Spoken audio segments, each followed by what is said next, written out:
harbor until hazardous weather passes. Thunderstorms can produce sudden waterspouts. Waterspouts can easily overturn boats and create locally hazardous seas. Seek safe harbor immediately. Report severe weather to the Coast Guard or the National Weather Service. You can also share your report with National Weather Service Miami on Facebook and Twitter.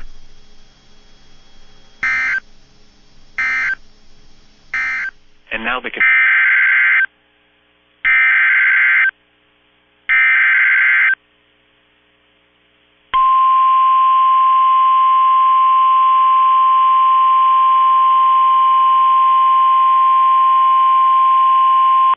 National Weather Service in Wilmington has issued a severe thunderstorm warning for southwestern Fayette County, Ohio, northern Clinton County, southeastern Greene County, until 2 p.m. At 1:31 p.m., a severe thunderstorm was located over Wilmington, moving northeast at 35 miles an hour. Hazard, 60 miles an hour wind gusts. Source, radar indicated. Impact, expects damage to trees and power lines. Locations impacted include Washington Courthouse, Wilmington, Sabina, Staunton, Bowersville, Port William, Melvin, Bloomington, New Antioch, Jasper Mills, Lees Creek, Reesville, Burtonville, Interstate 71 at U.S. Route 68 in Oakland. This includes I-71 in Ohio between mile markers 49 and 61.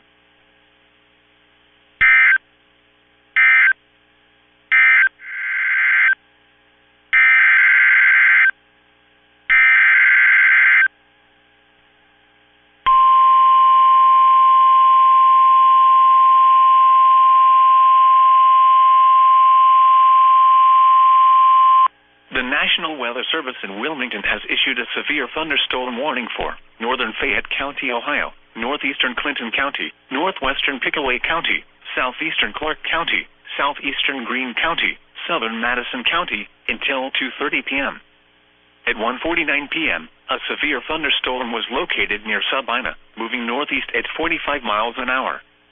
Hazard, 60 miles an hour wind gusts. Source, radar indicated.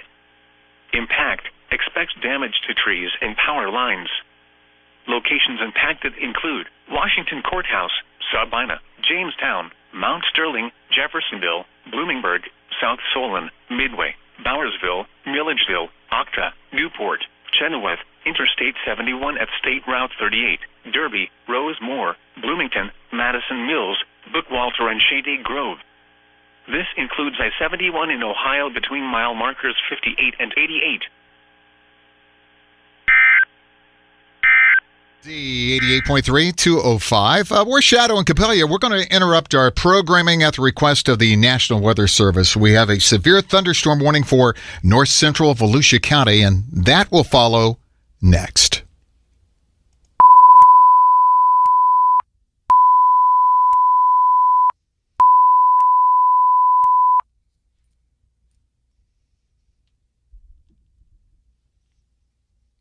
The National Weather Service in Melbourne has issued a severe thunderstorm warning for north central Volusia County in east central Florida. It's in effect until 2:45 p.m. At 2:02 p.m., a severe thunderstorm was located 7 miles northeast of the Leon Springs and is nearly stationary. 60-mile-per-hour wind gusts and quarter-size hail are expected with this storm. Hail damage could occur to vehicles. Expect wind damage to roofs, siding, and trees.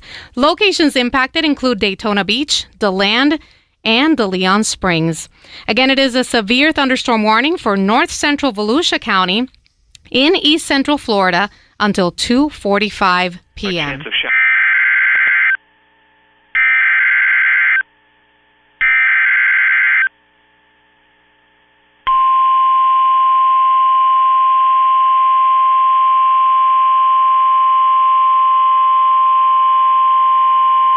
The National Weather Service in Wilmington has issued a severe thunderstorm warning for Franklin County, Ohio, northwestern Pickaway County, eastern Madison County, southeastern Union County, Ohio, until 3:15 p.m. At 2:32 p.m., a severe thunderstorm was located near London, moving northeast at 45 miles an hour. Hazard, 60 miles an hour wind gusts. Source, radar indicated. Impact, expects damage to trees and power lines. Locations impacted include Columbus, Dublin, Westerville, Grove City, Upper Arlington, Gahanna, Hilliard, Worthington, Bexley, London, Jefferson, Canal Winchester, Groveport, Plain City, West Jefferson, Minerva Park, The Ohio State University, Lake Darby, Easton, and New California. This includes the following interstates: I-70 in Ohio between mile markers 80 and 109. I-71 in Ohio between mile markers 82 and 120. Storm warning for Ohio County, Switzerland County, Carroll County, Southern Boone County, Northern Grant County, Northwestern Owen County, Gallatin County, until 3:30 p.m. At 2:41 p.m., a severe thunderstorm was located near Bedford, moving northeast at 50 miles an hour. Hazard, 60 miles an hour wind gusts. Source, radar indicated. Impact, expects damage to trees and power lines. Locations impacted include Carrollton, Williamstown, Rising Sun, Crittenden, Dry Ridge, Vevey, Warsaw, Florence, Kentucky Speedway, French, Glencoe, Fairview, Ghent, Sanders, Sparta, Patriot, Worthville, Prestonville, Aberdeen, and Ryle. This includes the following interstates: I-71 in Kentucky between mile markers 39 and 75. I-75 in Kentucky between mile markers 158 and 166.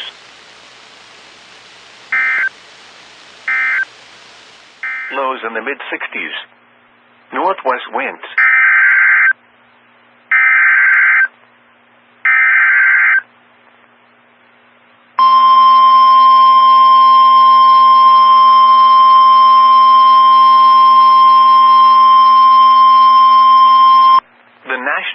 Service in Louisville has issued a severe thunderstorm warning for Trimble County and Central Kentucky until 3 p.m. Eastern Daylight Time. At 2:41 p.m. Eastern Daylight Time, a severe thunderstorm was located near Bedford, moving northeast at 20 miles per hour. Expected hazards include 60 miles per hour wind gusts and quarter-size hail. This is a radar-indicated threat. The following impacts are expected. Hail damage to vehicles is expected. Expect wind damage to roofs, siding, and trees. This severe thunderstorm will remain over mainly rural areas of central Trimble County, including the following locations. Monitor. For your protection, move to an interior room on the lowest floor of a building.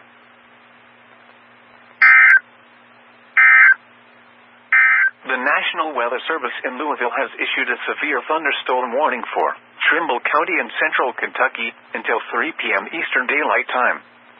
At 2:41 p.m. Eastern Daylight Time, a severe thunderstorm was located near Bedford, moving northeast at 20 miles per hour.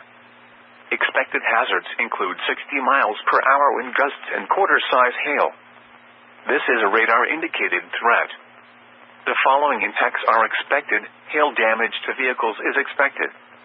Expect wind damage to roofs, siding, and trees.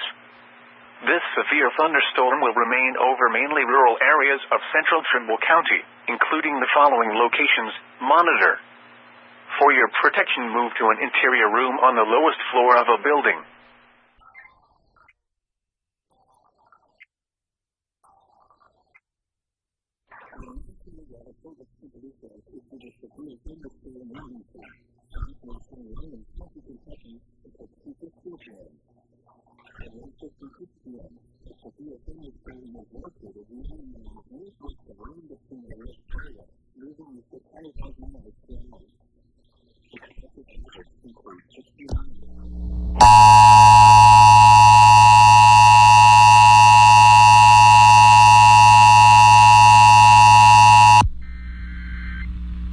This is a severe thunderstorm warning for California County and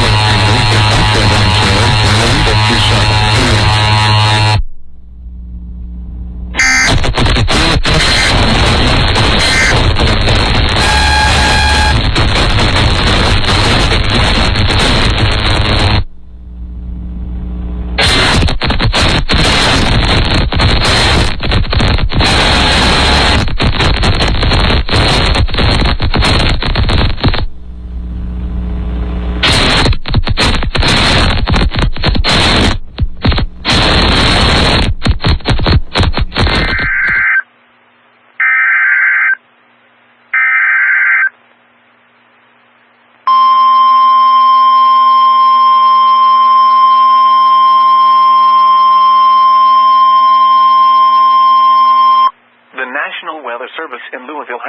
a severe thunderstorm warning for Shelby County and central Kentucky until 3:30 p.m. Eastern Daylight Time.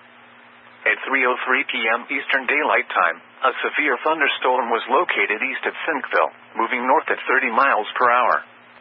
Expected hazards include 60 miles per hour wind gusts and quarter-size hail. This is a radar-indicated threat. The following impacts are expected. Hail damage to vehicles is expected. Expect wind damage to roofs, siding, and trees. This severe thunderstorm will be near Shelbyville around 3:15 p.m. Eastern Daylight Time. For your protection, move to an interior room on the lowest floor of a building.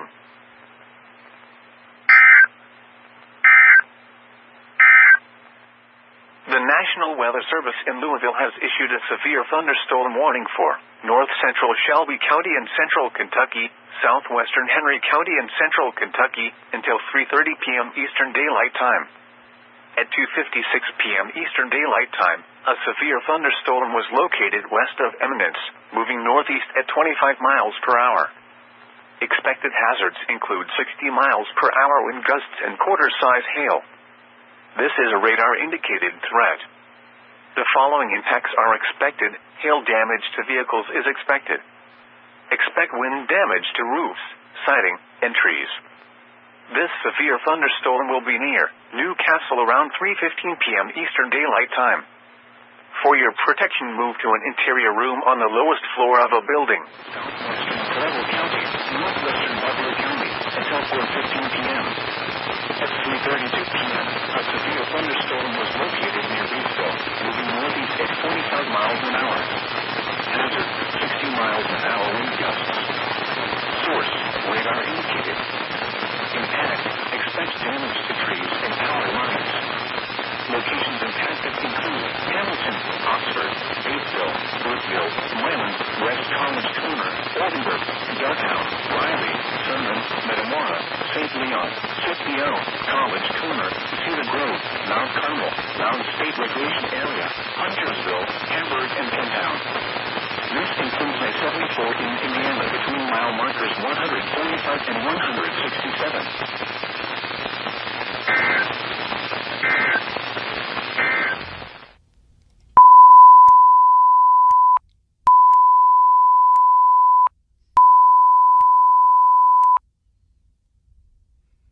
The National Weather Service in Melbourne has issued a severe thunderstorm warning for southeastern Seminole County in east central Florida and central Orange County in east central Florida until 4:30 p.m. At 3:40 p.m., a severe thunderstorm was located over Lake Jessup, moving southeast at 15 miles per hour. 60 mile per hour wind gusts and quarter-size hail are the hazards with this storm. Hail damage to vehicles is expected, as well as wind damage to roofs, siding, and trees. Locations impacted include Sanford, Oviedo, Winter Springs, Castleberry, and Longwood. For your protection, move to an interior room on the lowest floor of a building. Torrential rainfall is occurring with this storm. Could lead to flash flooding. Please do not drive your vehicle through flooded roadways. This is a severe thunderstorm warning until 4:30 for southeastern Seminole and central Orange County.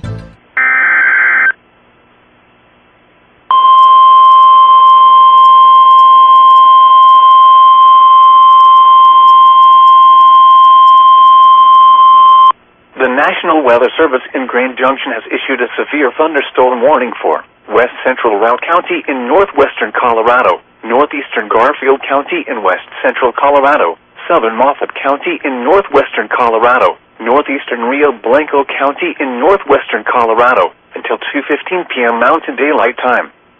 At 1:45 p.m. Mountain Daylight Time, a severe thunderstorm was located 16 miles east of Meeker, or 29 miles south of Craig, moving east at 45 miles per hour. Hazard, 60 miles per hour wind gusts and penny-size hail. Source, radar indicated. Impact, expects damage to roofs, siding, and trees. This severe thunderstorm will remain over mainly rural areas of west central Routt, northeastern Garfield, southern Moffat, and northeastern Rio Blanco counties, including the following locations: Axial, Buford, and Lloyd. This includes Colorado 13 between mile markers 47 and 63. For your protection, move to an interior room on the lowest floor of a building.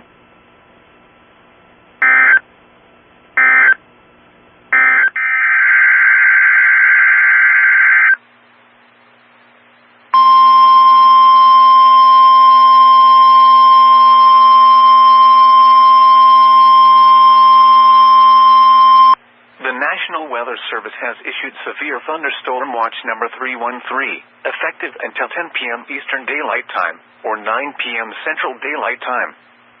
This watch includes the following counties in Indiana: Clark, Crawford, Floyd, Harrison, Jefferson, Orange, Perry, Scott, and Washington, and the following counties in Kentucky: Breckenridge, Bullitt, Hardin, Henry, Jefferson, Meade, Nelson, Oldham, Shelby, Spencer, and Trimble. Remember, a severe thunderstorm watch means the conditions are favorable for the development of severe weather, including large hail and damaging winds, in and close to the watch area. While severe weather may not be imminent, persons should remain alert for rapidly changing weather conditions and listen for later statements and possible warnings. Stay tuned to NOAA Weather Radio, broadcast radio and television outlets, or internet sources for the latest severe weather information.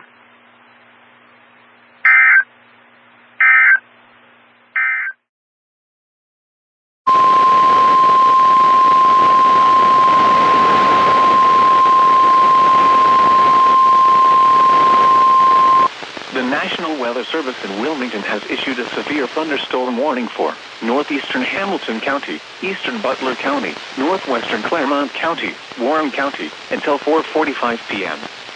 At 4:09 p.m., a severe thunderstorm was located over Springdale, moving northeast at 50 miles an hour. Hazard, 60 miles an hour wind gusts. Source, radar indicated. Impact, expects damage to trees and power lines. Locations impacted include Hamilton, Middletown, Fairfield, Mason, Lebanon, Springboro, Sharonville, Monroe, Blue Ash, Loveland, Trenton, Franklin, Springdale, Montgomery, Milford, Carlisle, South Middletown, Westchester, Terrace Park, and Morrow. This includes the following interstates: I-71 in Ohio between mile markers 14 and 37. I-75 in Ohio between mile markers 17 and 39. Junction has issued a severe thunderstorm warning for northwestern Eagle County in west central Colorado, south central Routt County in northwestern Colorado, northeastern Garfield County in west central Colorado, northeastern Rio Blanco County in northwestern Colorado, until 2:45 p.m. Mountain Daylight Time. At 2:15 p.m. Mountain Daylight Time, a severe thunderstorm was located 23 miles west of Yampa, or 34 miles south of Craig, moving east at 35 miles per hour. Hazard, 60 miles per hour wind gusts and penny-size hail. Source, radar indicated.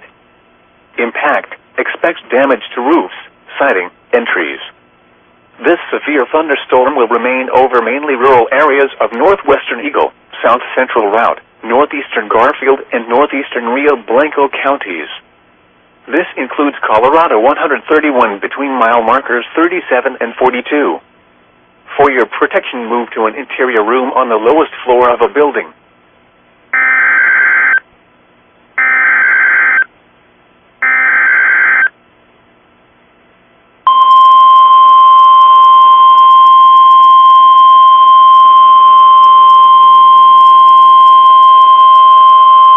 The National Weather Service in Grand Junction has issued a severe thunderstorm warning for northwestern Eagle County in west central Colorado, south central Routt County in northwestern Colorado, northeastern Garfield County in west central Colorado, northeastern Rio Blanco County in northwestern Colorado, until 2:45 p.m. Mountain Daylight Time.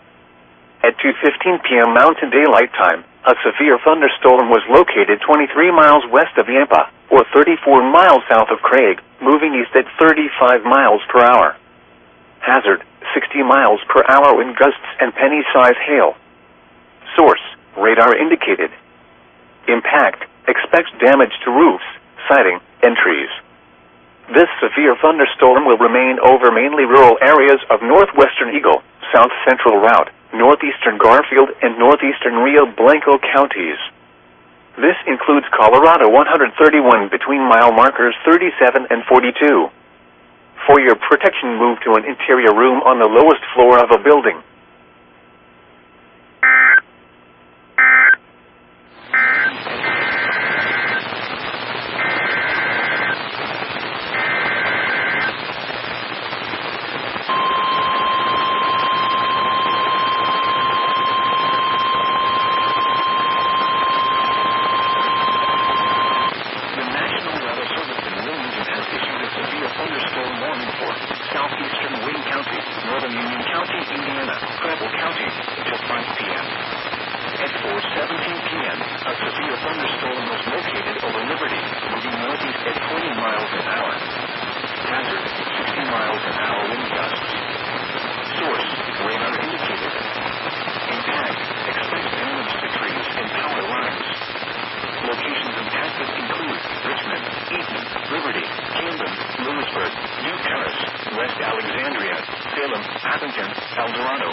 State Park, Goodwin's Corner, Oklahoma, west of Florence, Cottage Grove, Wheatsville, and Interstate 70 at U.S. Route 127.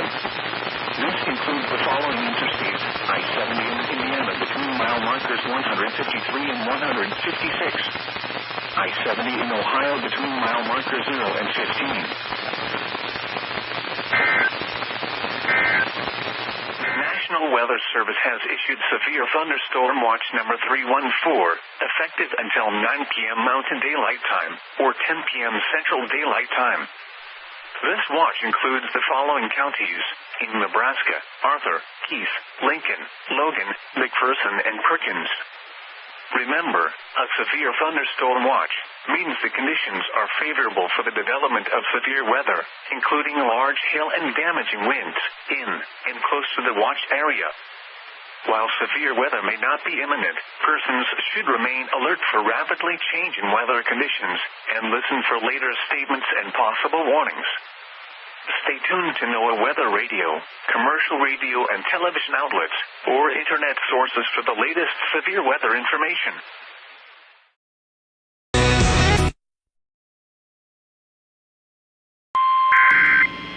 The National Weather Service in Des Moines has issued a severe thunderstorm warning for Davis County in southeastern Iowa, southeastern Wapello County in southeastern Iowa, until 4:15 p.m.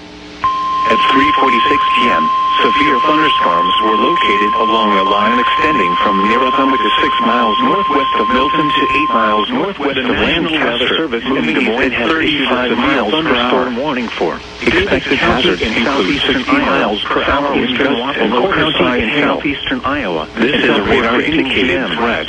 At 3:40 impacts are expected. Hail damage to vehicles along the line extending from near wind damage to northwest of Milton to 8 miles northwest of Lancaster. Severe thunderstorms will be near 8 miles per hour around 3:50 p.m. Hazards include 6 miles per hour into an interior room on the lowest floor of a building. This is a radar indicated threat. A severe thunderstorm warning impacts are expected 15 p.m. for the following counties in Iowa. Expect wind damage to roofs, siding, and trees.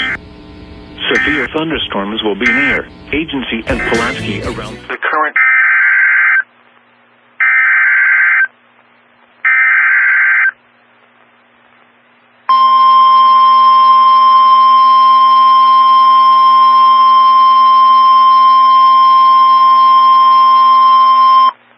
National Weather Service in Louisville has issued a severe thunderstorm warning for northeastern Shelby County and central Kentucky, southeastern Henry County and central Kentucky, northwestern Franklin County and central Kentucky, until 5:15 p.m. Eastern Daylight Time. At 4:51 p.m. Eastern Daylight Time, a severe thunderstorm was located east of Baghdad, or 8 miles northwest of Frankfort, moving northeast at 35 miles per hour. Expected hazards include 60 miles per hour wind gusts and quarter-size hail. This is a radar-indicated threat. The following impacts are expected. Hail damage to vehicles is expected. Expect wind damage to roofs, siding, and trees. This severe thunderstorm will remain over mainly rural areas of northeastern Shelby, southeastern Henry, and northwestern Franklin counties, including the following locations: Hatton, Baghdad, Fallis, Lockport, Holsgrove, Orville, Ottisville, Jest, Flag Fork, and Gratz. For your protection, move to an interior room on the lowest floor of a building.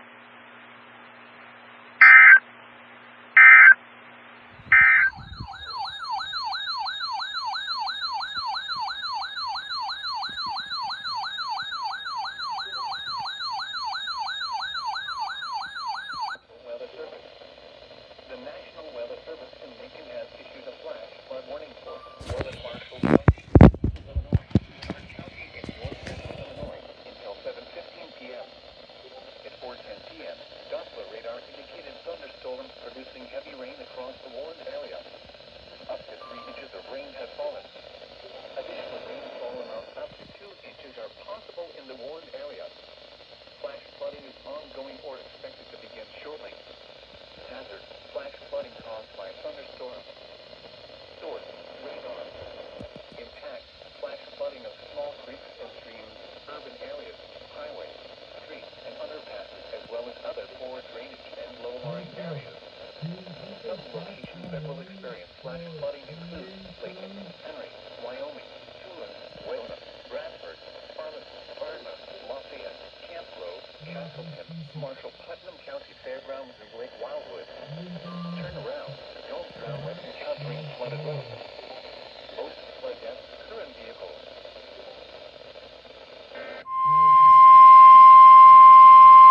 The following is a flash flood warning from the National Weather Service.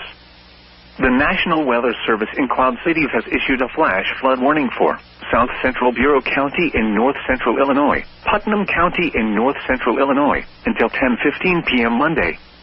At 4:12 p.m., Doppler radar indicated thunderstorms producing heavy rain across the warned area. Between 2 and 3 inches of rain have fallen.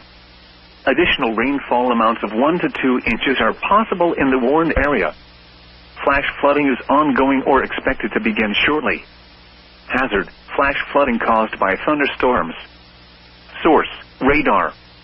Impact: flash flooding of small creeks and streams, urban areas, highways, streets, and underpasses, as well as other poor drainage and low-lying areas.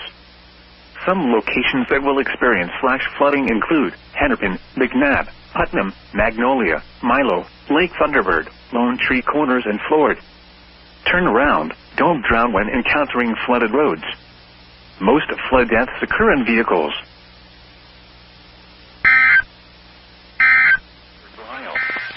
Broadcasting on a frequency of 162.475 megahertz and serving the Miami Valley of Ohio.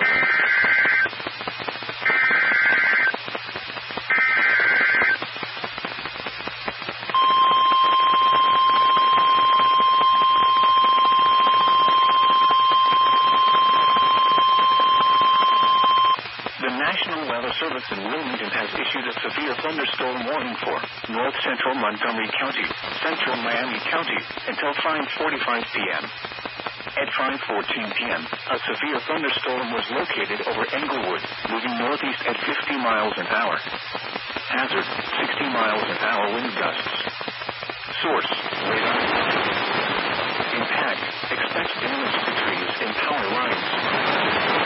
Impacted include Dayton, Troy, Trotwood, Vandalia, Englewood, Tipp City, West Milton, Clayton, Union, Phillipsburg, Castown, Ludlow Falls, Kinghamsburg, Haven View, Northview, Farrington, Dayton International Airport, Garland, and Grayson. This includes the following interstates: I-70 in Ohio between mile markers 23 and 31. Between mile markers 64 and 78.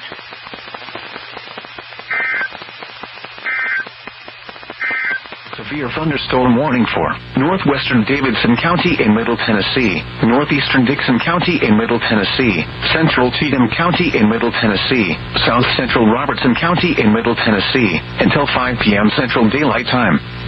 At 4:20 p.m. Central Daylight Time, a severe thunderstorm was located near Ashland City, moving east at 30 miles per hour.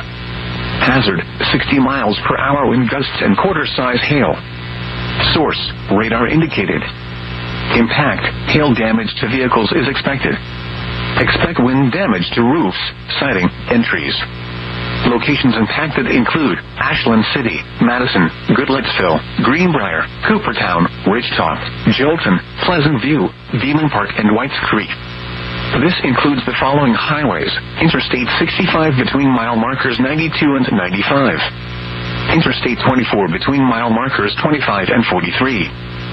For your protection, move to an interior room on the lowest floor of a building.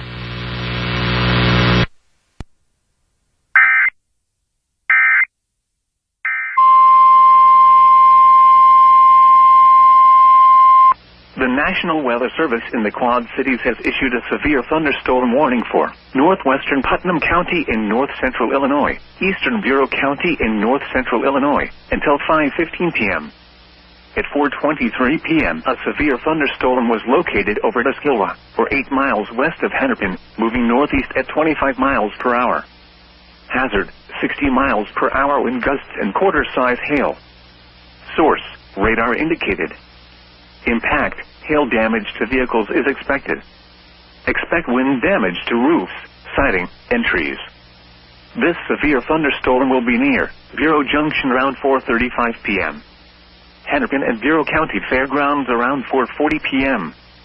Other locations in the path of the severe thunderstorm include Princeton, Depew, Coal Hollow, Malden, Seatonville, Dover, Hollowayville, Outsville, Spring Valley Airport, Spring Valley, Ladd, Viring, Cerri, and Arlington. For your protection, move to an interior room on the lowest floor of a sturdy building.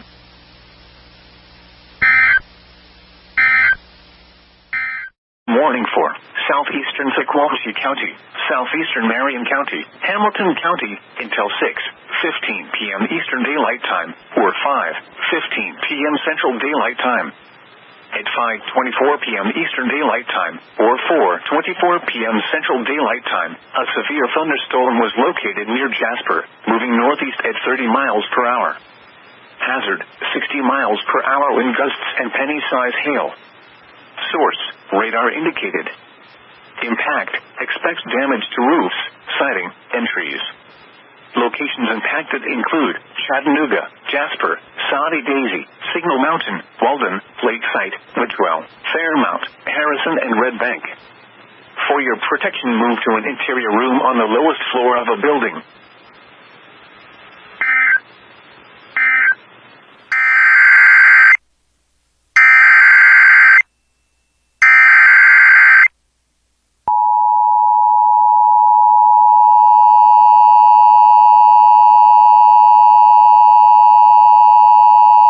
Urgent weather message.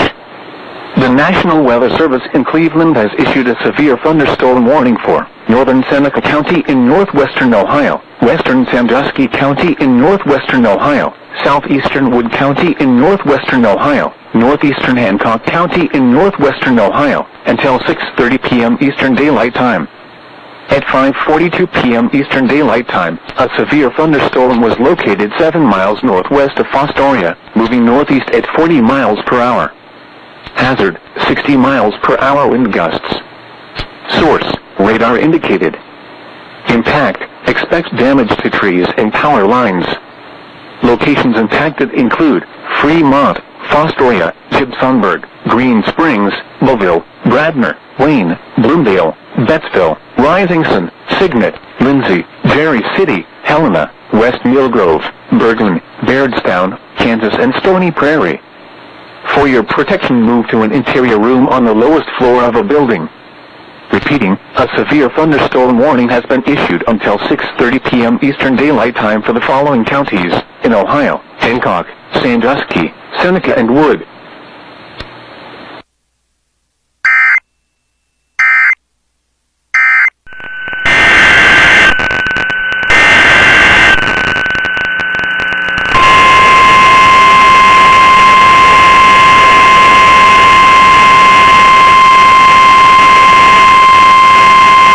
National Weather Service in Rapid City has issued a severe thunderstorm warning for South Central Pennington County in West Central South Dakota until 4:30 p.m. Mountain Daylight Time.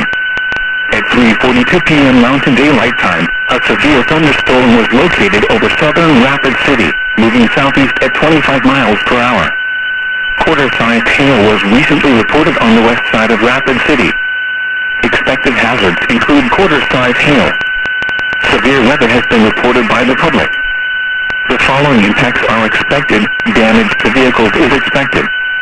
This severe thunderstorm will be near Rapid Valley around 3:50 p.m. Mountain Daylight Time. Black Gap around 3:55 p.m. Mountain Daylight Time. Other locations in the path of this severe thunderstorm include Rapid City Airport, Coppita, Thompson Beach, and Farmingdale. This storm is producing large hail. Seek shelter now inside a sturdy structure and stay away from windows.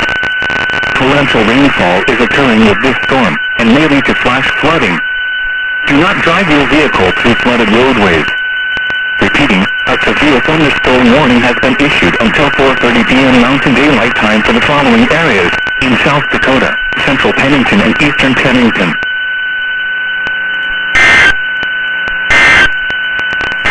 Highs in the upper...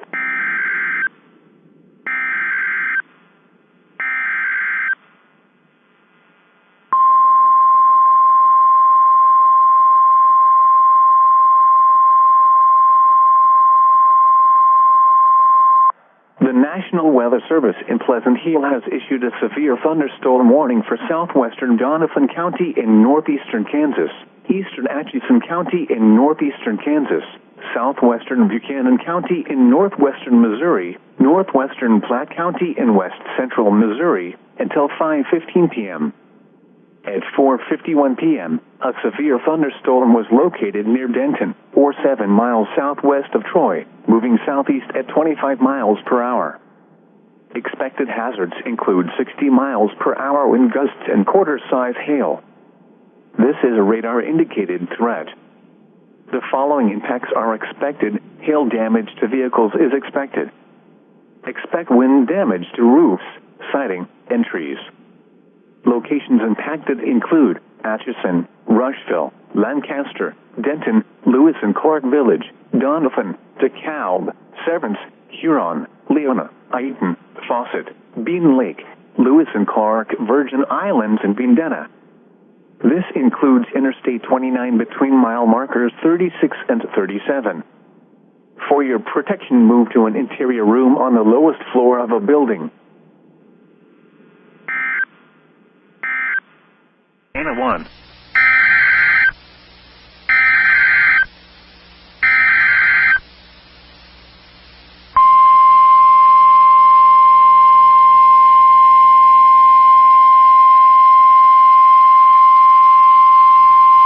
The National Weather Service in the Quad Cities has issued a severe thunderstorm warning for northeastern Bureau County in north central Illinois until 5:30 p.m. At 4:53 p.m., a severe thunderstorm was located near Casper, or 8 miles northwest of Princeton, moving northeast at 25 miles per hour. Hazard, 60 miles per hour wind gusts and quarter-size hail. Source, radar indicated. Impact, hail damage to vehicles is expected. Expect wind damage to roofs, siding, and trees. This severe thunderstorm will be near Casper around 5:05 p.m. Ohio around 5:10 p.m. Other locations in the path of the severe thunderstorm include Van Oren and Lamoille. For your protection, move to an interior room on the lowest floor of a sturdy building.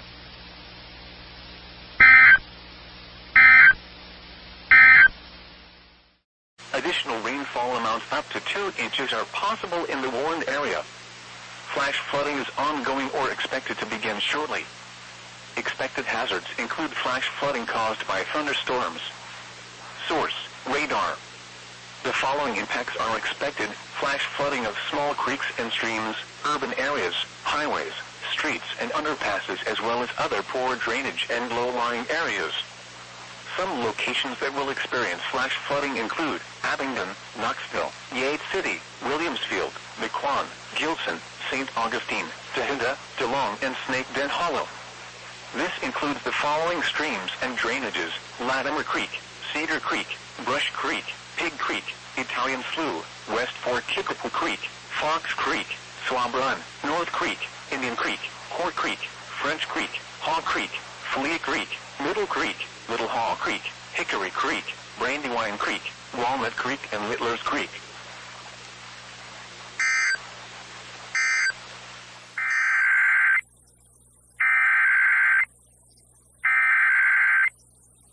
The National Weather Service in Pueblo has issued a severe thunderstorm warning for Prowers County in southeastern Colorado, northeastern Bent County in southeastern Colorado, until 5:15 p.m. At 4:01 p.m., severe thunderstorms were located along a line extending from 9 miles south of Hasty to 10 miles northeast of Two Buttes, moving northeast at 40 miles an hour. Hazard, 60 miles an hour wind gusts and quarter-size hail. Source, radar indicated. Impact, hail damage to vehicles is expected. Expect wind damage to roofs, siding, and trees. Locations impacted include Limar, Holly, Granada, Wiley, Hartman, McClave, Bristol, John Martin Reservoir, and Caddo. For your protection, move to an interior room on the lowest floor of a building.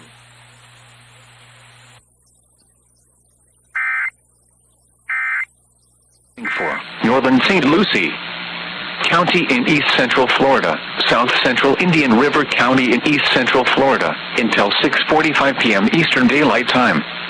At 6:03 p.m. Eastern Daylight Time, a severe thunderstorm was located 7 miles west of Lakewood Park, or 8 miles southwest of Vero Beach South, moving southeast at 10 miles per hour. Hazard, 60 miles per hour wind gusts and quarter-size hail. Source, radar indicated. Impact, hail damage to vehicles is expected.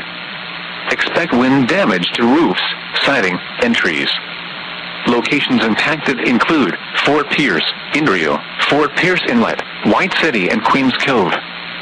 For your protection, move to an interior room on the lowest floor of a building.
The National Weather Service in Chicago has issued a severe thunderstorm warning for southern Lee County in north central Illinois until 6:15 p.m.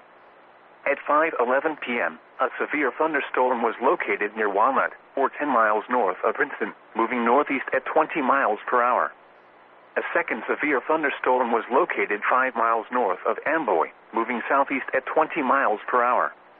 Hazard, 60 miles per hour wind gusts and half-dollar-size hail. Source, radar indicated. Impact, hail damage to vehicles is expected.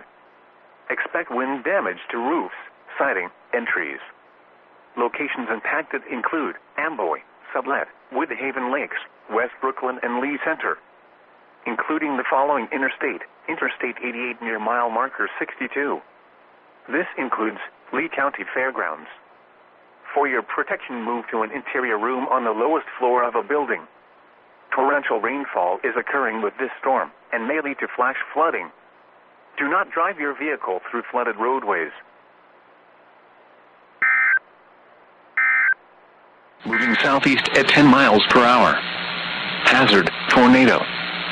Source, radar indicated rotation. Impact, flying debris will be dangerous to those caught without shelter. Mobile homes will be damaged or destroyed. Damage to roofs, windows, and vehicles will occur. Tree damage is likely. This dangerous storm will be near Treasure Coast Airport around 6:40 p.m. Eastern Daylight Time. Other locations impacted by this tornadic thunderstorm include St. Lucie. Take cover now. Move to an interior room on the lowest floor of a sturdy building. Avoid windows. If you are outdoors, in a mobile home, or in a vehicle, move to the closest substantial shelter and protect yourself from flying debris.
The National Weather Service in Pueblo has issued a severe thunderstorm warning for northeastern Otero County in southeastern Colorado, southwestern Kiowa County in southeastern Colorado, northern Bent County in southeastern Colorado, until 6 p.m. At 4:29 p.m. Mountain Daylight Time, severe thunderstorms were developing along a line extending from 6 miles north of Sugar City to 10 miles southwest of Arlington to 8 miles southeast of North La Junta. Another severe thunderstorm will enter the warning area from Crowley County after 4:45 p.m., tracking southeastward north of the La Junta area. Movement of this activity is east at 25 miles an hour. Hazards, 2-inch hail and 70 miles an hour wind gusts. Source, radar indicated. Impact, people and animals outdoors will be injured. Expect hail damage to roofs, siding, windows, and vehicles. Expect considerable tree damage. Wind damage is also likely to mobile homes, roofs, and outbuildings. Locations in Texas include Arlington, Blue Lake, Casey, and McLean. For protection, move to an interior room on the lowest floor of a building.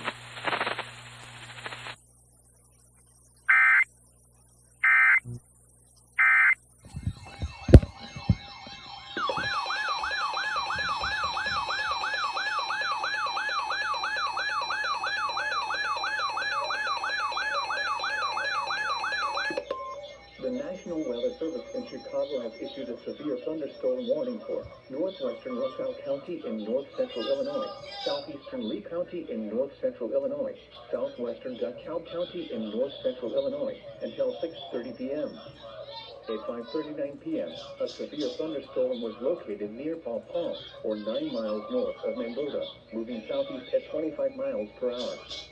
Hazard, 60 miles per hour wind gusts and penny-sized hail. Source, radar indicated. Impact, expect damage to roofs, siding, and trees.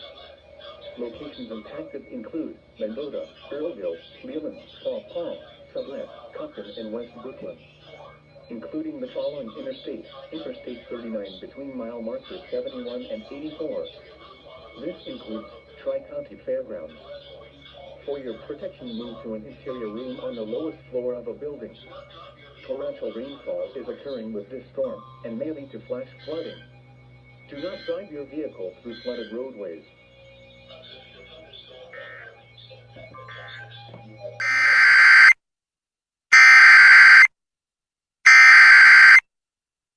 The National Weather Service in Melbourne has issued a severe thunderstorm warning for eastern St. Lucie County in east central Florida until 7:15 p.m. Eastern Daylight Time.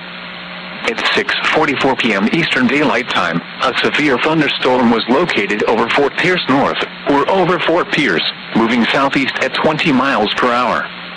Hazard, 60 miles per hour wind gusts. Source, radar indicated. Impact, expect damage to roofs, siding, and trees.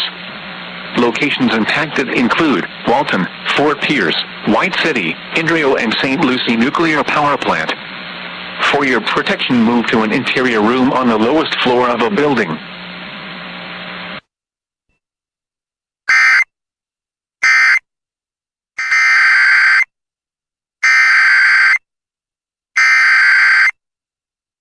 Tornado warning for the following county: St. Lucie, Florida. The National Weather Service in Melbourne has issued a tornado warning for southeastern St. Lucie County in east central Florida until 7:15 p.m. Eastern Daylight Time. At 6:50 p.m. Eastern Daylight Time, a severe thunderstorm capable of producing a tornado was located over White City, moving southeast at 25 miles per hour. Hazard, tornado. Source, radar indicated rotation. Impact, flying debris will be dangerous to those caught without shelter. Mobile homes will be damaged or destroyed. Damage to roofs, windows, and vehicles will occur. Tree damage is likely. This dangerous storm will be near St. Lucie Nuclear Power Plant around 7 p.m. Eastern Daylight Time. Walton around 7:10 p.m. Eastern Daylight Time. Other locations impacted by this tornadic thunderstorm include Hutchinson Island South. Take cover now. Move to an interior room on the lowest floor of a sturdy building. Avoid windows. If you are outdoors, in a mobile home, or in a vehicle, move to the closest substantial shelter and protect yourself from flying debris.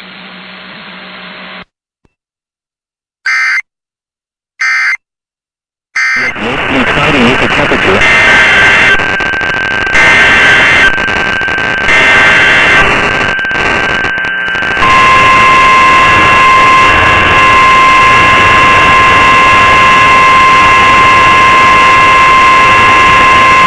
The National Weather Service in Rapid City has issued a severe thunderstorm warning for northeastern Oglala County in southwestern South Dakota, southwestern Jackson County in southwestern South Dakota, northwestern Bennett County in southwestern South Dakota, southeastern Pennington County in west central South Dakota, until 5:45 p.m. Mountain Daylight Time.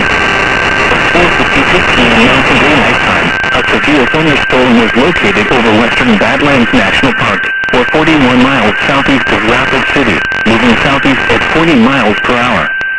Expected hazards include ping-pong ball-sized hail and 60 miles per hour wind gusts. This is a radar-indicated threat. The following impacts are expected: people and animals outdoors will be injured. Expect hail damage to roofs, siding, windows, and vehicles. Expect wind damage to roofs, siding, and trees. Locations impacted include Kyle, North Roughhousing, and Yellow Bear Canyon. This storm is producing large hail. Seek shelter now inside a sturdy structure and stay away from windows. Torrential rainfall is occurring with this storm and may lead to flash flooding. Do not drive your vehicle through flooded roadways. Repeating, a severe thunderstorm warning has been issued until 5:45 p.m. Mountain Daylight Time for the following areas: in South Dakota, Bennett, eastern Pennington, Jackson, and Oglala, Dakota.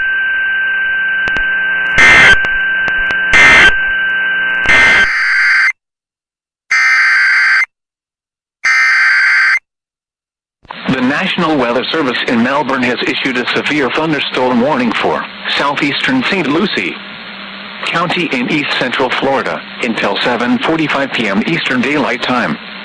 At 7:14 p.m. Eastern Daylight Time, a severe thunderstorm was located over Indian River Estates, or near St. Lucie Nuclear Power Plant, moving southeast at 15 miles per hour.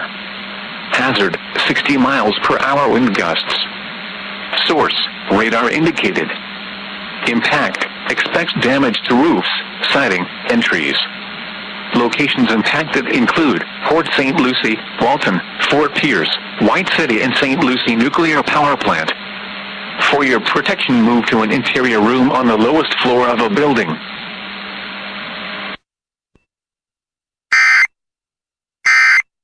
Gavin Siding, Lodi, Buckeye, Block Hill Basin, and Gates.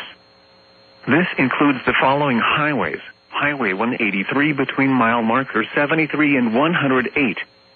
Highway 2 between mile markers 265 and 307. Highway 92 between mile markers 269 and 308. For your protection, move to an interior room on the lowest floor of a building. Repeating, a severe thunderstorm warning has been issued until 8 p.m. Central Daylight Time for the following county: Custer, Nebraska.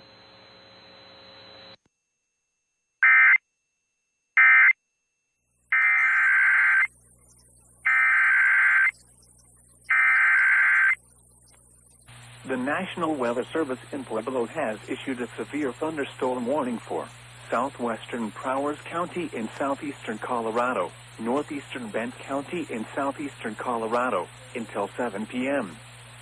At 5:49 p.m., a severe thunderstorm was located near Hasty, or 17 miles west of Lamar, moving east at 25 miles an hour. Hazard, 60 miles an hour wind gusts and quarter-size hail. Source, radar indicated. Impact, hail damage to vehicles is expected. Expect wind damage to roof, siding, and trees. Locations impacted include Lamar, McClave, John Martin Reservoir, and Caddo. For your protection, move to an interior room on the lowest floor of a building. Torrential rainfall is occurring with this storm and may lead to flash flooding. Do not drive your vehicle through flooded roadways.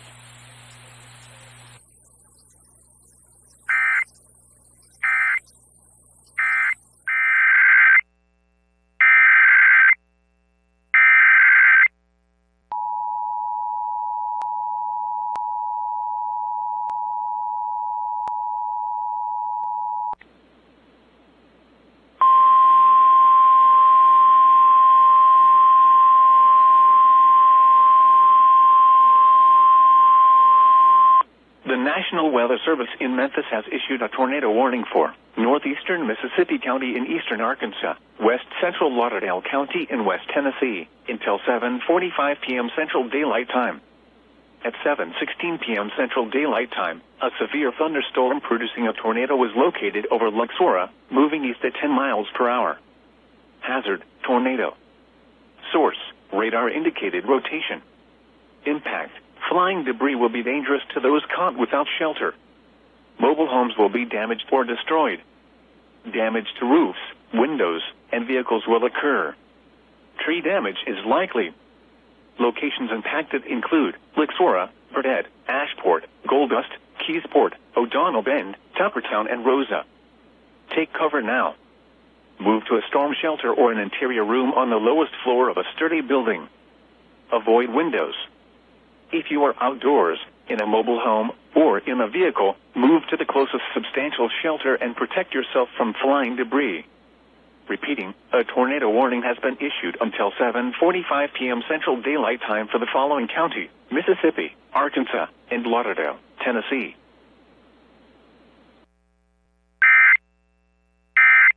Warning information.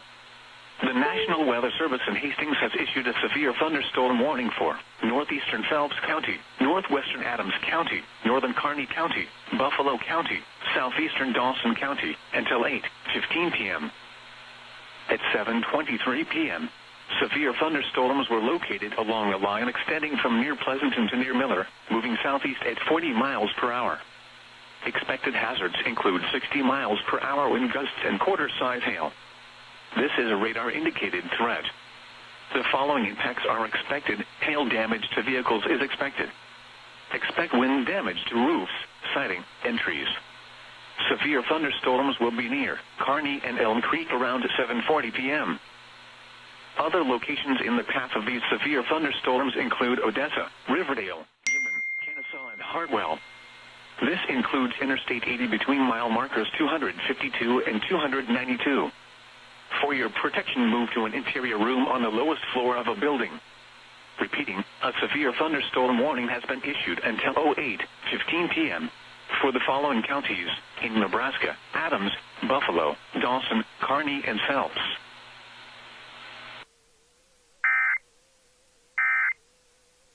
Central Daylight Time, or 8:15 p.m. Mountain Daylight Time. At 7:47 p.m. Central Daylight Time, or 6:47 p.m. Mountain Daylight Time, a severe thunderstorm was located 13 miles northeast of Whitman, or 18 miles northwest of Mullen, moving southeast at 45 miles per hour. Expected hazards include ping-pong ball-size hail and 60 miles per hour wind gusts. This is a radar-indicated threat. Impact, people and animals outdoors will be injured. Expect hail damage to roofs, siding, windows, and vehicles. Expect wind damage to roofs, siding, and trees. Locations impacted include Mullen, Stapleton, Tryon, Gandy, Ringgold, Logan, Highway 83 crossing the Dismal River, Shanklin Bluff, Tarbos Lake, Hoagland, Brown Lake, Highway 97 crossing the Dismal River, Hecla, Weir, and Sherman's Lake. This includes the following highways: Highway 2 between mile markers 167 and 186.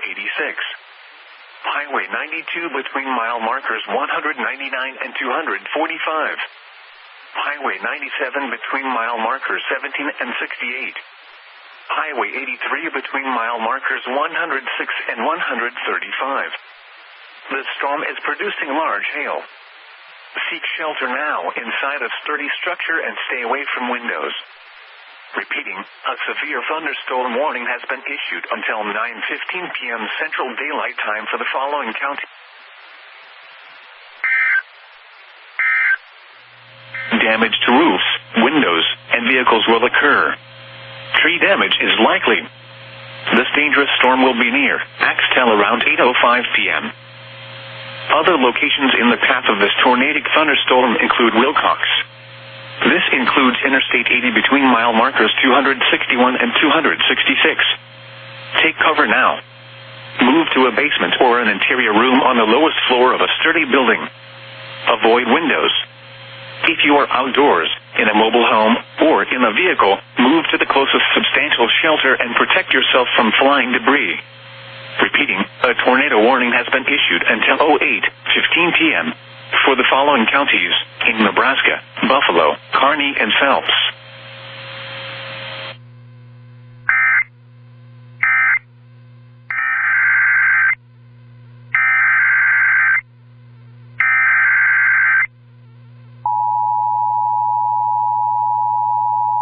Severe thunderstorm warning information. The National Weather Service in Hastings has issued a severe thunderstorm warning for northern Franklin County, southeastern Phelps County, western Adams County, Kearney County, southeastern Buffalo County, until 8:30 p.m. At 8:04 p.m., severe thunderstorms were located along a line extending from near Gibbon to 7 miles southeast of Kearney to 6 miles northwest of Axtell, moving southeast at 35 miles per hour. Expected hazards include 60 miles per hour wind gusts and quarter-size hail. This is a radar-indicated threat. The following impacts are expected. Hail damage to vehicles is expected. Expect wind damage to roofs, siding, and trees. Severe thunderstorms will be near Axtell and Hartwell around 8:15 p.m. Minden and Kennesaw around 8:20 p.m.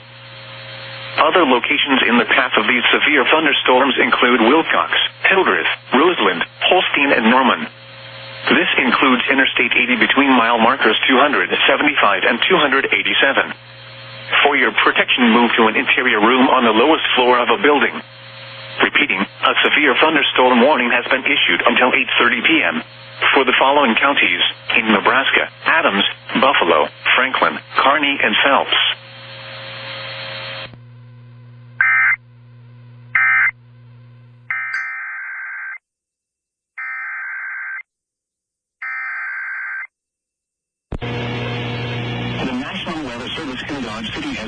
severe thunderstorm warning for northwestern Ford County in southwestern Kansas, central Gray County in southwestern Kansas, until 9 p.m. Central Daylight Time. At 8:10 p.m. Central Daylight Time, a severe thunderstorm was located 9 miles north of Copeland, moving east at 40 miles per hour. Western Kansas expected hazards include 60 miles per hour wind gusts and penny-sized hail. This is a radar indicated threat. The following effects are expected. Expect damage to roofs, siding, and trees. This severe thunderstorm will be near Montezuma around 8:25 p.m. Central Daylight Time. Other locations in the path of the severe thunderstorm include the Haggard Elevator and Sundown Howell. For your protection, move to an interior room on the lowest floor of a building. Repeating, a severe thunderstorm warning has been issued until 9 p.m. Central Daylight Time for the following counties in Kansas. Forward and protection, move to an interior room on the lowest floor of a building. A severe thunderstorm warning has been Windows and vehicles. This severe thunderstorm will remain over mainly rural areas of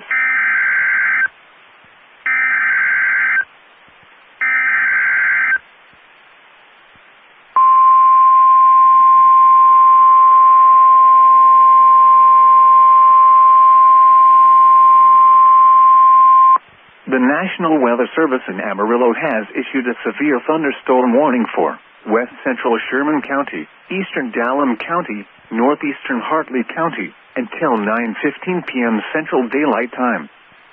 At 8:11 p.m. Central Daylight Time, a severe thunderstorm was located 10 miles northeast of Ware, or 18 miles north of Dale Hart, moving southeast at 25 miles per hour.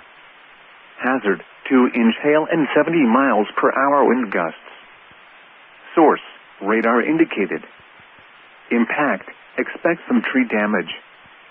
Damage is likely to mobile homes, roofs, and outbuildings. People and animals outdoors will be injured.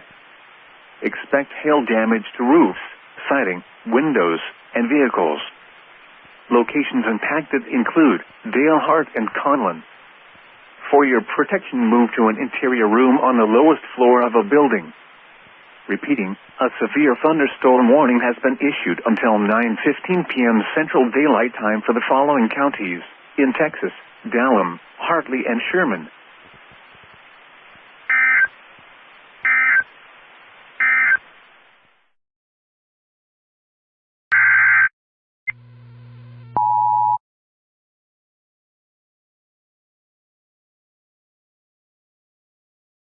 Hastings has issued a severe thunderstorm warning for Franklin County, western Webster County, southwestern Adams County, southeastern Kearney County, until 9:15 p.m. At 8:31 p.m., severe thunderstorms were located along the line extending from 6 miles southwest of Normanton near Upland, moving south at 40 miles per hour. Expected hazards include 60 miles per hour wind gusts and quarter-size hail. This is a radar-indicated threat. The following impacts are expected. Hail damage to vehicles is expected. Expect wind damage to roofs, siding, and trees. Severe thunderstorms will be near Upland around 8:35 p.m. Campbell around 8:45 p.m. Other locations in the path of these severe thunderstorms include Franklin, Riverton, and Inavale. For your protection, move to an interior room on the lowest floor of a building. Repeating, a severe thunderstorm warning has been issued until 09:15 p.m. for the following counties in Nebraska: Adams, Franklin, Kearney, and Webster.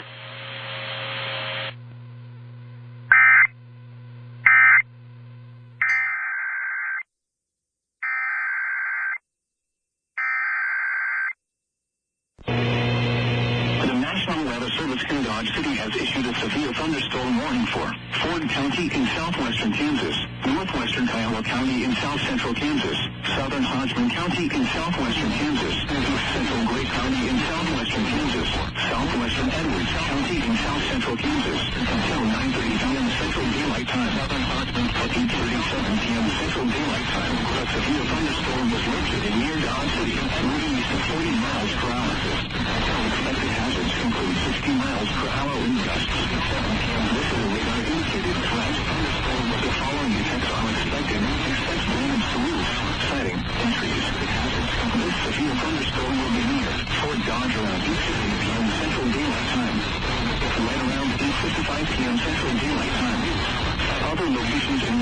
a severe thunderstorm include force, wind posts, and buckling. For your protection, move to an interior room on the lowest floor of a building. Repeating, a severe thunderstorm warning has been issued until 9:30 p.m. Central Daylight Time for the following counties: in Kansas, Ford, Gray, and Hodson. A severe thunderstorm warning has been issued until 9:30 p.m.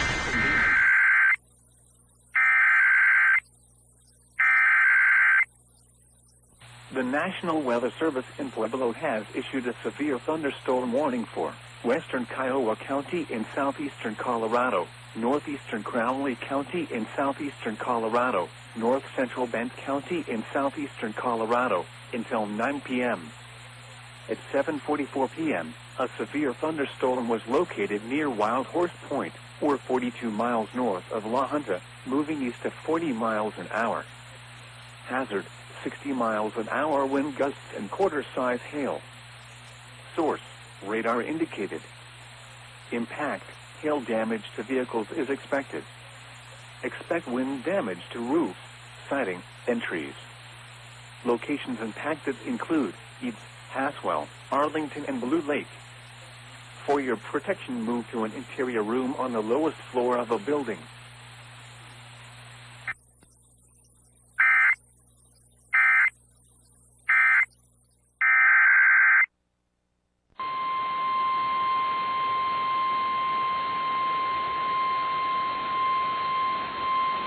The National Weather Service in Dodge City has issued a severe thunderstorm warning for western Gray County in southwestern Kansas, Stanton County in southwestern Kansas, until 9:30 p.m. Central Daylight Time.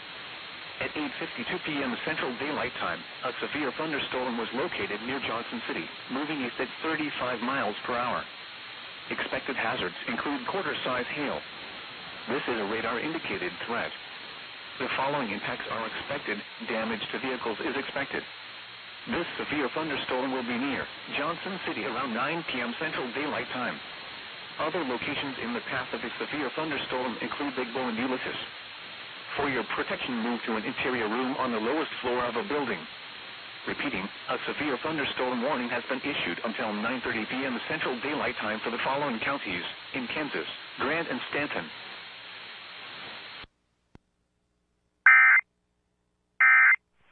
A severe thunderstorm warning remains in effect until...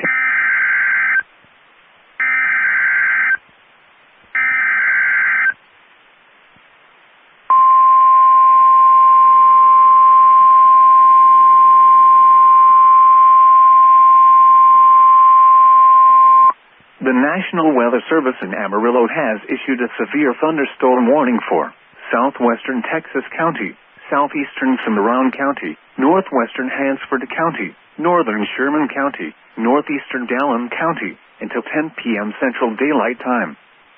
At 8:58 p.m. Central Daylight Time, severe thunderstorms were located along a line extending from 3 miles southwest of Eva to near Griggs to 9 miles northwest of Stratford, moving east at 30 miles per hour.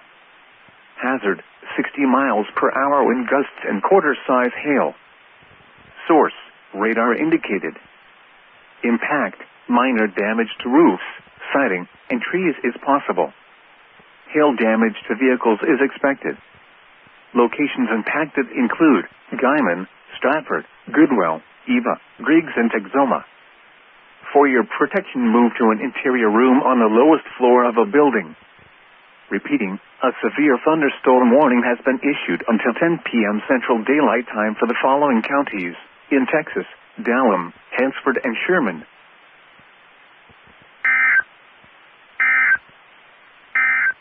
At 8:50 p.m. Central Daylight Time.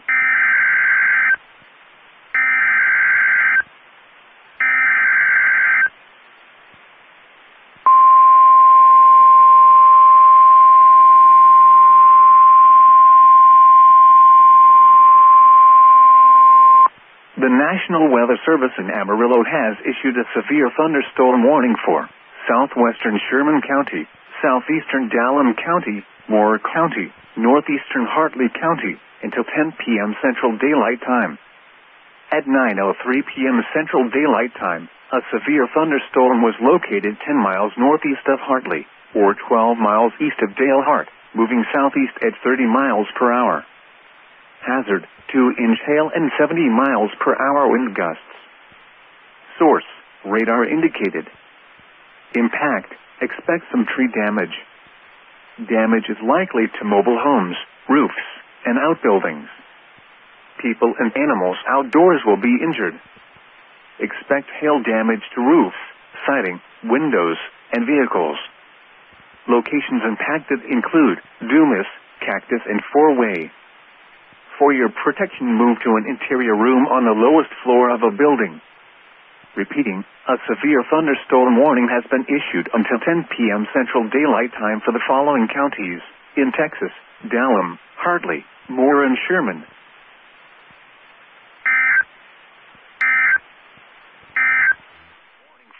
Northeastern Lincoln County in southwestern Nebraska, Logan County in west central Nebraska, southern Custer County in central Nebraska, until 10:45 p.m. Central Daylight Time.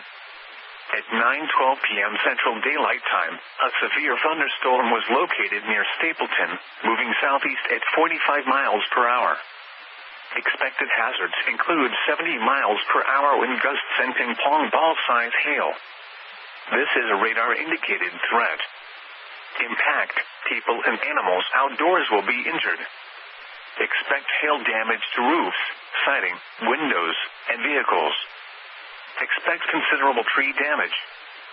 Wind damage is also likely to mobile homes, roofs, and outbuildings.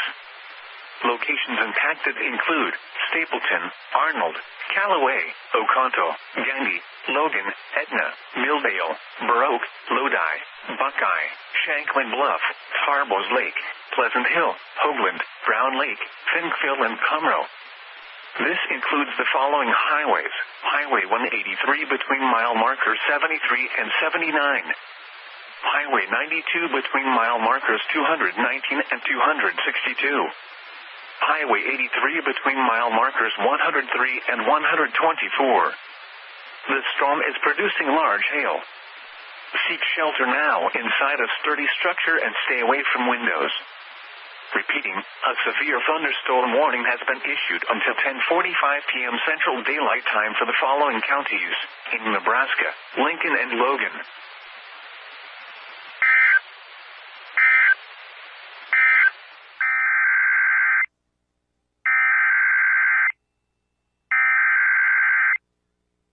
The National Weather Service in Dodge City has issued a severe thunderstorm warning for northeastern Morton County in southwestern Kansas, southern Grant County in southwestern Kansas, southeastern Stanton County in southwestern Kansas, northern Stevens County in southwestern Kansas, until 10 p.m. Central Daylight Time.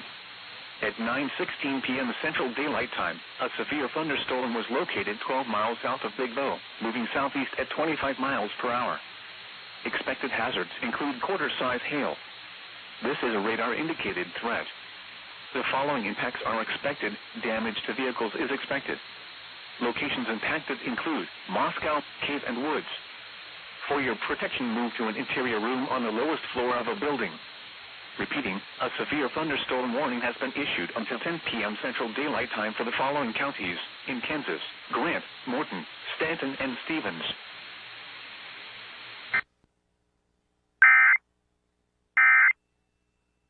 Locations in the path of the severe thunderstorm include Rolla. For your protection, move to an interior room on the lowest floor of a building. Repeating, a severe thunderstorm warning has been issued until 10:45 p.m. Central Daylight Time for the following counties in Kansas: Morton and Stevens.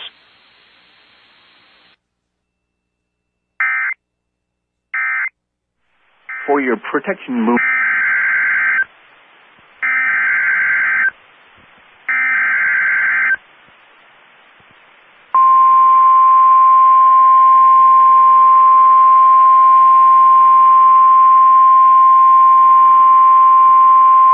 The National Weather Service in Amarillo has issued a severe thunderstorm warning for northwestern Carson County, southwestern Hutchinson County, northeastern Potter County, Moore County, until 11 p.m. Central Daylight Time. At 9:54 p.m. Central Daylight Time, a severe thunderstorm was located over Four-Way, or 12 miles south of Dumas, moving southeast at 35 miles per hour. Hazard, golf ball size hail and 60 miles per hour wind gusts. Source, radar indicated. Impact, minor damage to roofs, siding, and trees is possible. People and animals outdoors will be injured. Expect hail damage to roofs, siding, windows, and vehicles. Locations impacted include Dumas, Borger, Fritch, Sanford, Four-Way, Masterson, Lake Meredith, and Pantex. For your protection, move to an interior room on the lowest floor of a building. Repeating, a severe thunderstorm warning has been issued until 11 p.m. Central Daylight Time for the following counties in Texas: Carson, Hutchinson, Moore, and Potter.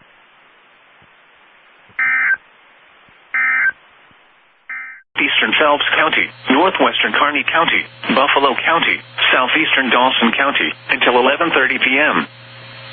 At 10:42 p.m., a severe thunderstorm was located over Sumner, or 15 miles northeast of Lexington, moving southeast at 50 miles per hour. Expected hazards include 60 miles per hour wind gusts and quarter-size hail. This is a radar-indicated threat. The following impacts are expected. Hail damage to vehicles is expected. Expect wind damage to roofs, siding, and trees.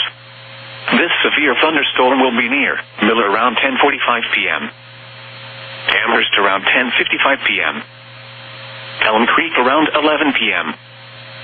Other locations in the path of the severe thunderstorm include Odessa, Riverdale, and Kearney. This includes Interstate 80 between mile markers 251 and 291. For your protection, move to an interior room on the lowest floor of a building. Repeating, a severe thunderstorm warning has been issued until 11:30 p.m. for the following counties in Nebraska: Buffalo, Dawson, Kearney, and Phelps.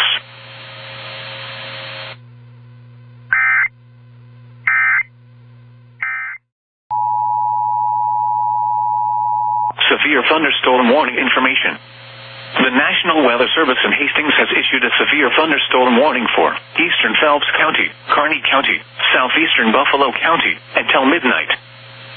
At 11:24 p.m., a severe thunderstorm was located near Kearney, moving southeast at 40 miles per hour.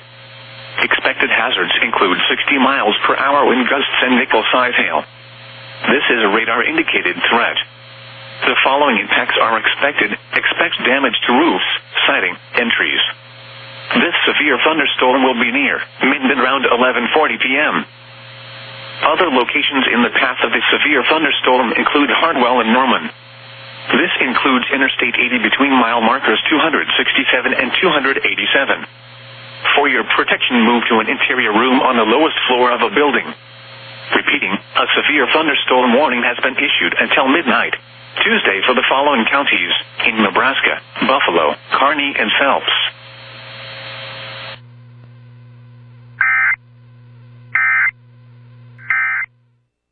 The National Weather Service in Dodge City has issued a severe thunderstorm warning for northwestern Seward County in southwestern Kansas, Morton County in southwestern Kansas, Grant County in southwestern Kansas, southeastern Stanton County in southwestern Kansas, Stevens County in southwestern Kansas, Haskell County in southwestern Kansas, until 12:15 a.m. Central Daylight Time. At 11:28 p.m. Central Daylight Time, severe thunderstorms were located along a line extending from 10 miles north of Ulysses to 10 miles southeast of Stonington, moving east at 40 miles per hour. Expected hazards include 60 miles per hour wind gusts and penny-size hail. This is a radar-indicated threat. The following impacts are expected. Expect damage to roofs, siding, and trees. Severe thunderstorms will be near Richfield around 11:45 p.m. Central Daylight Time.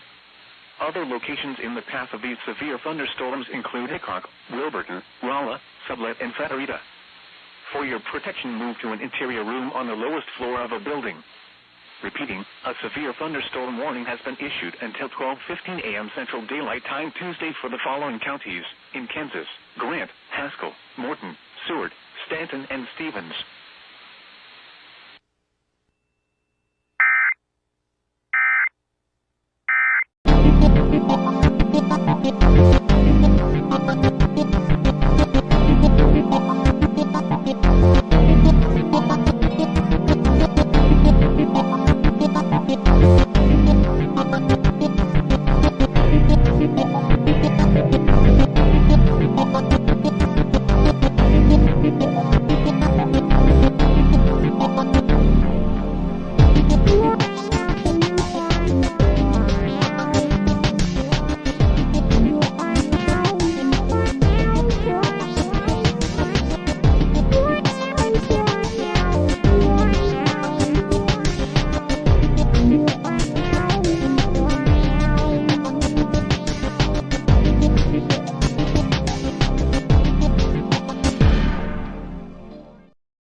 So we are still awaiting Caleb's weekly. There was another weekly that happened at random today. That's WJFK.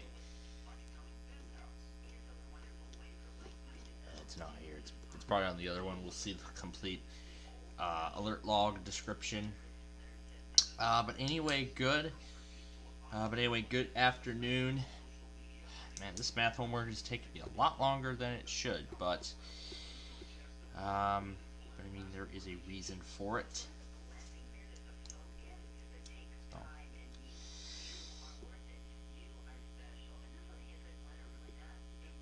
Yeah, I'll see if I can,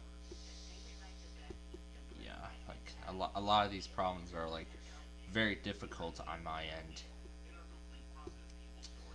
Like, on my end, a lot of these problems are hard.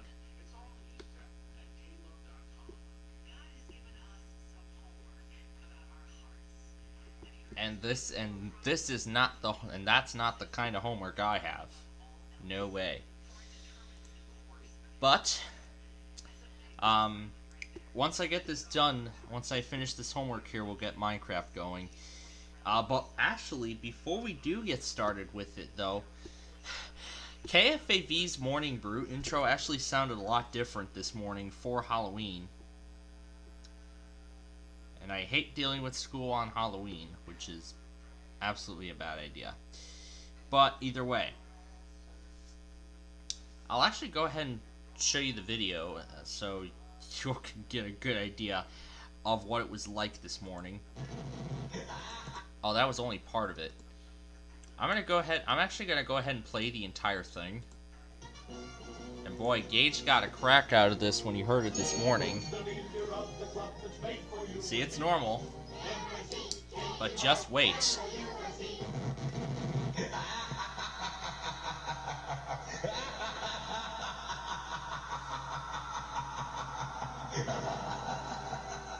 Welcome, foolish mortals.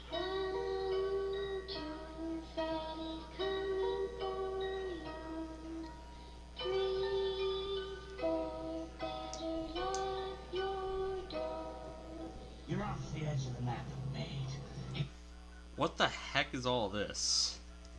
And then it plays a Willie Nelson Halloween song. Those kids are yelling trick or treat again. It's a scream, baby. I hear my doorbell ringing time and time again. I guess it must be Halloween again. Halloween again. Here comes the boy next door with all his friends. Boogeyman is coming. They were here an hour ago and now they're back again. And all because it's Halloween again. There are three things I have learned never to discuss with people: religion, politics, and the great pumpkin. Halloween again. And then it actually takes a sample from Charlie Brown and the Great Pumpkin. Yeah, Charlie Brown and the Great Pumpkin. It actually then takes a sample from that. From that little thing, so pretty impressive.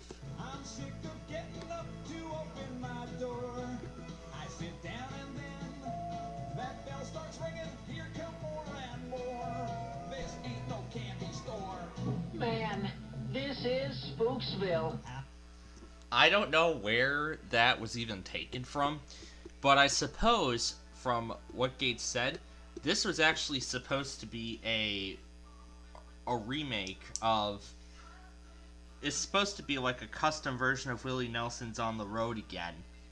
As far as I can tell, that's what this thing is. This is a custom version of such. So, yeah, this is supposed to be a custom version of such. Halloween again. I can't relax. There goes my door again. Gonna hide in the closet. Wish this holiday would end. Got a big headache 'cause it's Halloween again. Come out wherever you are. I just can't take it. Halloween again. That come out wherever you are, that part's the best.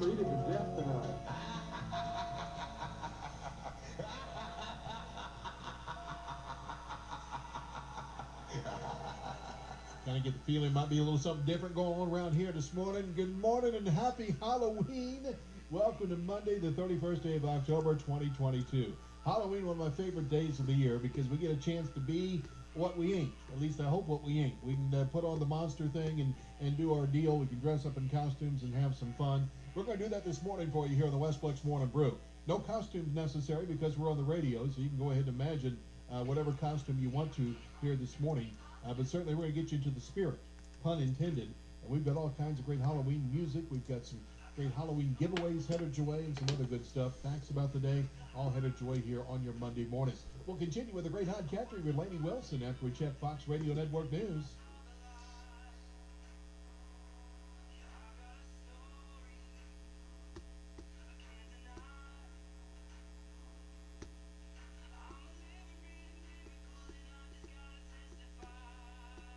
So yeah.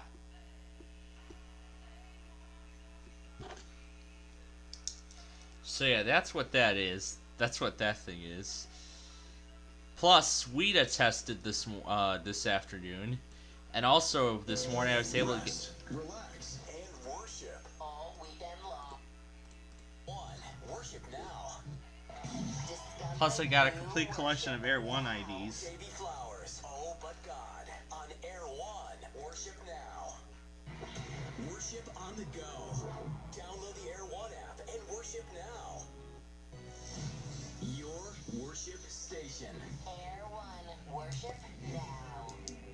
Fun fact, Air 1 is here because you give. Thanks for keeping the worship flowing. Let's worship now. Air 1. That's one of the top of the hour IDs I have. Once we return to Air 1, then I'll start using those again. Worship online at air1.com. On your phone with the Air 1 app. Or ask Alexa, Google Home, and more to play Air 1. Jumpstart the love. And I included this too. A weekend filled with worship. That's the best kind. It's gonna be great. Air 1, worship now. Worship music that moves you. I love listening to the music. It makes me feel good. I didn't want to cry. It's happy tears. It's not sad. I am very blessed by listening to Air 1. Air 1, worship now. Discover new worship. Yeah, here's the whole thing. Red Rocks Worship, now here on Air 1. Worship now. Kick back and worship. Weekends are better on Air 1. Worship now. Air 1, worship now. In a day, worship helps. It's like a reward. Air 1, worship now. The worship starts now. Air 1. In between groceries and games, date nights and church, squeeze in worship this weekend. Air 1, worship now. Discover new worship now. 1,000 Hallelujahs. Brooke Lichardwood on Air 1. Worship now. It's time To worship now. Air 1. Yeah, that actually was the complete collection of all that. And now, just 'cause why not? Why don't we play all these IDs at once?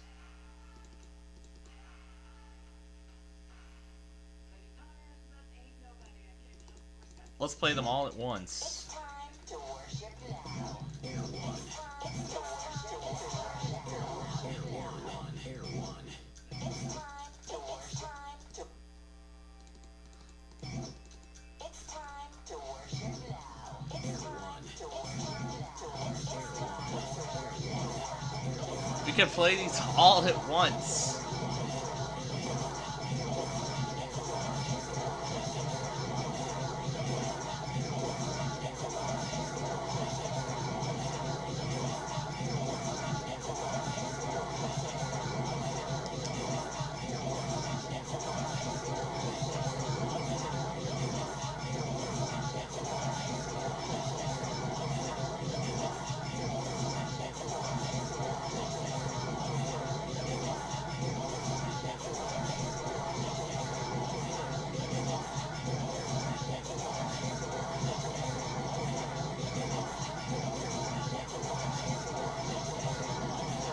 And we can even turn this up as loud as we can. Air 1. It's time to worship now. Air 1. It's time to worship now. Air 1.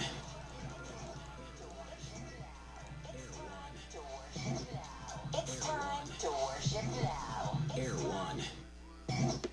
It's time to worship now. Air 1. Air 1. A lot of these songs are from Air 1 too, so...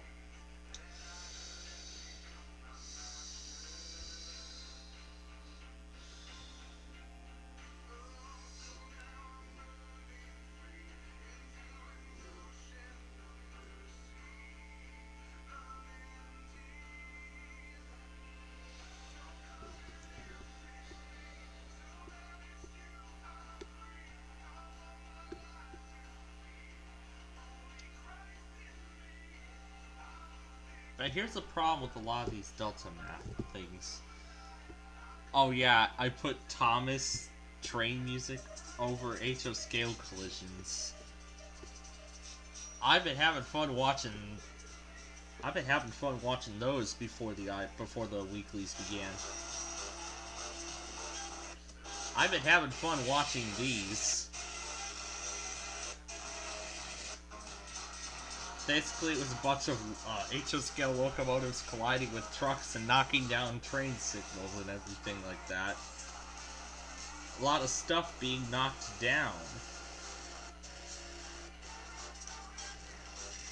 Oh my god. It's a lot of things being crushed and knocked down. Oh my gosh. This is so weird.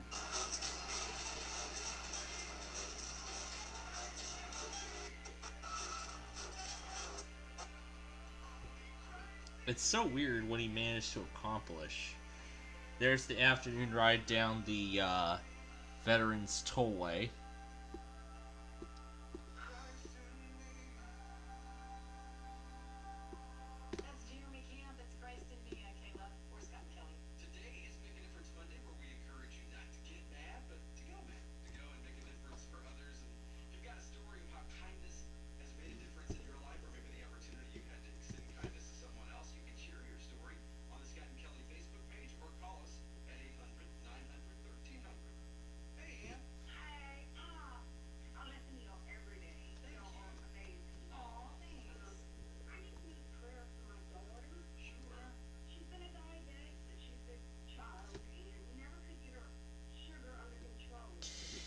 Alright, down to the final problem of this thing. Man, this took me a while. I mean, there was like one problem that... There was one thing on this homework assignment. Man, I've just been stressed out too much today. Oh my gosh.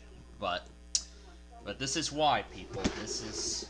I don't like to have school on Halloween, but, I mean, I'm not the one in charge.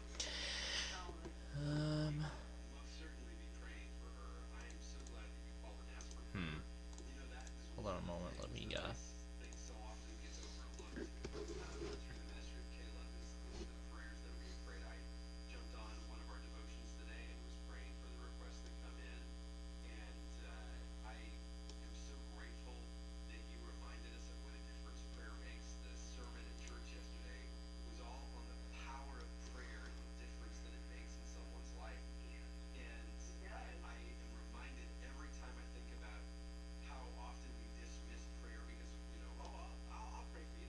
Oh, the Halloween shaped skull asteroid? Oh yeah, that thing's been, yeah, there was a real or fake episode on that same thing, too, about a Halloween asteroid shaped like a skull. That thing was, this is how, yeah, sometimes, there goes all my snips, that's wonderful. Well, I don't really care, because, I mean, I'm just about done with his homework assignments, so what's the point? This is what I don't like to deal with each night, but but from what it looks like, this will be one of the only 2 times this week where I get Delta Math homework assignments. But unfortunately, 2 assessments had to be thrown in, and one has to be on an important day. Why? Why on just that one day it has to be on a Wednesday? Wonderful. But anyway, sorry. And as we're on the air, look at that. A good song comes on, K-Love. I'm sure you all know what that means now.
I really love these K-Love songs. They just sound so good. About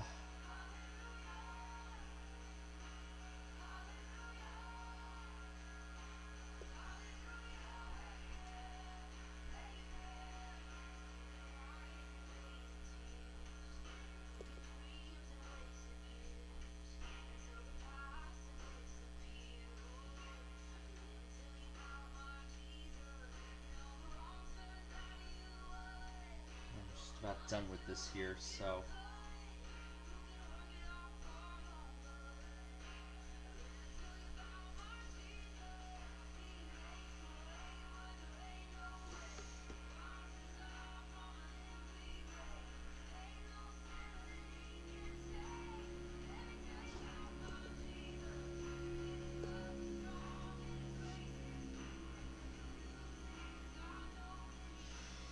oh, finally. Jeez.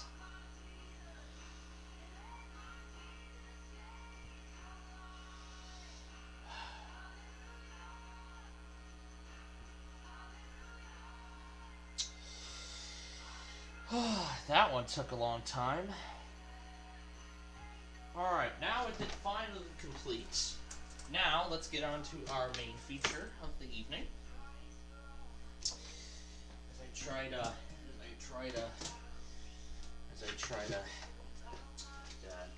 of course, as we get ready to stress myself after all this work that we've been through. Oh yeah, and I have to put the iPods compilation together too. We'll do that. We will do that after Mark Levin, and I'll announce the results. But eventually we will. First, let's do today's Wordle word of the day. That's obviously been a thing for a while now, so let's get to it.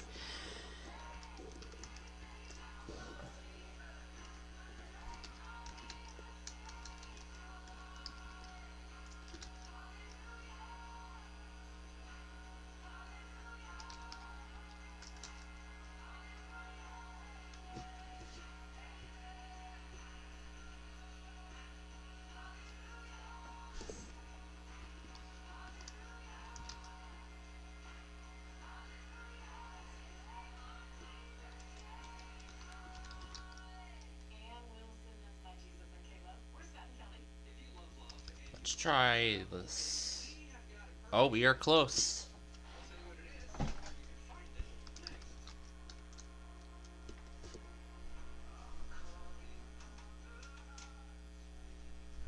Yeah, this is the modified version of Same God from Air 1.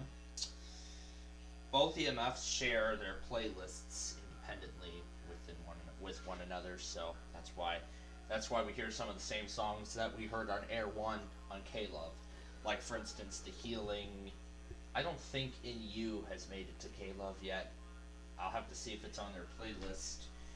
The Lion, I think, actually has stopped airing on K-Love. I don't think they air it as often, according to K-Love Insiders, because the Insiders...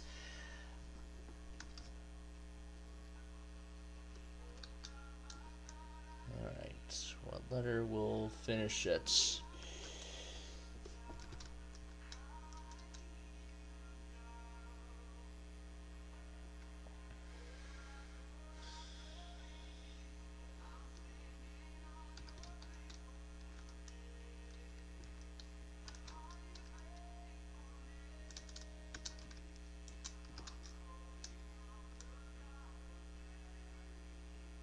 Oh my gosh, this is, yeah,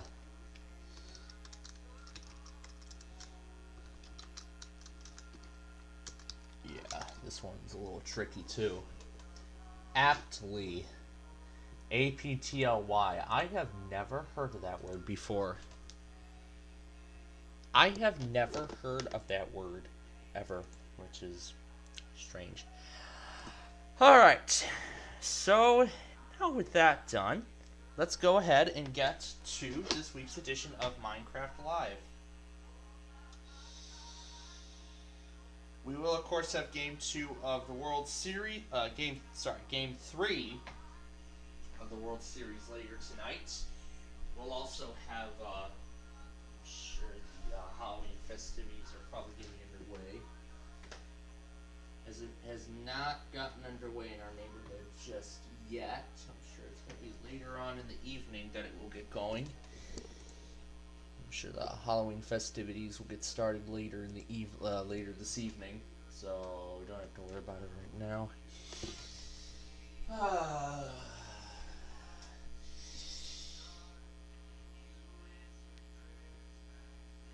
Alright.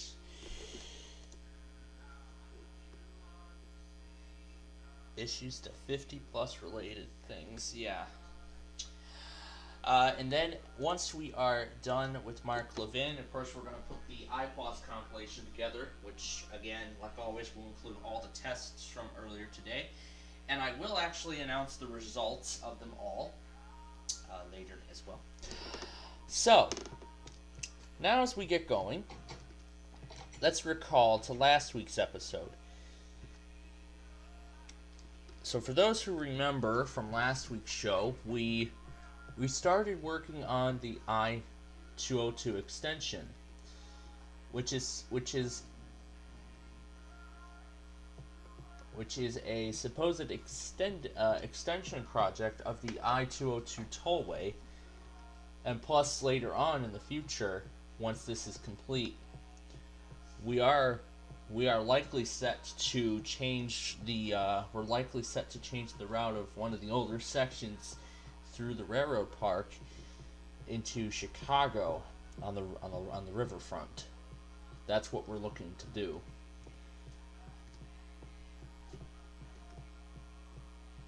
But for right now, this is what we have at the tollway. I'm actually just going to go ahead and fly over to where we're going to continue.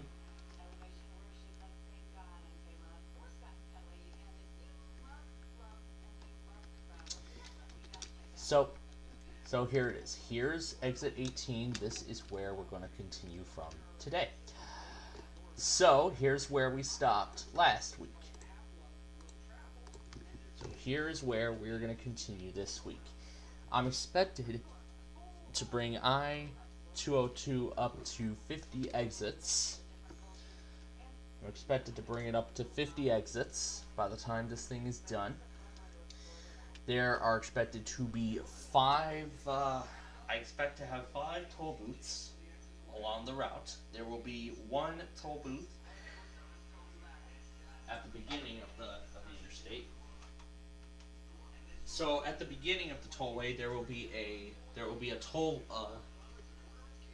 So what I'm expected to have of this is a toll booth right after right near the train tracks at the railroad park. That's where the toll plaza.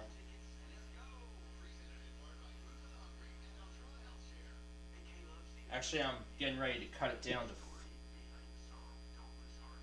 Yeah, I'm actually getting ready to cut it down to 4. Because we're going to take one of the toll booths out of service. And I'll actually keep that toll booth up as a little memorial in some way. That's what I'm expected to have here.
And I'm sure what that sounds like now, it's time to lower the pitch again.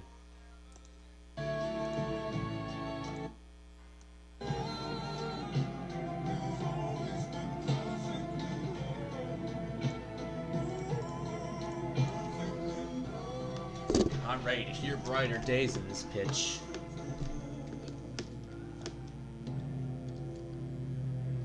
Rachel Lampa and Toby Mack, that is perfectly loved on K-Love. We're Scott and Kelly. Thanks for hanging with us. This is Brighter Days from Blessing Auburn. I know there's gonna be some brighter days. I swear that love will find you in your pain. I feel it in me like the beating of life in my veins. I know there's gonna be some brighter days. I know there's gonna be some brighter days. Oh, ashes fall from burning dreams. Oh, never live through times like these. Oh, if you're trying hard to breathe in the dark, in the dark, I know there's gonna be some brighter days. I swear that love will find you in your pain. I feel it in me like the beating of life in my veins. I know there's gonna be some brighter days. I know there's gonna be some brighter days. Oh, if your screams don't make a sound. Oh, if your walls are flashing down. Oh, if your heart just cries too loud all the time. All the time. Whoa, I know there's gonna be some brighter days. I swear that love will find you in your pain. I feel it in me like the beating of life in my veins. I know there's gonna be some brighter days. I know there's gonna be some brighter days.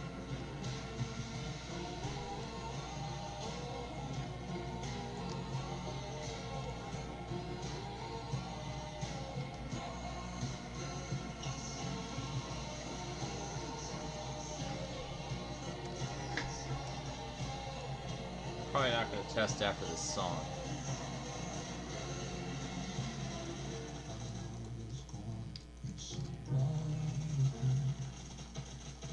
I swear that love will find you in your pain. I feel it in me like the beating of life in my veins. I know there's gonna be some brighter days. Swear that love will find you in your pain. I feel it in me like the beating of life in my veins. I know there's gonna be some brighter days.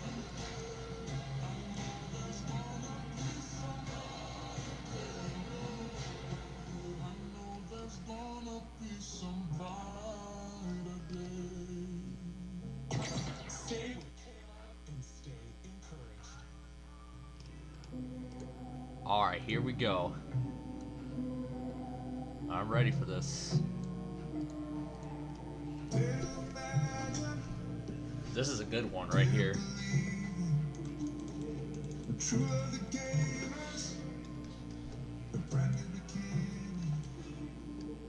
This sounds so good. No celebration, no ceremony.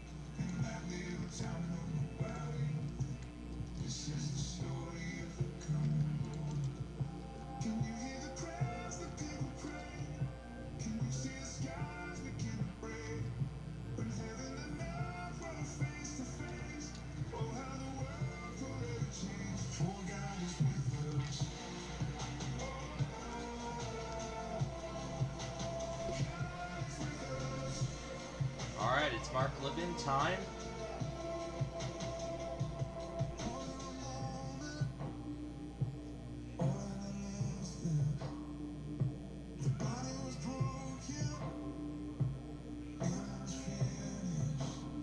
Alright, let's get set here. So we're going to have to pause.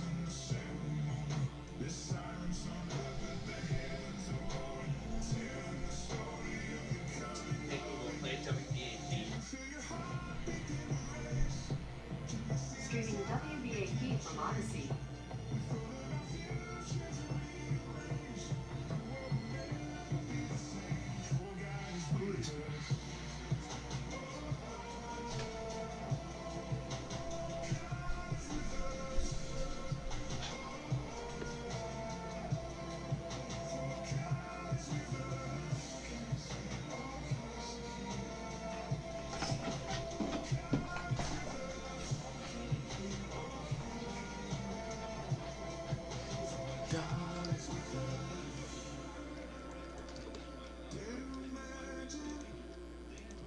Didn't believe me.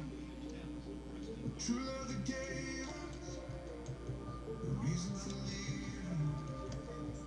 Can you feel the heart?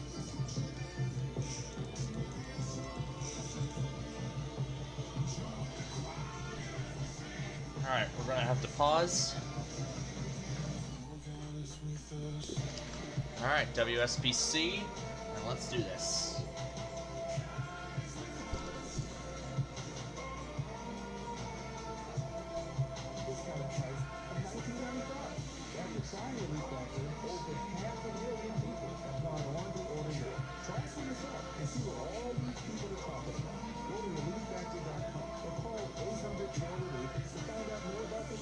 That's 800-4RELIEF. Live your best life and feel the difference with Relief Factor.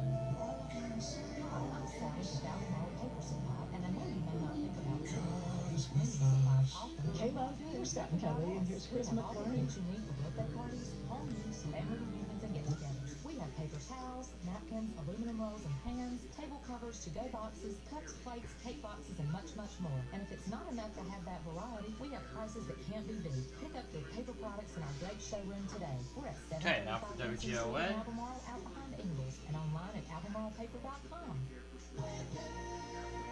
Your Weather Center forecast for Albemarle and Stanley County. Cloudy skies tonight with chance showers and Alright, we will let you watch as the small iPod test is about to go out. Showers tomorrow morning with cloudy skies through mid-morning, then gradual clearing. Tomorrow's high near 74. Partly cloudy tomorrow night, the low of 51, and mostly cloudy. Do you hear that Spanish ad in the background? Wow. In the Weather Center, I'm John Cottle. Stay tuned for Fox News at the top of the hour every hour here on 107.3 FM and 1010 AM WSPC. This is the Four States. There it goes. Freezer Supermarket. Your local news leader. We are 107.3 FM and 1010 AM WSPC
Albemarle.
Probably as far as we're going to be able to go.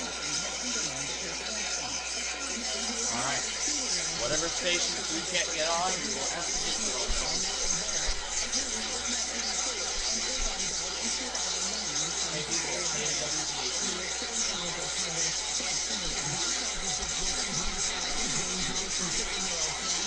Alright, let's see how many additional stations I can get going before it's too late.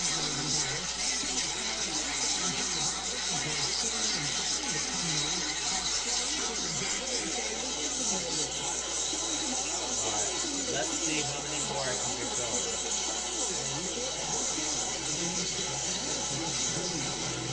I think that's it. I think that's all of them. Yeah, I think that's the max. Yep, that's the max we can go. Can't go any more than that. We're going to have to do it like this today, unfortunately. But we are done, and we are set from our... So I'm going to eat a whole bag of sweets. Oh yeah, UK candy.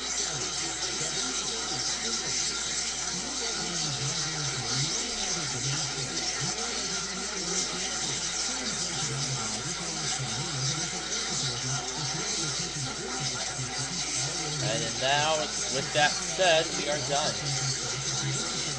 We are ready.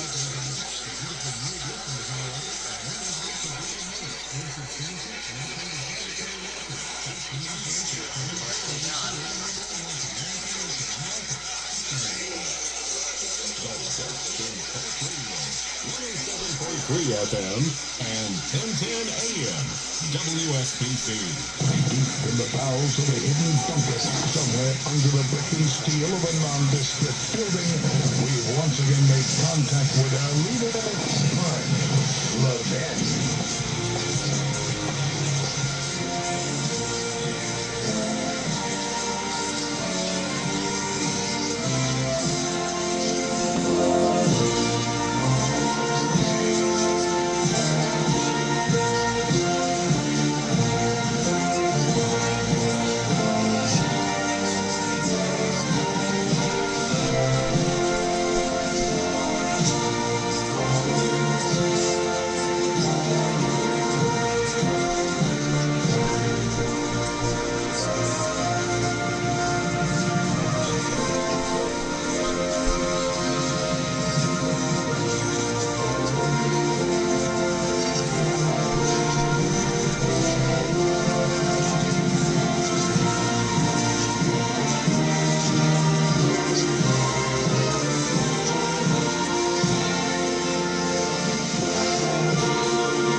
get to our, we'll get back to Minecraft in a moment. But before we do, I actually have a few things that I want to cover. In fact, there was actually one that I actually found out. That's not the user.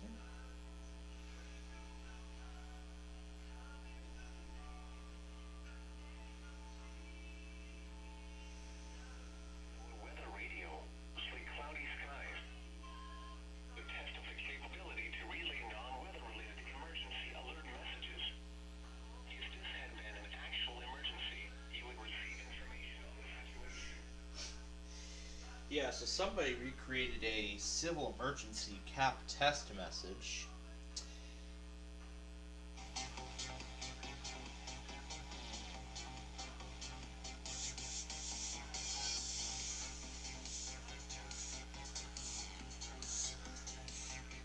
And Sky Blue streamed himself at school today. So anyway, let me go to GoPJ's channel for a moment because I actually just found out from him. I actually found this out this morning just before I went to school today. So, actually, before we start, let's announce the results of the automated weeklies from overnight. So let me announce the weeklies from overnight, and then I'm gonna go into,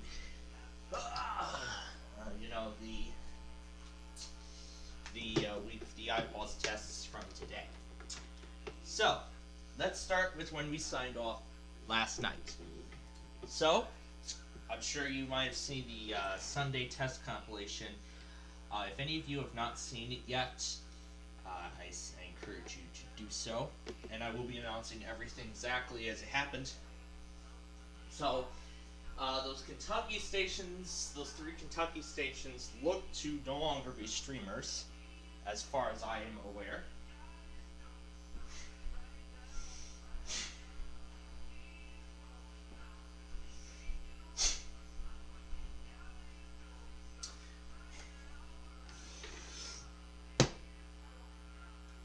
So, those 3 Kentucky stations we used to have, those now appear to no longer be streamers. Once again, going within the 1 hour threshold. So, then K, that talk station out of Dallas, yep, that weekly went flawlessly, although there was an ad at the beginning. The Tampa iHeart cluster went without a hitch, except now I want to make another pre-roll for WDAE and the rest of Tampa's iHeart area. So that's what I'm looking to do. The Georgia stations went alright. I got that one. WTTR got that one too. And I did have camera recording WHAS, which did go successfully. I did hear it. However, it was kind of quiet, so I needed to turn up the volume. And I did hear it, but overall, success. KRMG, success. Those 3 Michigan stations, those were successful too. Silence that for a second. So those 3 Michigan stations successful. I did get KCHO Chico, North State Public Radio. Then of course the first 4 stations of the Tulsa cluster. The Bowl, that country station, and what else? That country station. Oh yeah, there was a jingle I was gonna render, wasn't I? Oh yeah, I was gonna do that too. I'll do that in addition to the pre-roll at a later date. So, oh boy, let's see. I got all the Tulsa stations but KHTT, which failed to load. So unfortunately missed that. But WGY, WJCT both went without a hitch, and the Dinovite jingle happened to come right after the test finished, so I decided to include that too, right before WJCT. The Houston Odyssey cluster went alright.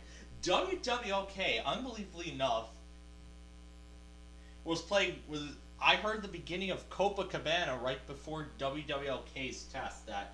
That song from Barry Manilow that I first heard at some sort of wedding party at the Garden Chalet in Chicago Ridge. That was where I actually first heard that song. And since then I had completely forgot it, but now I remember it after I took a listen to it many, many times. So, that's how great that song was. Anyway, Results Radio, got that one too. KYCC, for some reason 2 automations went on WIRK, but I did get that. That religious station out of Arkansas, got that one too. Those 4 stations out of Mississippi, and then those 2 ones after that. But I actually just discovered it this morning. We have a new Auto Weekly. This is a test. KONO is conducting a test of the emergency alert system. This is only a test.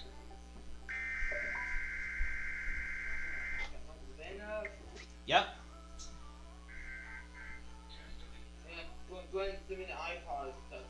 I'm actually about to start rendering that. But I actually found a new Auto Weekly this morning.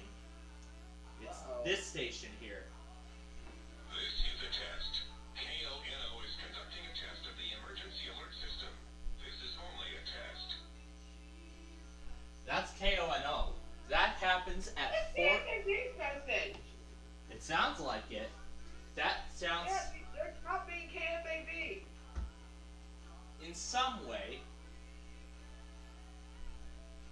But anyway, that station runs an Auto Weekly at 4:39 a.m. on Monday, and I will actually try and get that next week. Anyway, I did get those other Mississippi stations. That second Oregon station was not a streamer. So now there's one more to confirm, and if that's not a streamer, then that's the end of the Oregon cluster, and those Kentucky and that 1115 Kentucky cluster will be going along with it. The Duluth cluster did go without a hitch. I got WYAB. However, KCAC cut off the last second, so unfortunately I missed that. So we only missed 2 tests out of the Sunday cluster, which is not that bad. No, there's a lot on Sunday. Yeah. Yeah, there definitely was. Alright, now we move on to this morning. I'm sure this is the part many of you have been waiting for.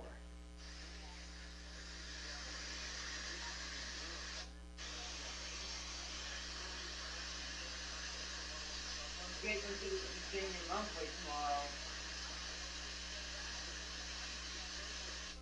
The signal on KWIZ was so bad. It was very bad. On the Los Angeles receiver I was in, the reception of that thing was horrible. It was absolutely horrible. So unfortunately I missed that one too. But I did get those Wyoming stations. The Auto Weekly from those stations. Unfortunately, WKRK was not working, so we missed that. I'm going to assume that one station out of Arkansas is also not a streamer, so that's off the list too. Then I did get the Georgia IPOS test. On Wiki?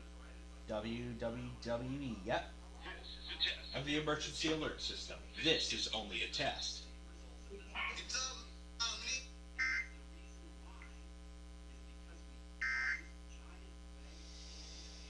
This is the required weekly test of the emergency alert system for the state of Georgia.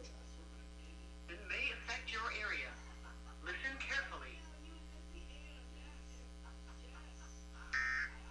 And then after that came a random weekly from one of the stations in the DC area. It was at 9:41 a.m., so this was like right at the beginning. It was WKEX who did a random test.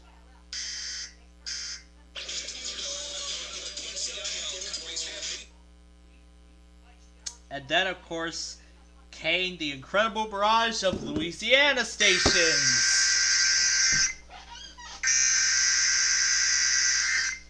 Four headers of identical length playing at the same time. Y'all got the same second, dang. Yeah! day. That was impressive. Next, the real-life radio station. I thought they were going to go like within the last 10 minutes of the time window. I think I should start them like immediately after the auto weeklies in Louisiana, because I don't even think they went within the last 10 minutes of the time window, unfortunately.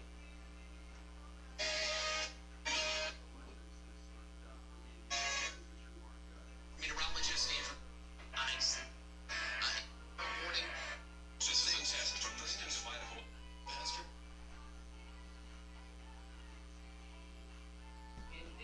Is WXMB for the East Coast? Yes. There, of course, came a bunch of weeklies. Yeah, Idaho Weekly, and did you look at that siren test message? Nope, it went late. What do you usually send that? I wonder. I'm actually going to include the entire, I'm going to actually include everything in here. Even the your attention please thing, I'm going to include that too. Of course, KBRY is not a streamer, and I almost missed the Central iPods test because KTXK was failing to load. Well, you that WJU does it too. No, it just says RWT NWS on their criteria. No, they do it. I've used it before. I don't know how you confirmed it, but some area failed their IPOS test. Why? No Rice and Steele counties? They did their IPOS weekly as an immediate evacuation order. Yes, they did it as an immediate evacuation order. And look, it even says this is a required weekly test when it's marked as an evacuation notice.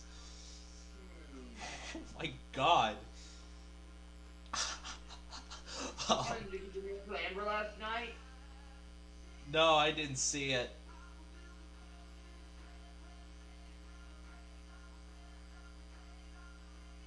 Oh my gosh. That was one of the best iPause fails I've ever seen.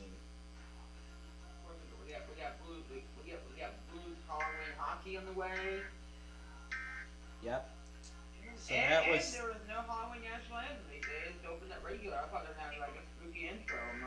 Nope. Yeah, I thought that too. But thankfully, WJON saved the day and relayed the Central iPause test. All of Missouri, all of Mississippi. Thankfully, WJON saved the day with that weekly. Yeah, WJON does do iPods. And then KGDD. I'm thinking that they just started. Then KGDD. Then the KGDD test, which was successful. And of course, they did an incredible barrage of mountain iPods test stations.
That, of course, came the beginning of the mountain iPods.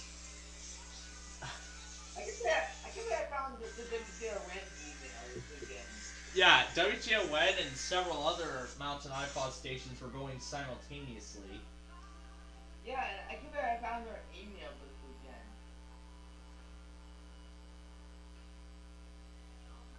Now, of course, you all should know what came after that.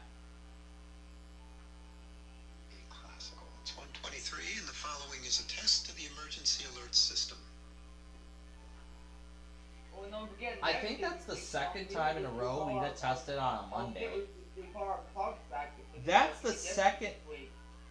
You know, that's the second time.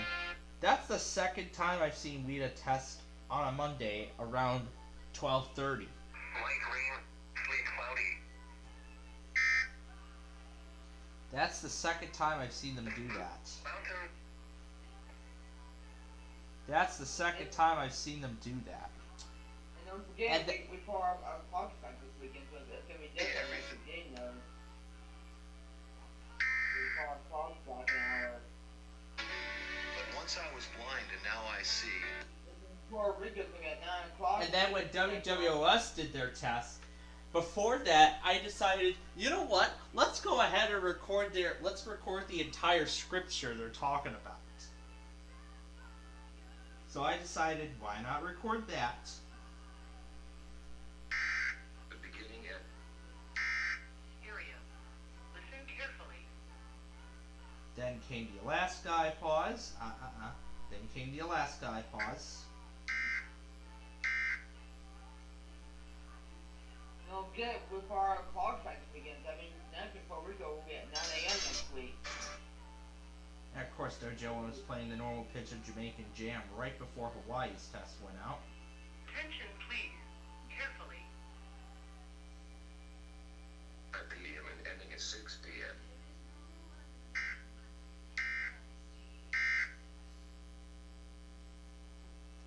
And now the last one. And of course, we can't forget I'm going to the post office Wednesday, so that's going to be fun. Yep, that's going to be a lot of fun too. And then the Samoa I pause. So I only missed, I believe I only missed like 3 or 4 tests out of this, so not that bad.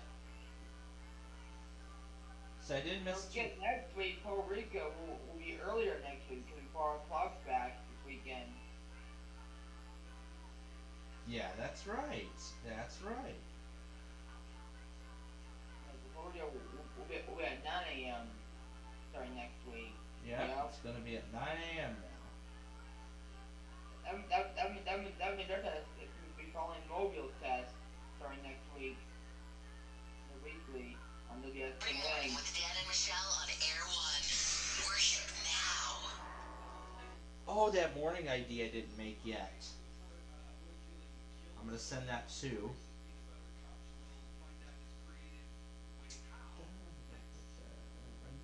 Rendering, done.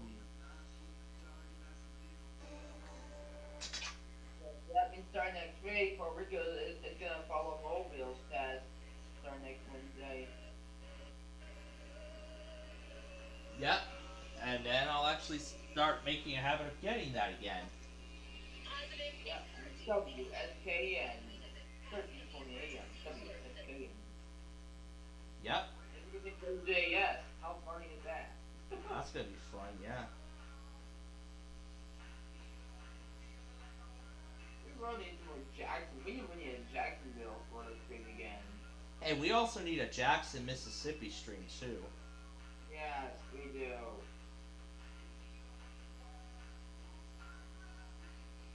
And then don't forget to stream your test tomorrow. My test? Oh yeah, that's right. My state's monthly. That's right. Yep, and St. Louis should be going too. 30 minutes after. Oh yeah, there's a lot of my older stuff on here. Like this one thing I did where I started OBS while Air 1 and a bunch of iKings were playing in the background. Worship now. This test. And that's around with that Halloween bro from KSAD. Yeah, I actually did that way before we even got on the air. And how am I already down to 1.5 gigabytes? That's ridiculous, man. I don't even know what the heck they did this morning. That was different. Yeah, there's actually a favorite part of this thing, and for those who didn't hear it, I'll actually go and play it again.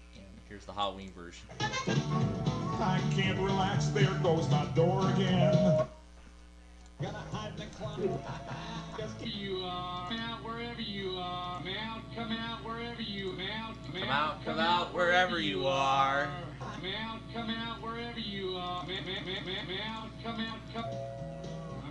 Come out wherever you are. That is a great. They do it every single year. And this is my first time getting it. Oh, there's the Air 1 website that I had saved that one time. Delete Yeah, this thing. I don't know how they got all that into one thing, but they did a good job. They totally did. Yeah. What they used and they got into one big old thing.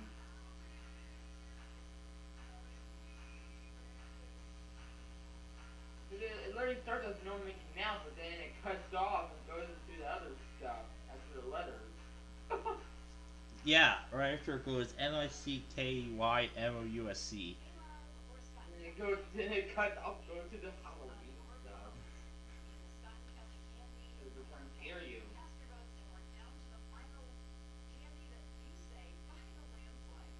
These items will be deleted immediately. Talking about monsters and All that stuff.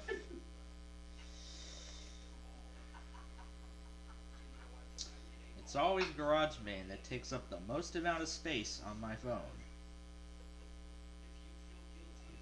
It's always this one app. It's always GarageBand that takes up 8 gigabytes of space on my phone. Even though there's like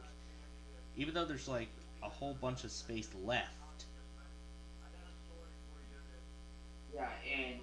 Yeah, even though there's like 12 gigabytes of storage, it says 47.9.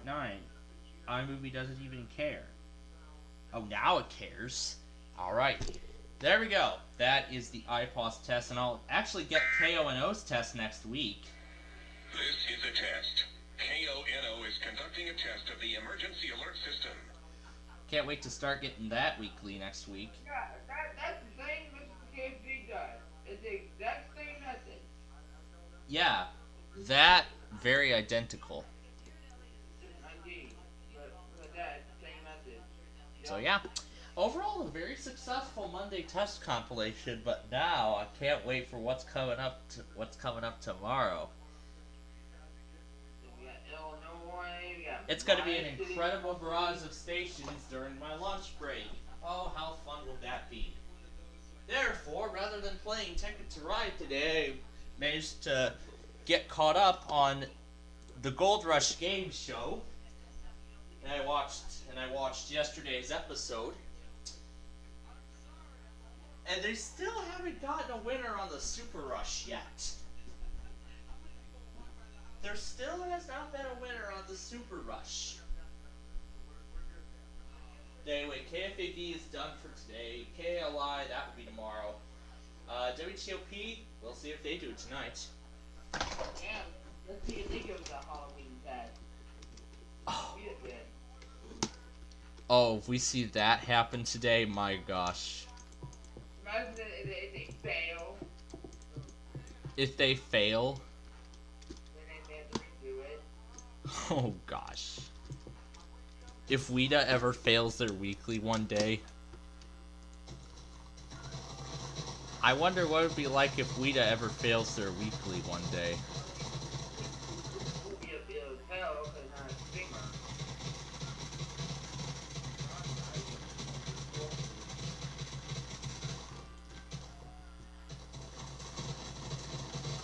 We got your state, we got St. Louis, they fucking do it. They did have 2 months, so we should be getting the year tomorrow next Tuesday. Wanted to. Let's see. Yeah, I'll turn it 10:45. If not, I'll turn it 2:45. If not, then go next week. Those 2 times.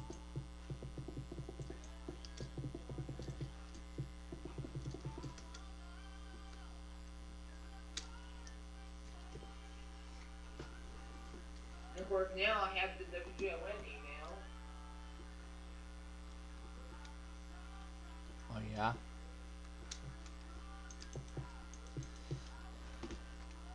And of course, I've been having a lot of fun raving to those videos that I made this morning that I made last night of using a green screen with the Flooded Realm song on I-355. And I did the same thing with my brand new 294 video. I had a lot of fun doing a lot of plasterings on those. Oh, did you give me the iPod stuff yet? I'm rendering my copy of it, and then I'll send it over.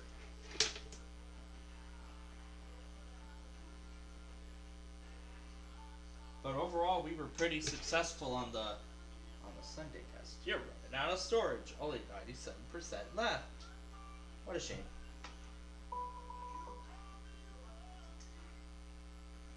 Yeah, Friday was cold front. I'm not looking forward to that. Considering how warm it's gonna be this week. We get to see a big opportunity weather this Friday. Yeah, I see it.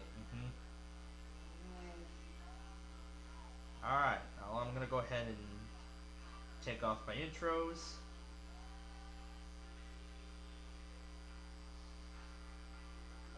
Leave after this, you don't want to do this anymore. Alright, there we go.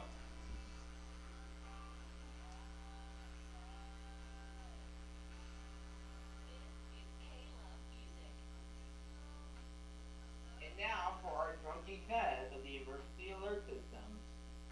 Whatever Caleb will do it.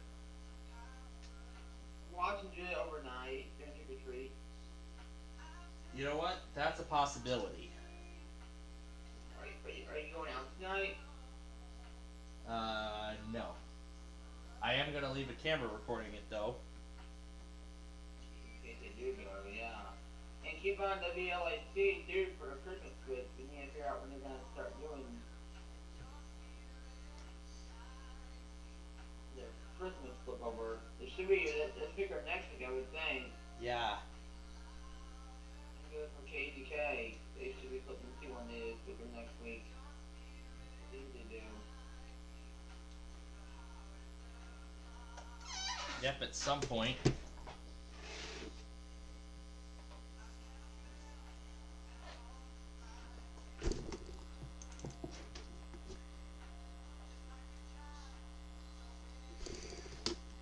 And we're gonna have a lot of time to complete the pavement for this road. The RAR guy today yet?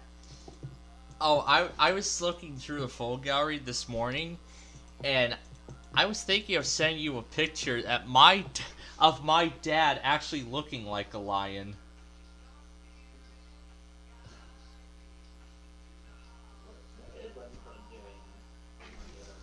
I don't know what he's up to. Probably trick-or-treating.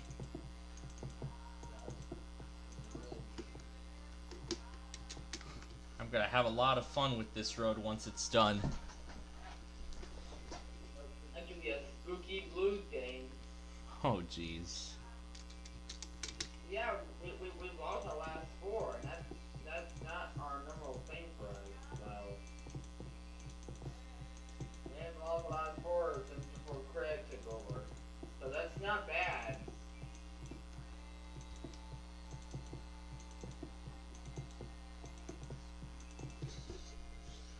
Yeah, and I was making remarks on the video, like, imagine driving down I-355 and you suddenly see Una dancing and Boston in the streetlights.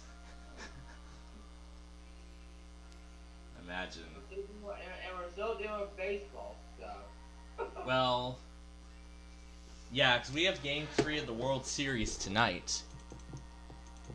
Tonight's Game 3 of the World Series. Because we're going to November, and we still got baseball going. Yeah, the World Series at max is expected to last through November 5th.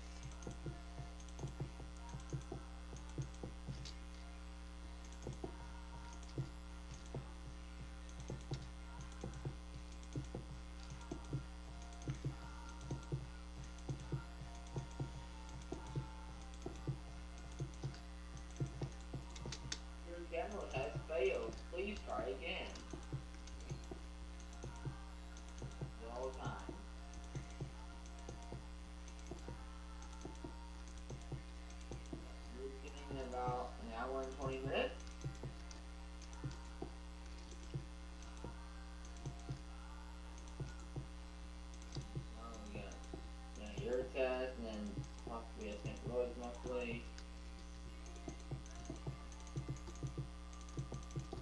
Yep, all that.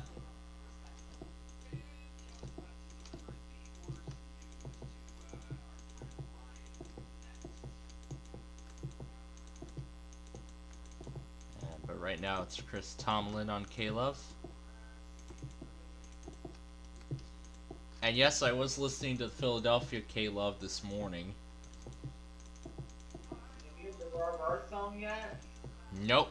I don't think K-Love is airing that as often as they did when it was first introduced. Did they do it one time? They did, but I don't think K-Love Insiders wanted it on K-Love, because I think they preferred it on Air 1. So right now it's back to an Air 1 exclusive. Because there are a lot of songs that are exclusive to K-Love, and then there's songs that are exclusive to Air 1.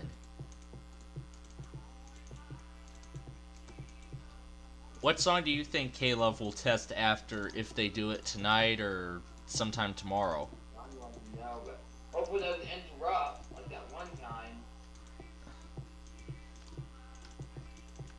They've actually learned from not interrupting. And then Malcolm, because it's Wednesday, it's also my 2-year anniversary on this channel. It's coming Wednesday. Yeah, that's gonna be a lot of fun. I know. I went to the weather office and come back celebrating 2 years on my channel. Oh my god. Now that's, you know, that's gonna be a YouTube first. Being there. That's gonna be a YouTube first. Being a weekly test, watching it, send it out. Oh my god.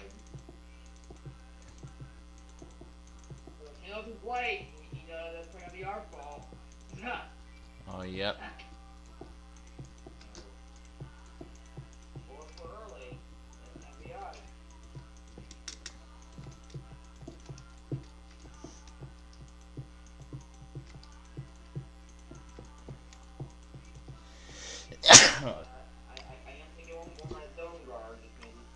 The item was uploaded but failed to be shared.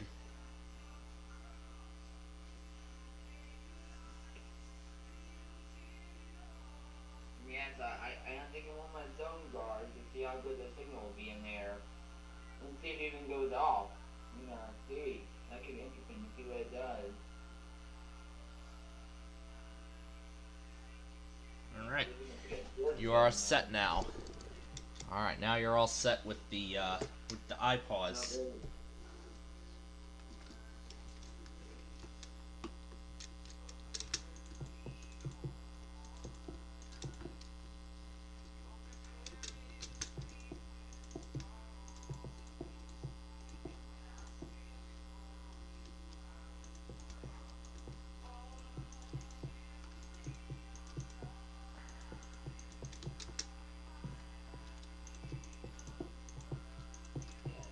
That's late. That'll probably be our fault.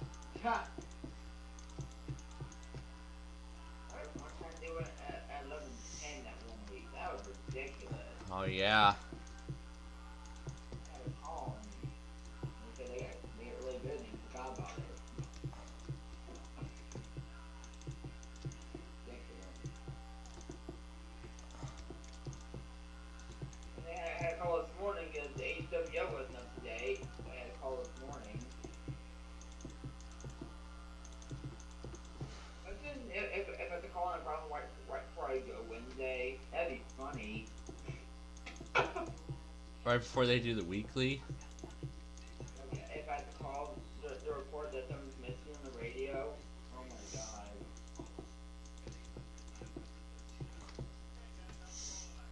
Yes, they could take time to fix it before they run the weekly.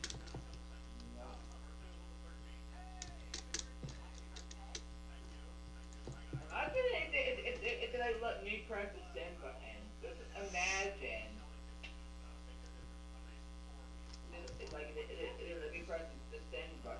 Oh yeah, that's right. You're gonna be You're gonna be at the office. You're gonna be at the forecast office.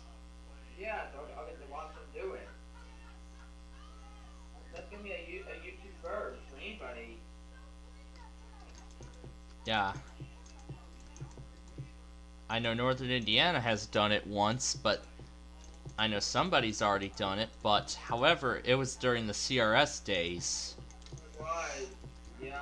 Not yet during the BMH days. No, it was a guy at a desk. Yep. Right on.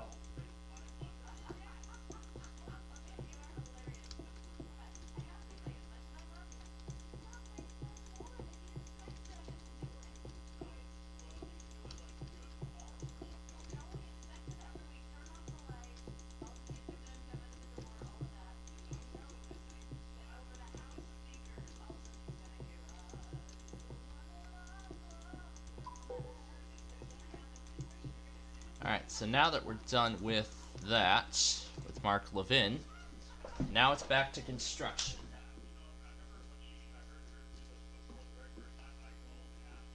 And I see trick-or-treating is underway.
The same song that Caleb tested after.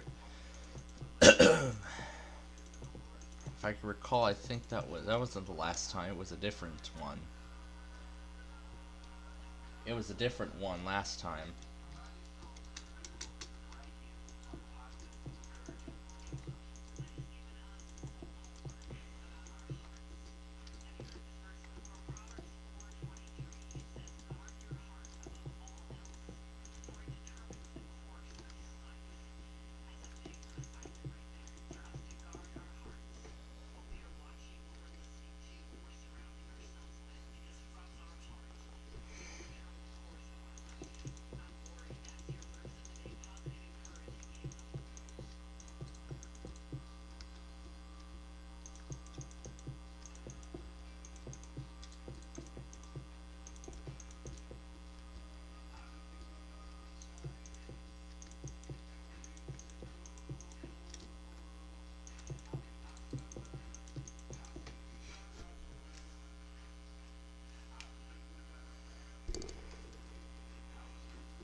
But maybe on Thursday when I'm away from school this week, I'll actually probably take some additional time and maybe have some more time finishing this up.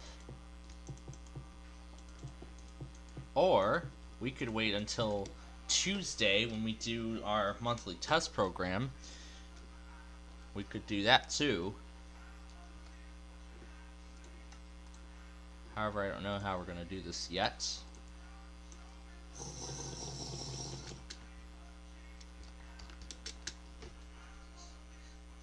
So this will be tonight's assigned section.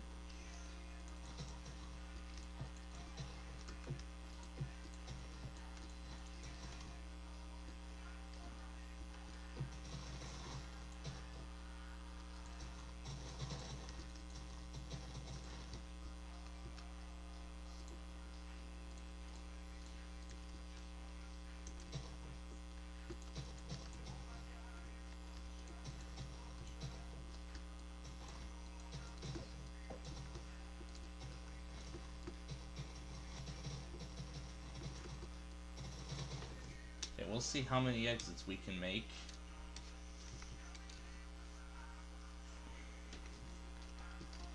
Yeah, I'm sure Skyluz is wondering what's going on here.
And then the other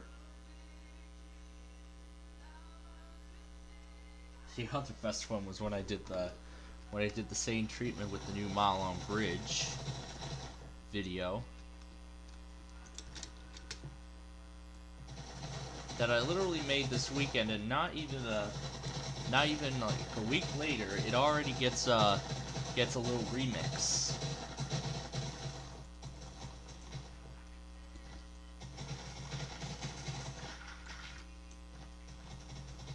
And that doesn't come till the very end.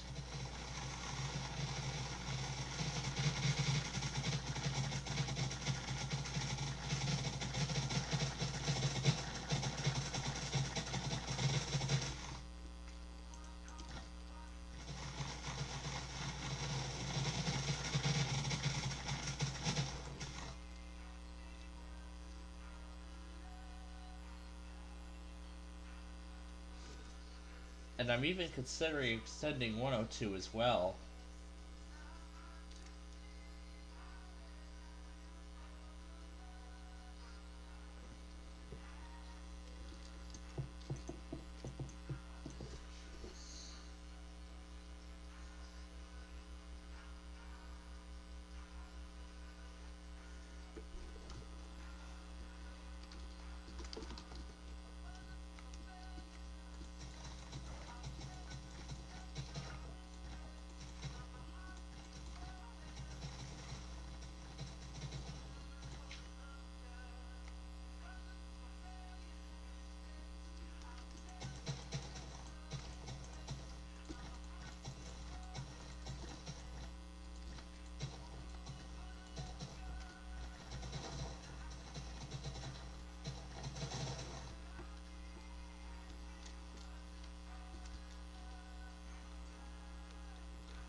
This is our assigned section tonight, and if I feel like it, we can actually go further.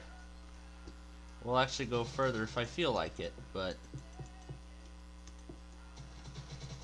yeah, we'll see how much of it we complete tonight.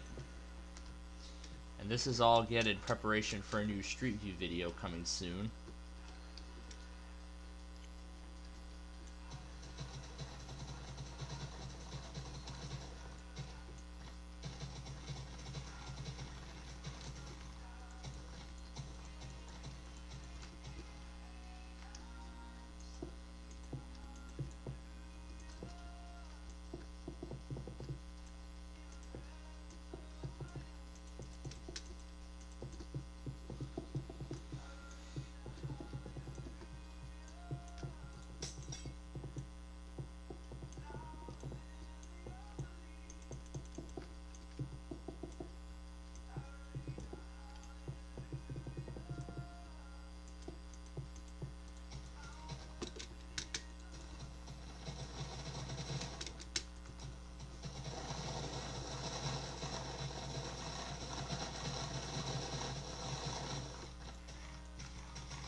This looks great.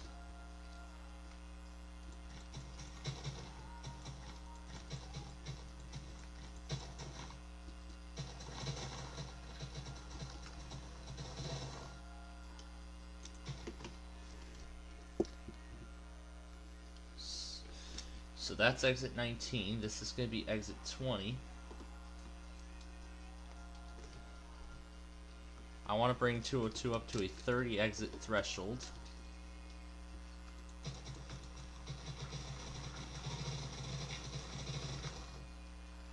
Yeah, I want to bring this up to a 30 exit threshold.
repair I-355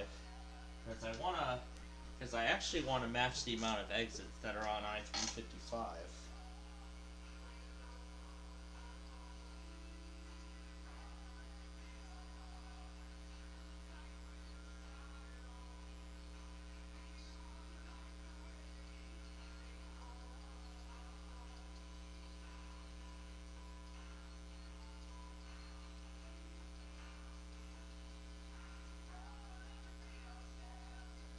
Nearly identical.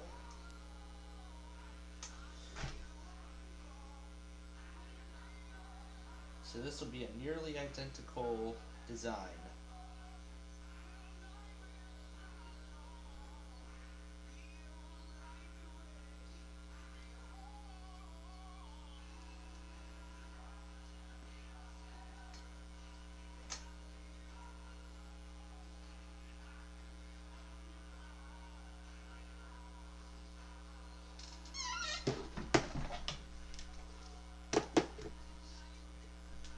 So yeah, we'll go 30 exits on the road.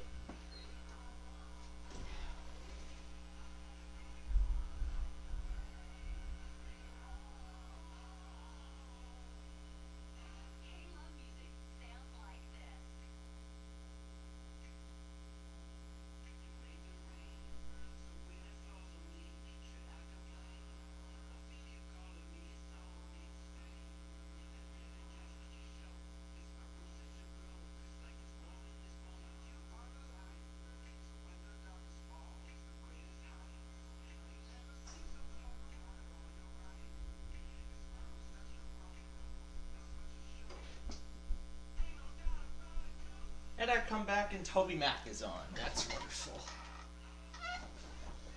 Alright. So now we are actually going at a much nicer pace. Now we're getting everything to match.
Exit 19.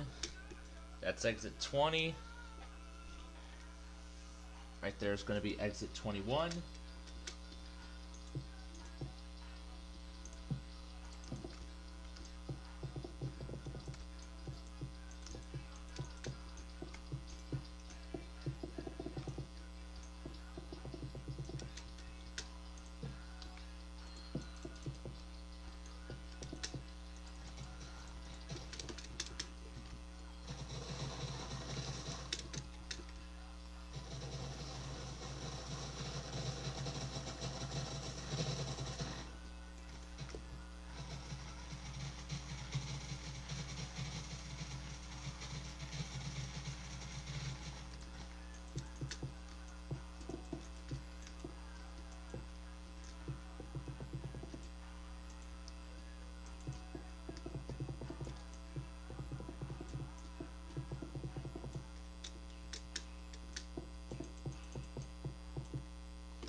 Oh yeah, that's right. It's that promotion Caleb is doing now.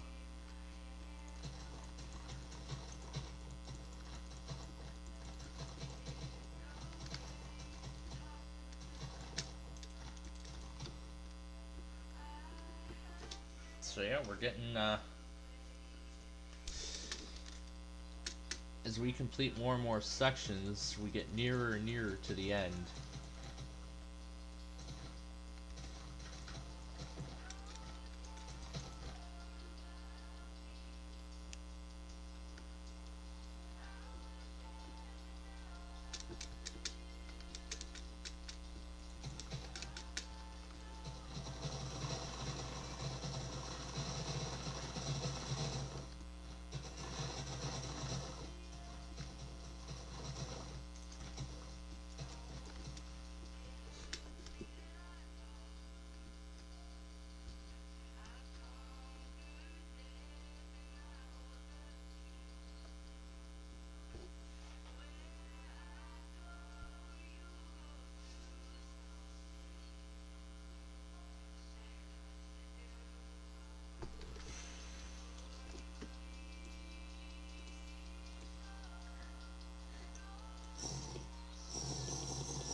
And yes, our large pool rooms idea is still in the works.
This is as far as we got with I-21.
So let me clarify what we have.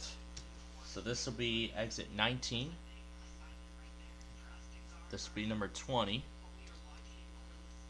That's 21. What we're working on here is 22.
Now I'm putting those numbers on the bridge, so that way it'll help me understand like what exit we're on.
And when we get to exit 25, this is where we're actually going to create a spur of I-21.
And plus, I've also decided I'm going to actually change the course of one of those power line towers in addition to this project.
make a difference for others.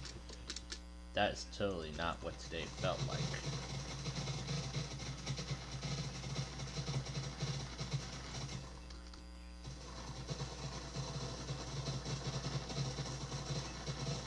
That's as far as we'll get here for exit 24.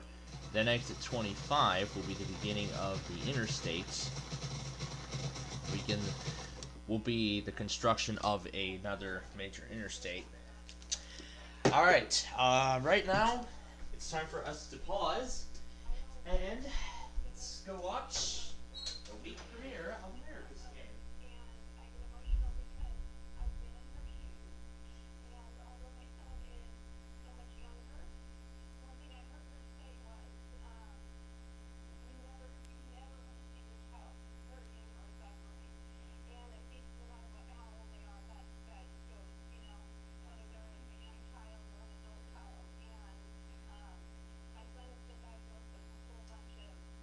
Health issues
Alright.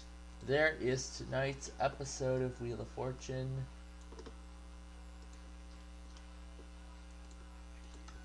Assuming WTO1 did not test. WTOP, sorry, did not test yet.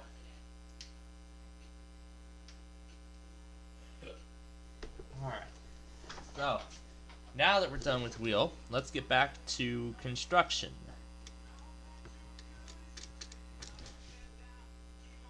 Oh, and that's right, we need to pull up something else. So, as it's about time for Game 3 of the World Series here. So let me pull up the receiver.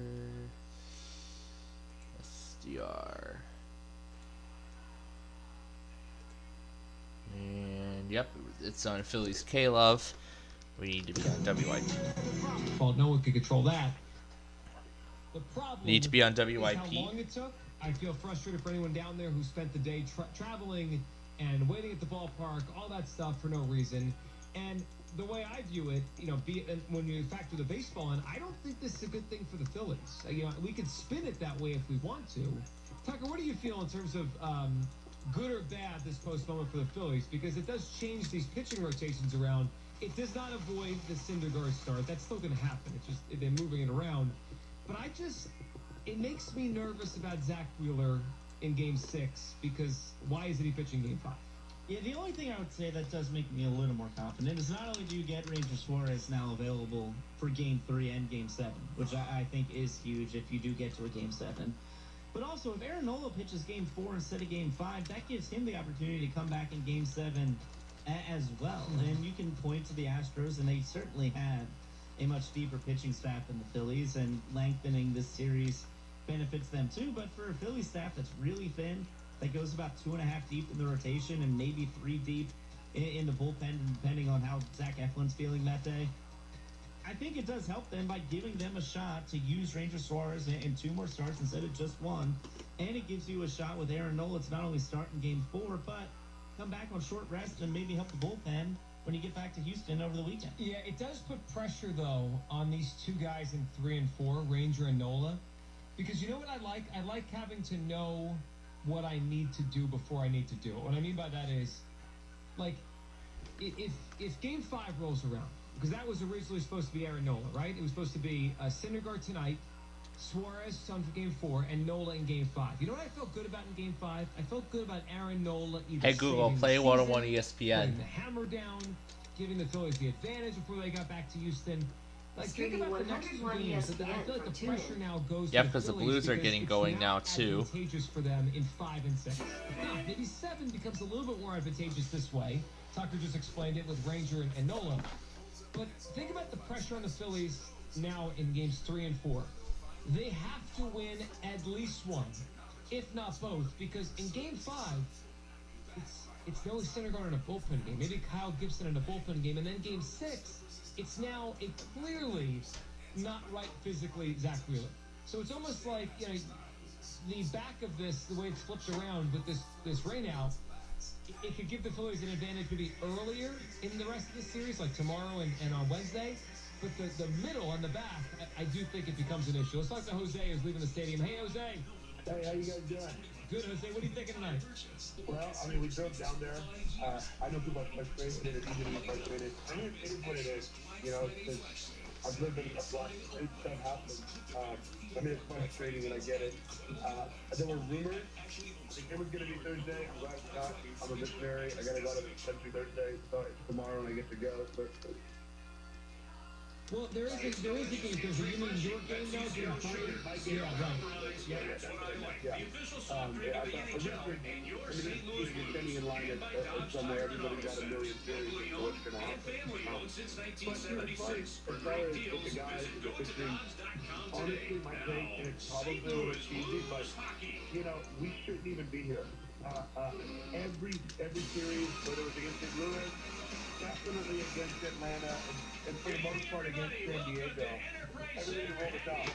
I mean, there was a million different ways in which we were going to lose. I remember before every series, I read every practical article, and out of Somebody at the Enterprise Center is dressed up as Santa Claus tonight. I guess Christmas is already here, folks. Christmas is already here. Yay! I'm happy Christmas is here.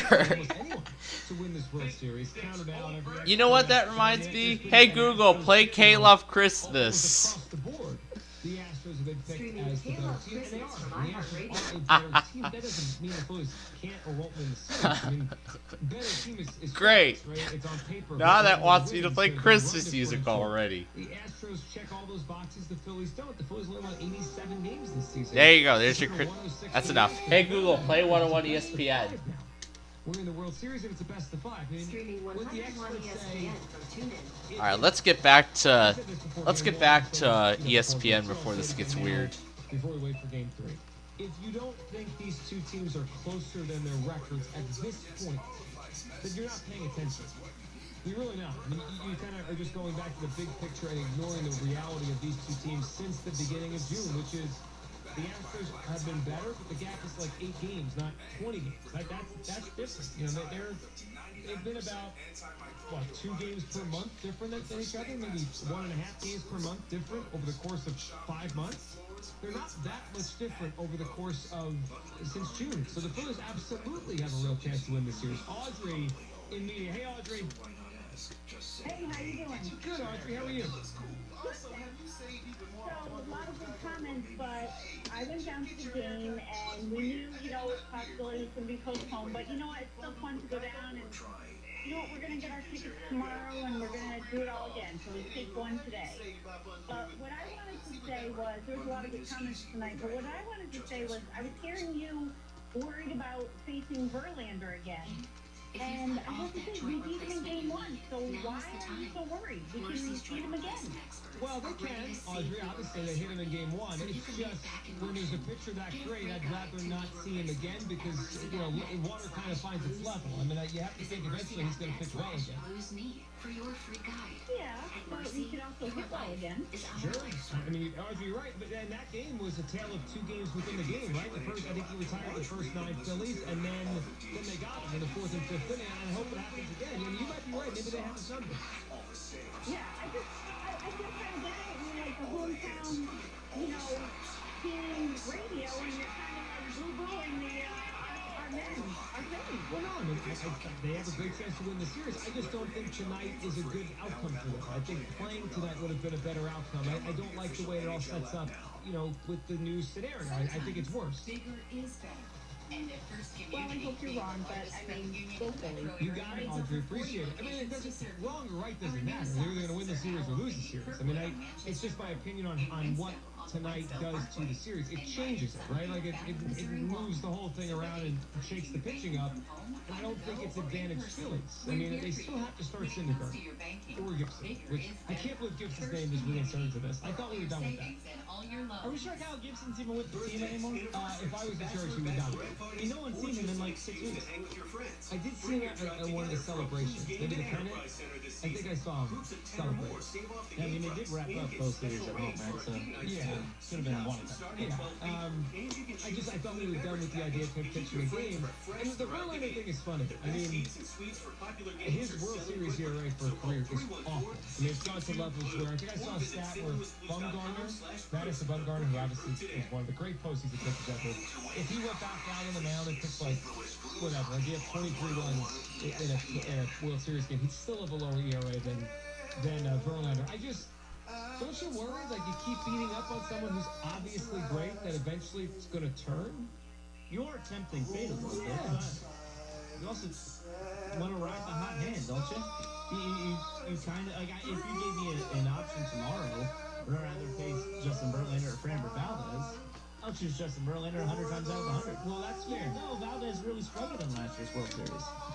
He did. He was bad.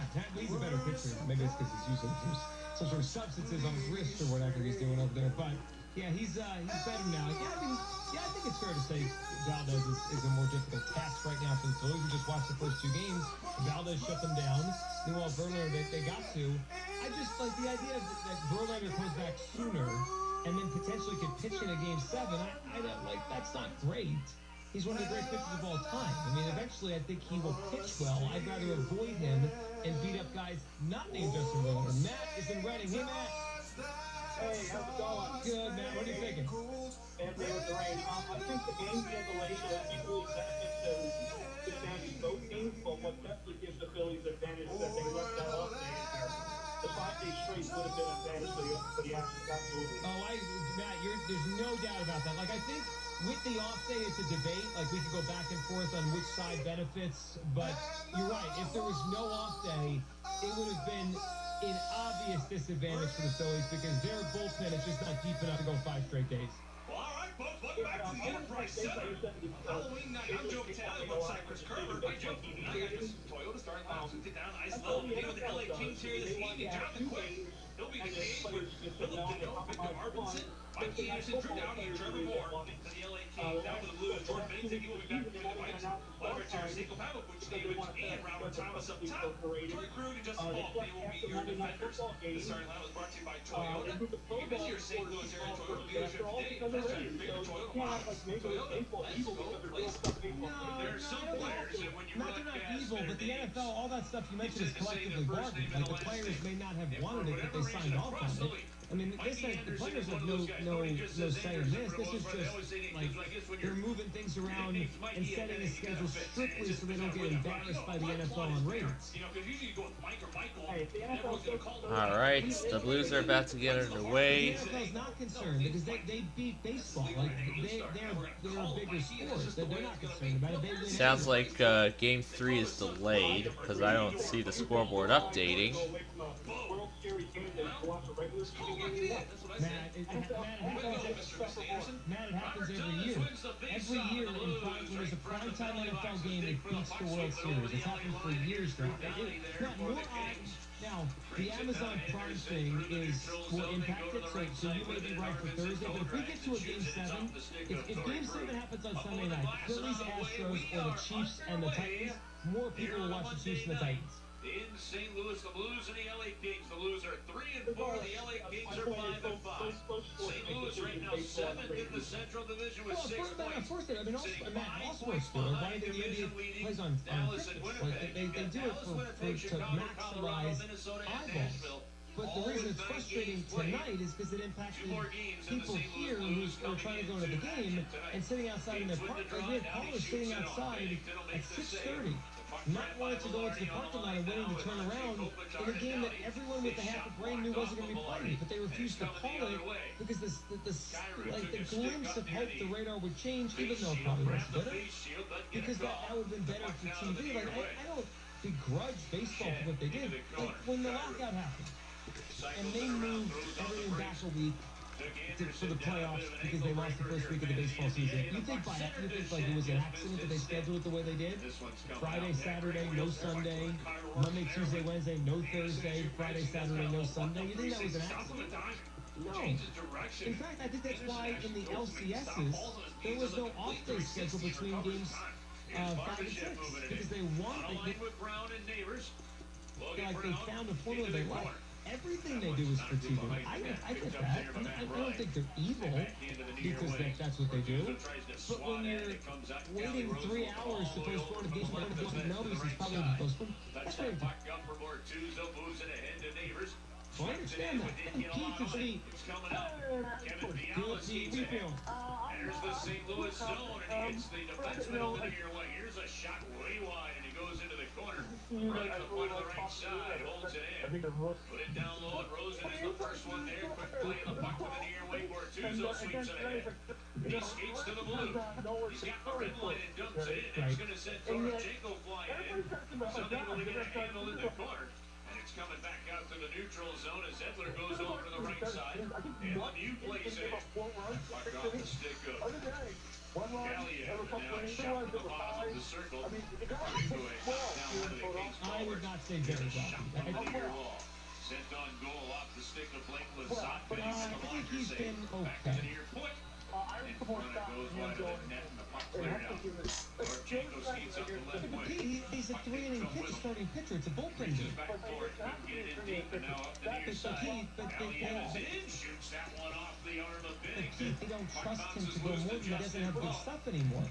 I mean, like, you're saying it to me as if it's my opinion. Haven't we watched playoffs? They didn't let him pitch. Well, sure, he could have gone out there and score that time. But Pete, it's smoke and mirrors. He can't pitch well anymore. Like, good teams will swap him around. Did you realize during the season who they started him against? Who would you rather have on the mound? Aaron Nola or Larry Sanders? Tarasenko goes into the corner with Robert Thomas there. Puck flipped in behind the net too, Dowdy. I mean, I don't know, maybe I can take 2 bad games in a row. But we don't know the outcome. You can't know the outcome before. Who would you rather put on the mound? Aaron Nola or Noah Syndergaard? I trust Noah Syndergaard. I trust Noah Syndergaard to give it 4 or 5 minutes. But Pete, he hasn't done that in a month. Pete, because he can't do it. Like, you think the Phillies can't do it? Who knows more about what they have right now? Me and you or the Phillies?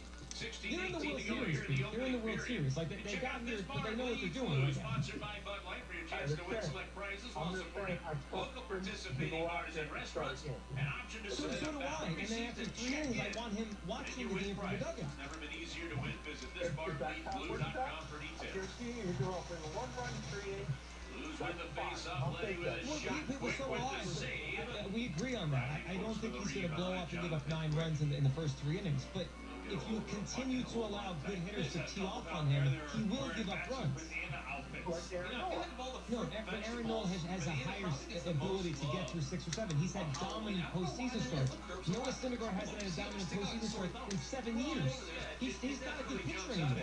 You don't see too many people getting a group of like 4 or 5 together and saying, hey, we're going to go as the Let me give you an example, just a quick example. If you cross the street with your eyes closed and you get across on time, should you do it again?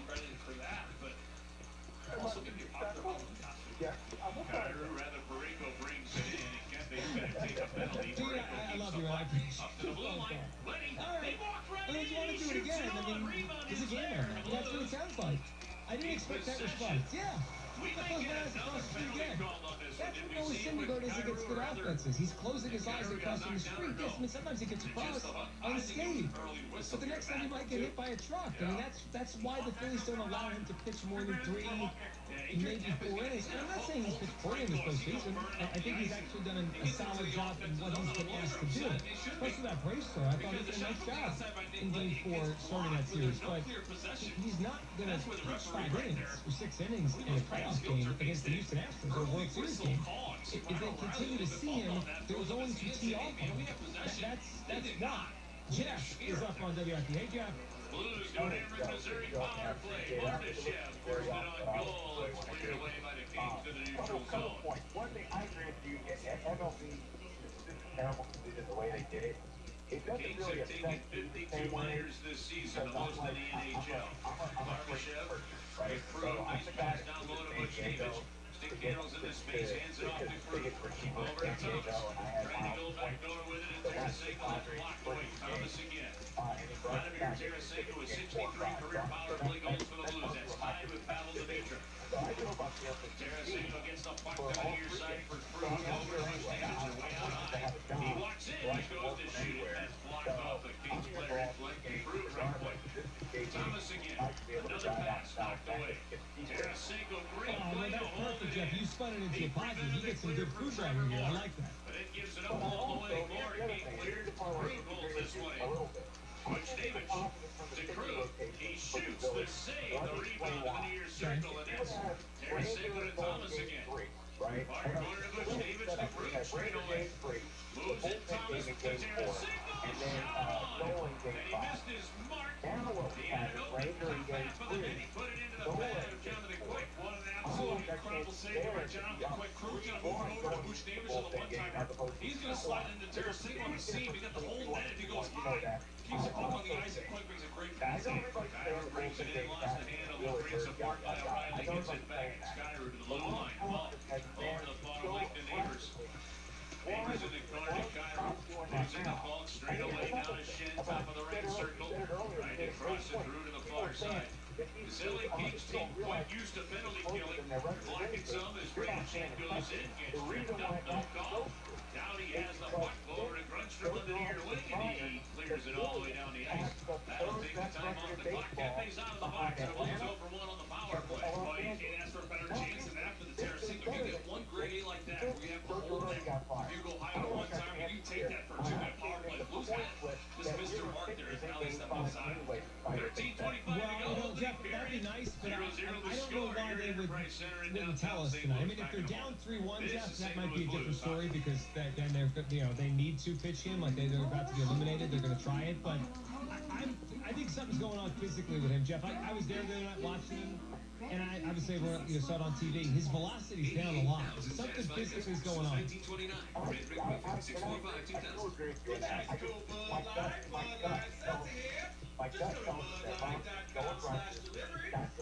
There's your Bud Light commercial, Gage. Are you happy? You should be. Well, I mean, me too, right? If you really can only go so much. And Jeff, I appreciate the phone call. I mean, perhaps go an extra couple days because it'd be that off day Friday, and then Game 6 now on Saturday. That gets really closer to his best or whatever he's got left in the tank, the best. So that's possible too. Now, I want to make sure I say this right. I'd rather have Ranger Suarez out there. I don't care if he throws with his left hand, his right hand. It doesn't matter. I'd rather him out there over Noah Syndergaard or over a bullpen game. But the idea that Ranger Suarez tomorrow and then potentially in Game 7 is a great thing for the Phillies. The Astros were the best team in the American League hitting left-handed pitching. They crushed lefties. So, I mean, I don't think that's, necessarily he's going to pitch great against them. That's a tough matchup for the Phillies. Ranger against this Astros team with all those right-handed hitters. What we got here? Is this our chief meteorologist, Howard Eskin? He would have called the game earlier. What's up, Howard? Well, just got out of it. The absolute worst traffic jam that I've been in weeks. There's no police directing traffic because I guess they're not ready for people leaving early. So now that I got out of that, you know what? You gotta realize that everything is falling right for the Phillies. Okay. The fact that they don't have to do this nonsense to have a bullpen in the third game of the World Series, you're going to have a bullpen game? Well, they're going to do it in Game 5 now. What's the difference? Well, yeah, but if they win 3 and 4, they have a chance to go up. If you lose Game 3, kind of now you have to win Game 4. You have to win Game 4. I agree. Okay. So in order to put you in a better situation to win Game 3, going into Game 4, and then you deal with Game 5. It's just, and then they gave baseball gave the team a travel day so they don't get hurt with that, so they can unload their bullpen in Game 5. So it's a bullpen game. They can unload it. They can throw everybody and anybody. They can put the bullpen coach in there. It doesn't matter. Because you got it, Game 3 was really, really pivotal. And I was like, I was throwing my hands. You have a bullpen game in the third game of the World Series. Well, they used Ranger in relief in Game 1, so I guess they didn't think he was ready to pitch tonight? No, he wasn't ready to pitch tonight. They had him slated for Game 4, so now he's going to pitch in Game 3. But the other side of this also is true, Howard. If they aren't up 3-1, right? Let's say it's 2-2, or they're down 3-1, but 2-2. Now you have a bullpen game in a pivotal Game 5. None of these bullpen games make me feel good, whether it's tonight, tomorrow, Thursday, whatever. And then you've got then you're going to have Wheeler. But what's going on there? What do you think's going on there? Because he didn't look right the other night, and then they could have moved him up to Game 5, but they're saying he's still going to pitch 6. Well, yeah, I was there when the conference after the postponement, and he said he's not hurt, but his velocity's been down a little bit, so it's been a long season, and he wants to give him the extra day. So it's really just to give him an extra day because his velocity is down. So I don't think he's hurt, but it's a long season. When's the last time Jack Wheeler has pitched this much? Now, I know he was hurt earlier in the year, but he's pitched a lot lately. Even right there, Joe, a couple of opportunities to put You him know, around. I'm okay with that, but who would you rather have Thomas and Tarasenko, it's not in individual a game of you It's game catch 6? and release. Would you rather have Wheeler, Noah, or everybody in the bullpen? Well, I'd want Wheeler on extra rest, which is what they're going to have, assuming he feels good. But he had extra rest on Saturday, and he still didn't pitch well this past Saturday. Yeah, well, I'm telling you, this is a blessing. I think this is, nobody wanted to go through what they went through tonight. And you're right, and the fans are right. They should have called this game earlier. The commissioner was in a news conference for the Roberto Clemente Award, and that was at 6:30. So when after he left there, I saw him walk into the umpire's room, and that's where they made the final decision. But they should have made it before that news conference. They should have made the decision. They knew what the forecast was. It wasn't really going to change. They should have talked to me, and I could have helped them out. It wasn't going to change, but that was wrong. That was wrong for the fans. So, Howard, what do you think about Thursday not splitting up the game times? Because we had some people saying maybe they should, they could have played the World Series at 5 o'clock or 4 o'clock, whatever, on Thursday. And then, because now it's both markets. Like, it's the worst case scenario where you're splitting both Philadelphia and Houston with the football and the baseball at 8 o'clock on Thursday. No question, that is absolute, it's stupidity by baseball. Because even though that game is swing, but in Philadelphia, it's going to be on an they're still pulling over the air television. Yeah, so we looked that up. Howard, the game is before this change of the schedule, that game was going to be in Philadelphia on Fox, but that can't be there. Well, Fox bought the package for the Thursday night game. Locally, they bought it. So now what they're going to have to do is farm it out or sell it out to one of the other local stations. And I would think one of the other local stations would take it, and it would be on here. You have to, Fox has to carry their baseball game. But I actually asked somebody in the, and I just stay in the commissioner's office, and I said, please tell me, Thursday's game is not a night game. He looked at me, he said, it's a night game. I said, you kidding me? They couldn't make it in the afternoon or do something. Fox refused to make it an earlier game. So blame this one on Fox. Well, dummies. Baseball messes up at every turn here with this stuff. I know, and you know what they're going to get? Regardless of who wins the ratings here in Philadelphia, and it's going to be split, it's going to take away from, but I don't think it'll take away from the rating nationally. But the reality is, Fox, you got to be a little flexible. But this is Fox winning it this way. Here's another thing. Let me just pass this along as a public service. And you know I'm a public servant. People are wondering, well, what about, I don't have tickets to tonight's game. Game 3 is game 3. And 4 is 4 and 5 is 5. So everything for people that have tickets, your tickets tonight or tomorrow, your tickets for Wednesday are not Thursday. So 3 is the next game. But whoever has tickets for game 3, that was tonight. Tickets for game 4, which was supposed to be tomorrow, is now moved back another day. So that would be, what day is today? Monday? Today is Monday. Yep. Okay. So it's just, everything moves back a day, but it's in the same rotation. Look at your game number. World Series game 3, World Series game 4, and World Series game 5. That's your ticket. So everything gets backed up a day. So don't think because, well, I was supposed to go on Wednesday.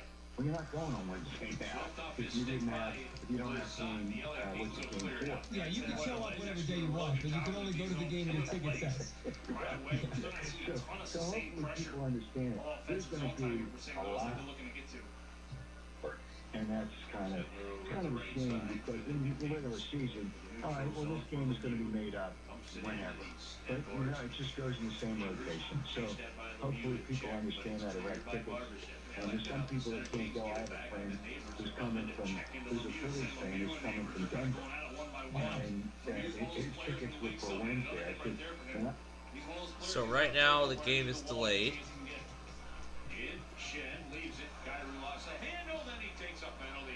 The offensive zone just hooked down Velarde. Kings in, goalie to the bench, extra man on. Kempe along the blue line. Fiala to the near wing. Roy Back to Fiala. Fiala to the far side. Off of Kopitar, out hiding Kempe. Left point to Fiala with a delay penalty against the Blues. They tuck it in and score. And the Kings are on the board. It is now 1-0. Touching him, and it's an easy tapping on a delayed penalty goal caused by the Cairo hook. 1-0 LA, 6:48 to go here. With only 6 minutes left in period number 1. Example of the LA Kings' two finest players going to work. It's a 6-on-5 situation. Kevin Fiala, for all the fans out there, the name sounds familiar. It should. He's the member they picked up in the Minnesota Wild here in this offseason. Now part of the LA Kings group, and what an assist here for him. And he finds Velarde on that back door. Velarde, back in 2017, he was a first-round pick that's really coming into his own for the LA Kings and having a great season so far, leading the team in points. Finds a little soft area on that back door. Fiala picks his head up and finds him on the back door, unguarded, unmanned. You see Torrey Krug and company all a little bit out of breath and out of gas and looking around and not finding the right man. He gets unmarked back door. Easy tap in from Velarde. It may be his easiest goal of the season. So the Kings win the draw. They get the delayed penalty goal. Puck's in over the line and it's intercepted. Pitlick brings it right back in. Goes into the corner with it. Over to help out is Cerri. Checks into Cerri. That's Doughty, and he frees it up. Pushes it to the near wing, and it's grabbed by Deneau, unable to clear. Good work by Toropchenko to hold it in. And the loose puck goes in behind the LA net. I find it very interesting, too, that every time we see a goal for a goal enhanced, Craig Berube goes with this fourth line of Noel and Cerri to kind of spark something. If there's one line that's been pretty consistent about playing the style of hockey Craig Berube's desired, and it's been this tri-fourth line. Already dumps it in. Kopitar. 1-0 LA. To the blue line, the Kings keep it in. Well, scoring first didn't work the last couple of games, Joe. Try the other way. Exactly right. He's going to come back in this here tonight, Halloween. Grayco clears it. Puck kept in along the way. Roy checked into by Buchnevich. Puck loose. Thomas there to Letty. Goes to skate out. Throws on the brakes and nowhere to go with it. Cuts it across the blue note in the neutral zone. Finds Buchnevich entering the zone. Down the right wing to Tarasenko. Then it's Buchnevich over skating. 2-on-1. Kings bring it in. Velarde leaves it right down the middle. They shoot, and that one coming off of the stick of Jersey. Hit the post and goes out of play. 5:14 to go in the first. 1-0 Los Angeles. This is St. Louis Blues hockey. Hey folks, Chris Gerber with you, and there's nothing quite like live hockey, especially when it's for the first time. Wells Fargo Advisors and the St. Louis Blues are partnering to offer the First Game program, giving hundreds of local kids an unforgettable first hockey game experience. With free tickets and a pregame hockey 101 course taught by myself and my partner Joe Vitale, Wells Fargo Advisors and the Blues are helping make first hockey memories that will last a lifetime. Wells Fargo Advisors is a trade name used by Wells Fargo Clearing Services, LLC, member SIPC. Did you know the extreme climate changes in St. Louis create ideal conditions for pests to enter your home year-round? Rattler is the area's largest family-owned pest control business, dedicated to world-class customer service and educating our team members to use the latest science and technology. We make the process easy through online access to appointment scheduling, account management, live chat, pest library, and guaranteed results. Call today for your free inspection. At Rattler, we know St. Louis Pest because we know St. Louis Pest. Webster University is now accepting applications. Whether you are finishing your degree or just starting out, Webster University is ready for you. Our experienced staff is here to guide you through the application process and help you prepare for your next step, either online or in class. Webster University is ready for you. Get started today at webster.edu/apply. This is Colton Grayco, and you're listening to 101 ESPN, your home for Blues hockey.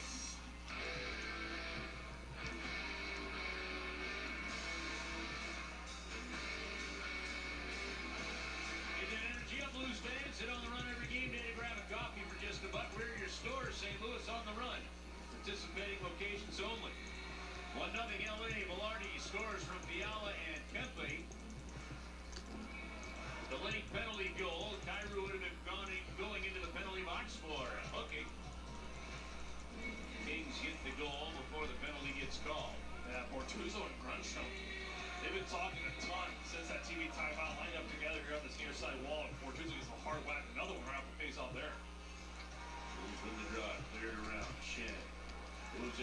side. Bortuzzo's got the red one. He dumps it in. Quick stops it behind the net. A nice movement of the puck to Anderson. Off Fiala, back to Anderson as Kyra jammed it in. But it's played to the far wing, and Doughty chased away by Shen. Kyra gets it back. O'Reilly with a backhand shot. Shen wraps it around the net, and it stays straight along the goal line. Doesn't go in. It popped into the air, and it gets swatted over the net by Kyra. Wow, just a great forecheck and recovery by this O'Reilly line. You're going to see the LA Kings. They're trying to break it out. Mikey Anderson, he muffs it just a little bit. And O'Reilly and Kyra, they're going to jump right on it. Throw it to great Chen right in the front. Chen's going to get a second opportunity right behind the net.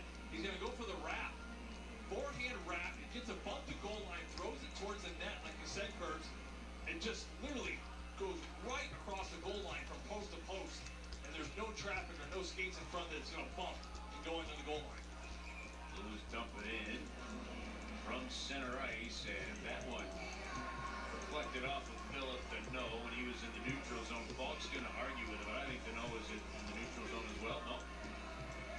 So they are. He was just inside his blue line, so they are going to move him back down into the LA zone. Riley will take the face off with Shen and Kyrou on his flanks.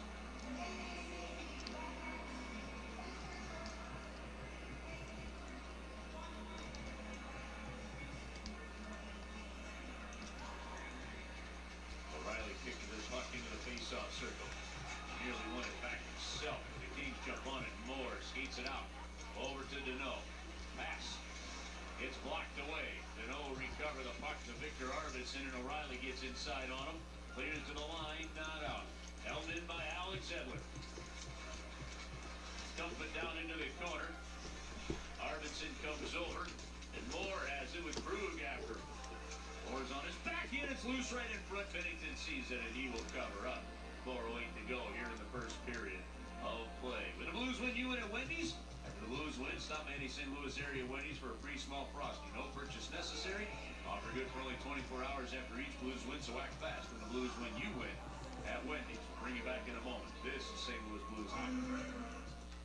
Want to win big with your pets? PetSmart has anything they need, however you need it. They make it easy to score food, treats, toys, collars, beds, and more. Whether your most valuable pet is a dog, cat, reptile, fish, or small pet, you can get what they need at PetSmart quickly and conveniently. Shop 1,600 stores, PetSmart.com, or their app, and try same-day delivery for free in-store or curbside pickup. PetSmart, anything for pets. Bonnie's Jewish and Washington University orthopedic specialists understand the science of hockey. As team physicians of the St. Louis Blues, we use the latest research and technology to keep our Blues skating strong. Every patient we see receives the same nationally recognized care as our Stanley Cup champions. So when injury takes you out of your game, turn to the team behind the team. Barnes Jewish and Washington University Orthopedics. Be treated like a pro. Whether it's out on the ice or out on the road, your St. Louis Blues and Ford know how to put on a show. Ford F-Series trucks bring out the same brand of toughness that we see in the rink, and it's earned them the title of America's best-selling trucks for the last 45 years. When it comes to the Ford Bronco, you'll find the perfect combination of ability and style, just like the Blues' all-time greats. It's all part of what makes your quality Ford dealers proud sponsors of the St. Louis Blues. Stop by today to experience Ford's full lineup.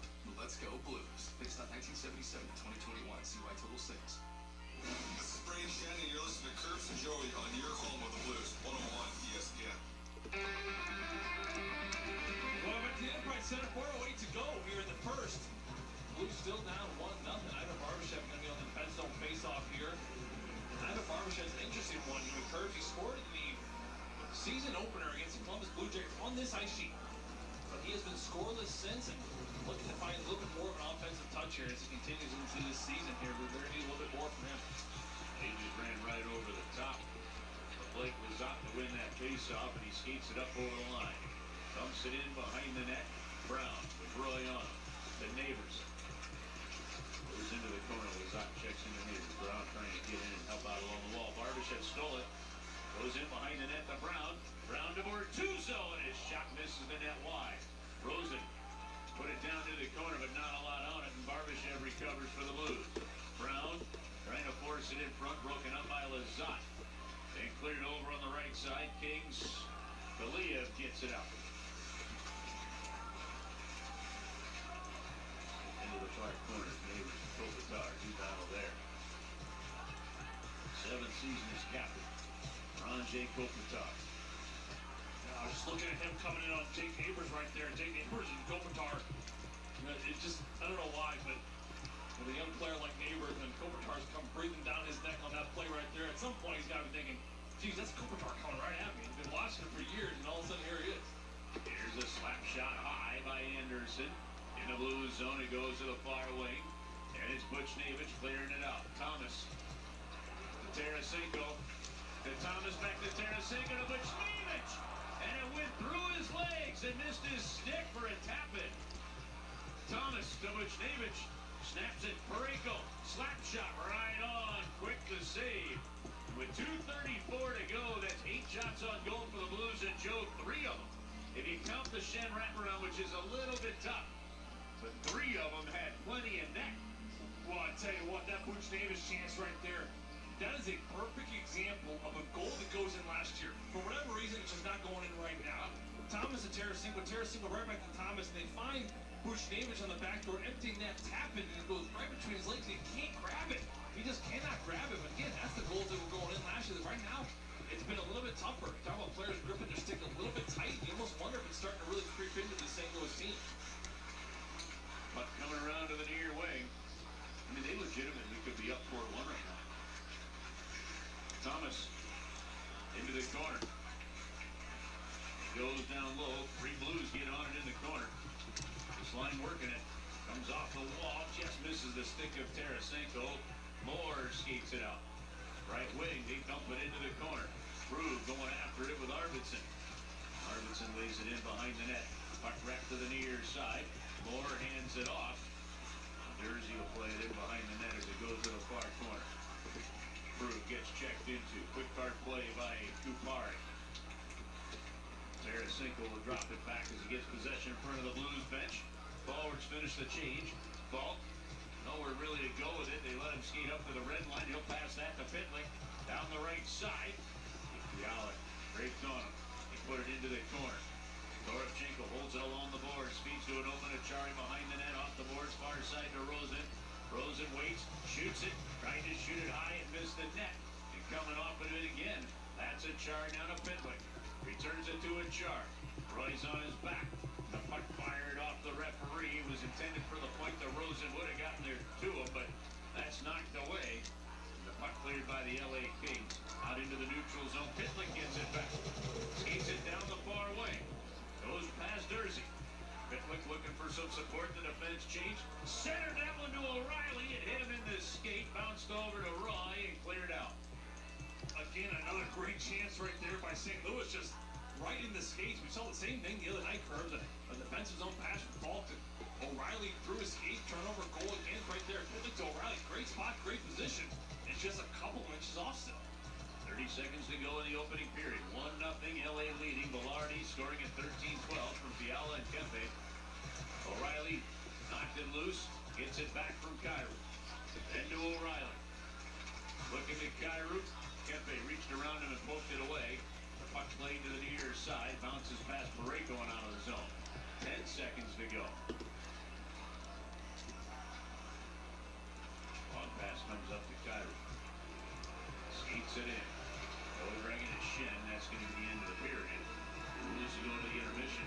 Down 1-0. But Joe, of the 8 shots on goal, you've got a wide open Tappan, fanned on by Buchnevich. You've got Tarasenko with that great chance on the power play, that if he hits the middle of the net rather than low left, it goes in. You've got a pass to Robert Thomas.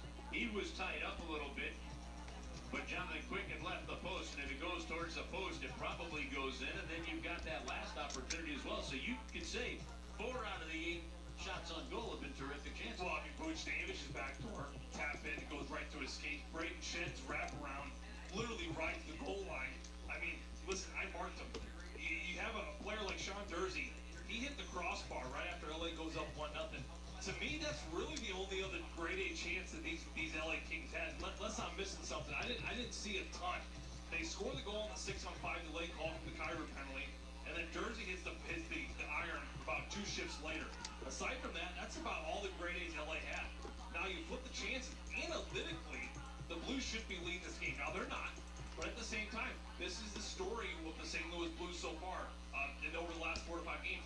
Their chances are there. And not just any shots or chances. They're grade A's. They're point blank. They're right there. You know, you're starting to sense a little bit right now, Curbs, that the grip of the stick is just maybe a little bit too tight. And as they continue to tremble and to fall into this valley, it gets tighter and tighter and tighter. And again, I fall back to the room. It comes through the room. It comes through the leadership of these guys. Chill, relax. We got to have poise to bury the puck. And again, when we do, keep at it. We play the right way. Eventually, it's going to come. But right now, like you mentioned, they got the 8 shots on goal. But of those 8 shots, a bunch missed, somewhat wide. But they're grade A's, and they're there to be had. All right, Alex, 1-0 after 1. Blues have a little work to do. All right, fellas, we'll talk to you once we hit the second period, but we'll recap this first with our on-the-run intermission report, and we're going to hear a little from Craig Berube, who talked to our flagship station, 101 ESPN, a little bit about the conversations he has with his team when they're going through a struggle like this. All coming your way next. 1-0, Blues trail the Kings after 1. Alex Ferrario with you. This is St. Louis Blues hockey. This is Alex Ferrario, proud alumni of Lindenwood University. I tell people I would not be where I am at in my career without my education and experience built from my time at Lindenwood. Now a proud member of the NCAA Division I. They've got over 100 degree programs, 49 competitive sports teams, 50 student club organizations. What more can you ask for to discover your passion at LU? Schedule a visit or apply today at lindenwood.edu. Lindenwood University, real experience, real success. Like many top athletes, our pets give us their best every day, in every way. And because of our pets, Purina is doing more of the things that matter for the ones who matter most. When you choose Purina, you're not just filling a bowl. You're helping fulfill a commitment to help pets and people live their best lives together. Learn how Purina is making a difference in the bowl and out of the bowl at Purina.com/Purina Cares. Purina, a proud sponsor of the St. Louis Blues. At First Bank, we believe it's easy to bank smart and smart to bank easy. Easy, like a 5-on-0 with an open net. Smart, like putting your foot down before you go for the high five. Smart and easy, like the First Bank First Performance Checking Account. Smart, because it has a higher interest rate than most checking accounts. Again. Because you can open online and start earning today. So go to first.bank/performance and start now. First Bank. Let's get moving. Member FDIC. Truck drivers are critical to our nation's economy and growing infrastructure. Did you know trucks are involved in 1/3 of fatal work zone crashes? Let's help keep them safe on our roads. All drivers should stay alert, slow speed, and keep their distance to stay safe in work zones. Paid for by FMCSA. Where can you deck the halls and the front yard? Lowe's action. Decorate your holiday home with pre-lit artificial trees, starting at only $99. Put your yard on holiday display with outdoor inflatables starting at just $22.98. Holiday shop your way in-store, pick up curbside, or just get it delivered.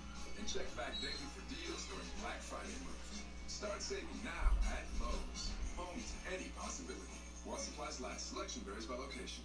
Be better protected this season with an updated COVID-19 booster shot designed for the recent Omicron variant. If it's been at least 2 months since your primary series booster, schedule your updated COVID-19 booster dose at vaccines.gov. Sponsored by Pfizer and BioNTech.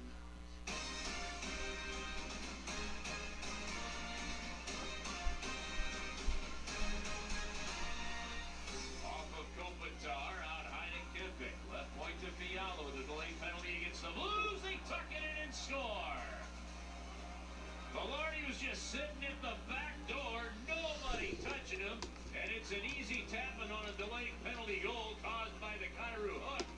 1-0 LA, 6:48 to go here in period number 1. Well, that was the outcome of this first period as the Kings are on top 1-0. A delayed penalty courtesy of Jordan Kairu that led to the extra man on the ice and just a tap in for Velarde next to Jordan Binnington. Welcome everyone into our on-the-run intermission report, the official coffee partner of the St. Louis Blues. Get a $1 coffee every Blues game day at On the Run, participating locations only. And a tough way for that first period to end by the Blues trailing, because for a majority of that period, it was all St. Louis. Now, natural stat trick has the Kings leading in Corsi 51 to 49%. They have higher scoring chances for the Kings 3 to 1, and scoring chances are in favor of the Kings 7 to 6. But this feels like it all should be flipped because the Blues, in my opinion, had a lot more quality scoring chances than the LA Kings did. But it's played to the far wing, and Doughty chased away by Shen. Cairo gets it back. O'Reilly with a backhand shot. Shen wraps it around the net, and it stays straight along the goal line. Doesn't go in. It popped into the air, and it gets swatted over the net by Cairo. Finally. Butch Davis clearing it out. Thomas. Tarasenko. To Thomas, back to Tarasenko to Butch Davis. And it went through his legs and missed his stick for a tap-in. So as Curbs mentioned, man, you're talking about empty nets, wide open nets. That's what the Blues had in that first period. Jonathan Quick with a couple of big-time saves, but more Blues pucks bouncing over the sticks, missing those easy tap-ins. But again, it's a difference of one team capitalizing on it and the other team not, as the Kings lead St. Louis 1-0. Shots in favor of the Blues 8 to 7. Power plays, the Blues had one of them. They went 0 for 1 on their Amherst, Missouri power play report. Blues had 2 shots on that power play. Face-offs in favor of the Kings, 57 to 43%. 7 block shots for the Kings, 5 for St. Louis. Kings had 6 takeaways and a total of 16 hits. 9 for the Kings, 7 for the Blues. That's where we sit after the first period as the Blues trail the Kings 1-0. It's our On the Run intermission report. Alex Ferrario with you. We'll take a 2-minute break. When we come back, Craig Berube on our flagship station, 101 ESPN, talking about the struggles of this team on the offensive side. Oh yeah, and look, the Conversations digitizer he bug has still with younger happens. players. All coming your way next. This is St. Louis Blues hockey. Oh look, even on iOS 16, the digitizer bug still happens. So, whether you're an individual looking for coverage for you or your family, or an employer looking for affordable options, trust the nation's leading provider of dental benefits, Delta Dental. For individuals and families, that means keeping you and your smile healthy. For businesses, it means providing affordable and hassle-free options for companies of all sizes, big or small. And remember, when you offer a leading dental plan like Delta Dental to your employees, you'll keep the best talent productive and satisfied. Find the right individual, family, or group plan at DeltaDentalMO.com. As the official partner of the St. Louis Blues, Enterprise is as driven by our home team as you are. If your car is ever in the penalty box, we can assist with a replacement vehicle. Clear a Let's Go Blues from our truck warmer.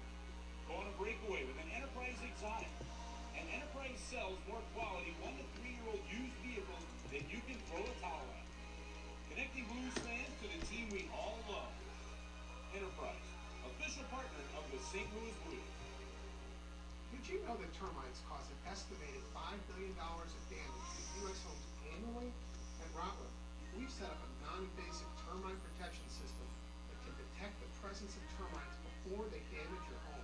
From a state-of-the-art term alert protection system to a comprehensive termite damage warranty, Rottler offers a complete defense system against termites and other common household pests. Call today for your free inspection. And Rattler, we know St. Louis Pest because we know St. Louis Pest. Jack Daniels has always made whiskey, and if they have it their way, they always will. But there's one thing Jack can't make more of: moments. Those are on us to create. You see, friends, we only get one shot at this crazy ride, so let's make sure we're making the most of every moment we have. So whether today's a day that you try that thing you've always wanted to do, or you're just going to sip a glass of Jack and catch up with a friend, don't let a single moment go to waste. Make it count. Jack Daniels. Please drink responsibly. Tennessee whiskey, 40% alcohol by volume. Jack Daniels Distillery, Lynchburg, Tennessee. 14 early voting centers. For the nearest center or for wait times, text the letters EV plus your zip code to 77888. That's EV plus zip code to 77888. Coming up in just a bit with Chris Kerner and Joe Vitale. But now we get to our Know Your Blues segment. Craig Berube, a weekly guest on our flagship station, 101 ESPN afternoon show, The Fast Lane. He joined the fellas last week to talk about the team's struggles offensively in the midst of their losing skid and conversations with the younger players trying to get them involved. How is it to play patient and smart when the offense is just not coming? Like, you know, players have a tendency to try to just do a little bit too much and maybe take more that pressure upon themselves in a given moment instead of just playing within the system. Well, yeah, for sure. You know, especially offensive guys who are the want to score, want to contribute. They can get a chance very easily. And you know, that's what I'm kind of seeing a little bit that's going on with the, like I said, you know, I thought we played a pretty good game up to that point. We have that lead in the second period. Even updated to iOS 16 doesn't even fix these bugs.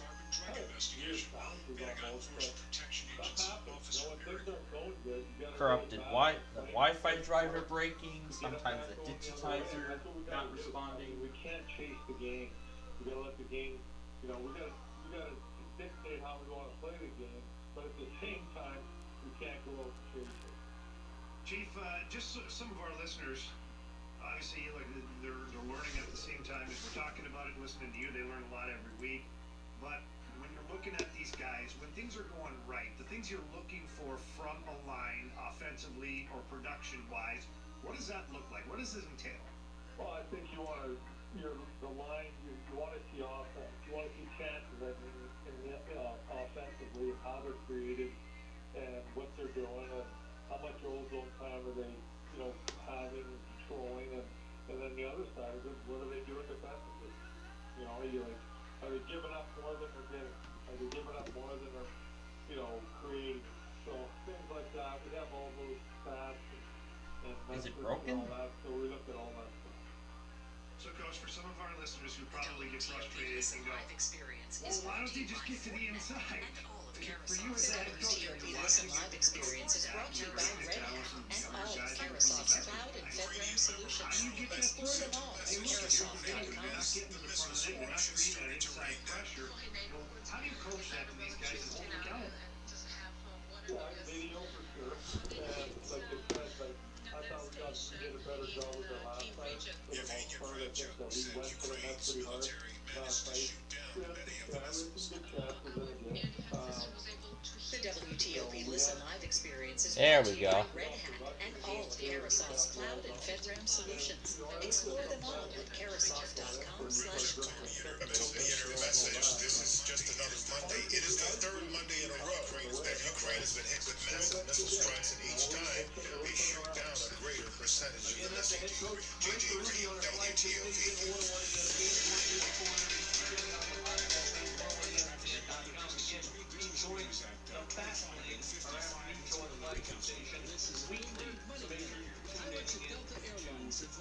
We'll take a break with our on-the-road commission report. We will get you an update on the Springfield Thunderbirds and some scores around the National Hockey League coming up in 2 minutes. 1-0 Blues the Kings after the first. Alex Ferrario with you. This is St. Louis Blues Hockey. Washington University orthopedic specialists are the team physicians for the St. Louis Blues, with convenient locations in the Central West End, South County, West County, and St. Charles. Washington University orthopedics can treat all your family's orthopedic needs, including sports, neck, back pain, and hand conditions. Visit ortho.wustl.edu/appointment to schedule an appointment today. Washington University Orthopedics, team physicians for the St. Louis Blues and you. Starts tomorrow. Dow Industrials tumbled 129. The S&P 500 fell 29. The Nasdaq rose 114. From the Bloomberg Newsroom, I'm Larry Benson on WTOP. Coming up on WTOP, we'll get the latest on the local and federal charges that the man involved in the assault on Paul Pelosi With a PDR ticket sponsoring decision presented by Cooper Tires. December 3rd and 4th at the award-winning WTOP Sports Department. Winners of the Chesapeake AP Award for outstanding year-round local sports. Dave Johnson, George Wallace, Amy Presley, and William Ford. Radio exclusive takes on every DC team. Listen to the Huddle podcast on the Podcast DC app or wherever you get your podcasts. Watch the discussion on the WTOP News YouTube channel and read the weekly email newsletter sponsored by MGM National Harbor. It's time to change the game at BetMGM. 130 years. Thompson Creek Designs, Builds, and Road Rivalry. Let's talk about extra. Toyota offers tons of extra Toyota care on no cost maintenance plan good for 2 years or 25,000 miles. No cost oil change. No cost tire rotation. No cost fluid level adjustments and more. That's a whole lot of extra and no cost for Toyota. Nissan and Ford charge extra for maintenance. That's the kind of extra nobody sees. Try hard. Toyota. It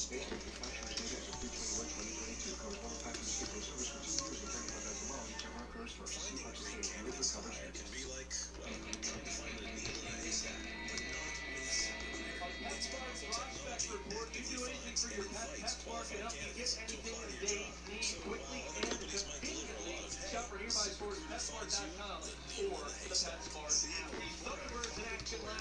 a comeback victory against the Providence Bruins and a shootout winner for the Thunderbirds to make it 2 straight winners. They'll be back in action on Friday, so some time off before their next puck drop. That's again our PetSmart prospect report. Let's pause 10 seconds for Station 2 ID before we get some score updates around the NHL. This is St. Louis Blues Hockey.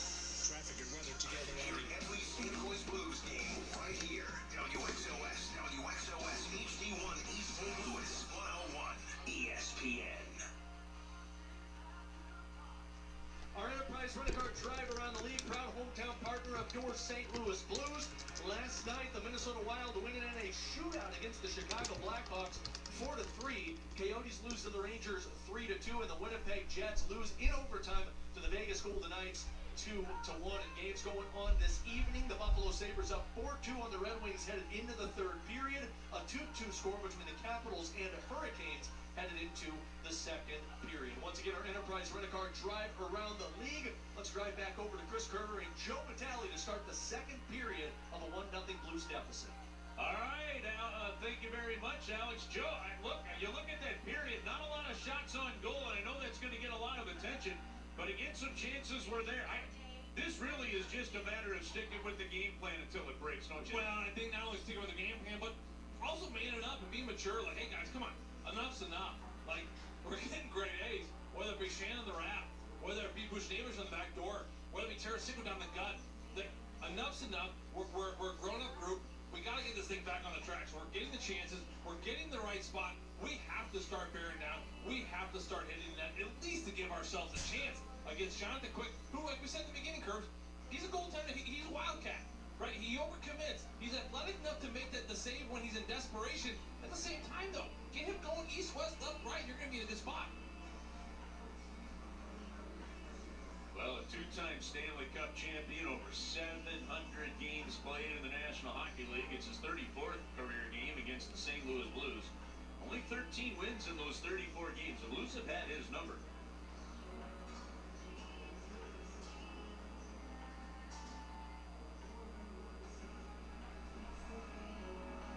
So Robert Thomas's line will take the opening face-off, going right to left here in the second period. And a Halloween crowd waiting to erupt.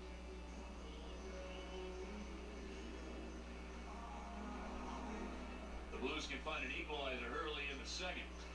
Kings with the draw. Shoot it into the Blues zone. Thomas, not a fault. Falk will move this one ahead to Buchnevich as he's checked into by Anderson entering the zone. Cleared by Anderson along the wall to the neutral zone, and Falk brings it over to Krug, and he shoots it in. All on the right side. Tarasenko jams it away from Anderson. Thomas spins it up to the blue line, but it just misses Falk. Ends up out of the zone. Yeah, quick line change up front. I was going to say, Justin Falk, look, he kind of exited the zone a little bit too soon. Looked like he was already ready to play defense there, where maybe he could have held the line. Aleo bring it to the right side. Get it over the line. Arvidsson around Thomas down low and trying to swat it out of the air was Trevor Moore. Kyrou checked into by Arvidsson. Being back in again by Kopitar. Bennington turns it over. Kopitar shoots it to the net.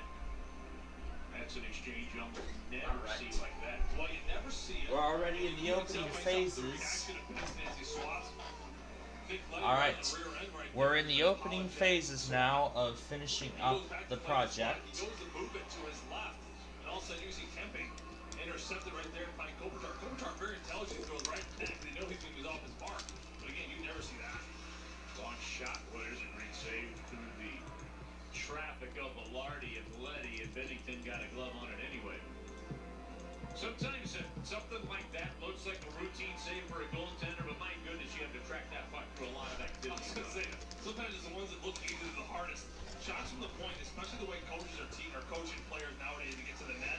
I mean, not only are you fighting for your opponents in front of your eyes, but then you have to deal with your own defenders who are trying to defend the opponent. So sometimes it can be 4, 5, 6 bodies right in front of your eyes. Kings in on the wraparound. Bennington denied Velarde. Kempe will pick it up for Los Angeles through Velarde. And behind the net, O'Reilly flips it away to the right side. Velarde holds it in. Pass down low to He puts it into Velarde, touched it over to Kempe near side, missed him. Shen pulled it off the wall, and O'Reilly sweeps it out of the zone. Right onto the tape of Pareko using the reach. They get it to Cairo, but he couldn't get the handle on it. It was cleared right back out by LA to the St. Louis zone, and Rosen skates over to the puck. Yeah, going back to what's it like for a goaltender to see a puck with that much traffic. I asked the goaltender, Jeff Zakov, once what it was like. And he said, imagine being in the outfield on a very, very sunny California day and a pop-up and it falls right in the sun's eye. I mean, it is that difficult. So you're right. Sometimes those innocent wrist shots from the point through about 4 or 5 bodies, sometimes those are tough to save for the center. Battle on the far side. The puck comes loose to Barbashev. Moves it over to Rosen, and he shoots it on, and a save made by Quick. 17:36 to go. Well, you can see that save right there. If you look at Rosen from the point, it's a wrist shot. There's not a lot of traffic, but look where Jonathan Quick goes. He's right to his knees right away. I mean, this is a goaltender, like you mentioned, Stanley Cup champion. He's proven himself. He's been around the league a long time, but he's got a very untraditional style. Now, goaltender coaches like Davey Alexander, who's now with St. Louis, he'll be the first one to tell you, stay on your feet, especially when shots are that far away. But Jonathan Quick, again, he's got that awkward style where he's immediately going down to his pads almost 90% of the time. And for St. Louis, you have talking to Braden Chen this morning, he said, listen, it's Quick. What more can you say? Both's there. He's right by his ears. That's where they got to be aiming. Ball shoots it in. Neighbors on the forecheck. Walker on defense for the Kings. Ripped it around, not out. Neighbors centers to Brown. He tried to pump it on. He was tied up nicely by Edler. Blues get it back to Falk. And a wrister hits off Lemieux, goes towards the corner. Handed by Brown to Neighbors, now to Barbashev. Teammates are changing. That's just been the kind of communication that's remaining off for this squad. Kings come in, they go to shoot it low and wide of the net. And angles out of the zone. Pitlick will give chase, but it's picked up by Doughty. Chucked over to the far side it goes, and Anderson, he's got it along the way. Sweeps that back to Fiala. And Doughty will pick it up. Move it right through the middle of the ice. Barry shoots it on. What a save by Bennington. It popped into the corner. They send Pitlick streaking up the right side. His pass goes behind Alexei Torochenko. The Blues ended up in offside, have to tag up and do. Chari trying to jump in, but Doughty will move it out. Hit it back to Fiala, skating it in with the Kings leading 1-0. Nanakupari in with a goal, deflected and scored. Another backdoor pass and an all-alone tap into the Kings have a 2-0 lead. 16-16 to go, period 2. Man, I tell you, it's almost an identical goal to what we saw in the first goal for the LA Kings. Instead of Fiala going to the back door to Velarde, instead it's going to be Kupari working with Brunstrom. I mean, what a pass right here. You're going to see the LA Kings come into the offensive zone, and that's where Kupari is going to get on this near side after a great stretch pass. He's going to pick his head up. Again, he's got a lane at the net, and you got Rosen, you got Bortuzzo on the back door, but no one accounts for Brunstrom on that back door. He sneaks right behind Callie Rosen, and it's a backdoor tap-in. 2 goals back-to-back. And Jordan Bennington really can't turn anything about. Into the corner, and the Blues trailing by a score of 2-0. The Kings will get it right back out. Thomas hits it in. Makes the play all the way around, and Quick lost his stick. And the Blues take advantage of it. No pops over the stick of Robert Thomas. Arvidsson has it. The Kings get their goaltender the stick back, and now LA's going to dump it up ice. Lewis is going to go into the corner with Falk, and it's coming around behind the net to Crew. They spring it ahead. They've got a 3 on the goalie. Cairo goes to shoot it, and it's poke checked away by Quick. A 3 on the goalie and barely a shot. And the puck controlled now by Kopitar in the Blues zone. Man, he almost had too many options, Kurt. I mean, 3 players. You hardly ever see it unless you're at practice. And he didn't know what to do. I think he got caught between. I think he was going to pass, and Quick comes out and makes a great poke check on Jordan Cairo. 15-10 to go. 2-0. The Blues trailing. I mean, again, a breakaway, that's rare. 2-0, that's extremely rare. A 3-0 in a hockey game, 5-on-5, that almost never happens. In Velarde, tap in, score. Another. And the Kings add on to their lead. It is now 2-0. 3-0. Actually, it's now 3-0. Early in the second period. It's now 3-0 Kings. What a game this has been so far. You have a 3-0. This is almost, it should be a tap-in. Quick comes out aggressively, makes a poke check. And all of a sudden, LA, a shift later, is coming right down the guts of the ice. And it's going to be Anze Kopitar, their captain, leading the charge, coming right through the middle of the ice. He's going to kick it out to Velarde, and it's a give-and-go play. It's a simple play. Craig Berube's now going to take a timeout and regather the troops. But this is give-and-go hockey. This is winning hockey. And Todd McClellan has called this team out over the last couple of weeks, wanting them and desiring them to get back to this style of game. And this is what it looks like. Again, Kopitar through the middle, kicks out to Velarde, then boom, where's he go? He drives. He drives the net hard, strong in his stick. Velarde, simple give and go right to the back door. Back to the original player. Kopitar, backdoor tapping. That's 3 backdoor tappings, like you mentioned, Curbs. And again, you can't hang this one on your goaltender. And you're looking at a close-up of Kopitar right now. He's breathing heavy, but he's got a big smile on his face, and why wouldn't you? And you're starting to hear a little bit of the frustration of his hometown crowd on Halloween.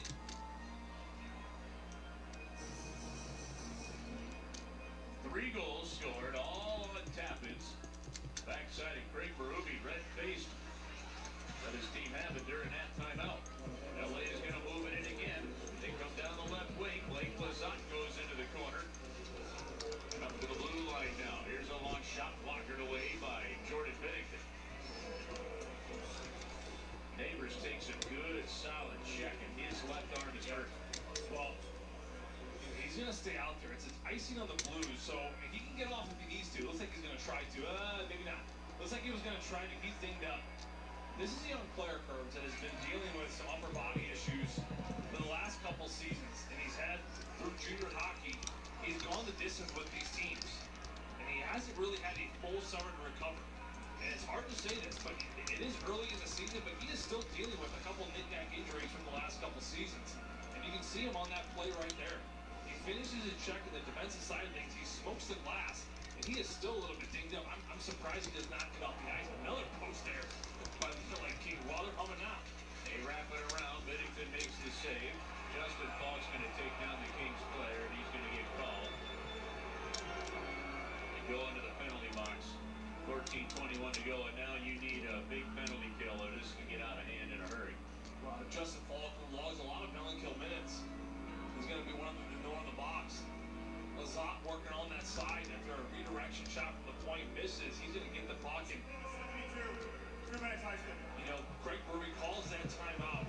He's clearly fired up. You can see it from the press box. His face is as red as a fire engine. You know, and as a player, listen, you respect the heck out of this coach. You want to go to war for this guy. He's been everything to you. You want to be everything for them. And you know what? A veteran player like Justin Falk, he wants to go out there and make an impact on the game. I think he took a little bit over the line there on Lazat and draws a roughing call. And now LA finds himself on the power play here for the first time tonight. Blues go to the Rattler Pest Control penalty kill. LA has scored twice here early in the second period. In the span of 1 minute and 22 seconds to make a 1-0 game 3-0. Velarde to the blue line. Doughty, far side. Fiala returns it to Doughty, back to Fiala. Blues killing with Buchnevich out high as the pass comes to Kempe. Buchnevich and O'Reilly, Pareko and Letty. Pass down low, Kopitar into Velarde, and he shoots it wide of the net. It angles off the corner and out of the zone. Yeah, he didn't miss by much, too. That's that little simple tic-tac-toe right through the high slot one-timer. He just missed far side. Good block and challenge, aggressive penalty killing by Toropchenko. Kempe tried to go back toward Velarde. That puck is on. He might have had another one. In, Kopitar. Velarde moving to the net on the near wing, and that's blocked away by the Blues as Doughty goes straight away to Kempe. Now to Fiala. Toe drag, shoots it wide of the net. Off the glass it goes. Karam's out of the zone. 40 seconds to go in the Falk penalty. Quick change. Blues have only been able to make one change on 2 different clears. The same defense of Pareko and Letty still out.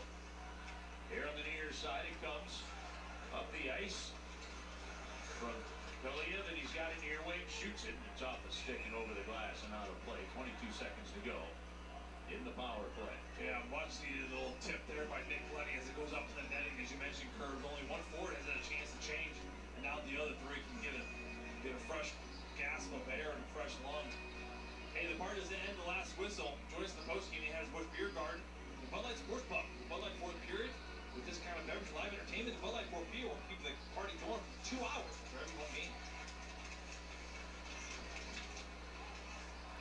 Fargo to win the face-off up to the blue line. It comes. That's sent down along the wing by Jersey.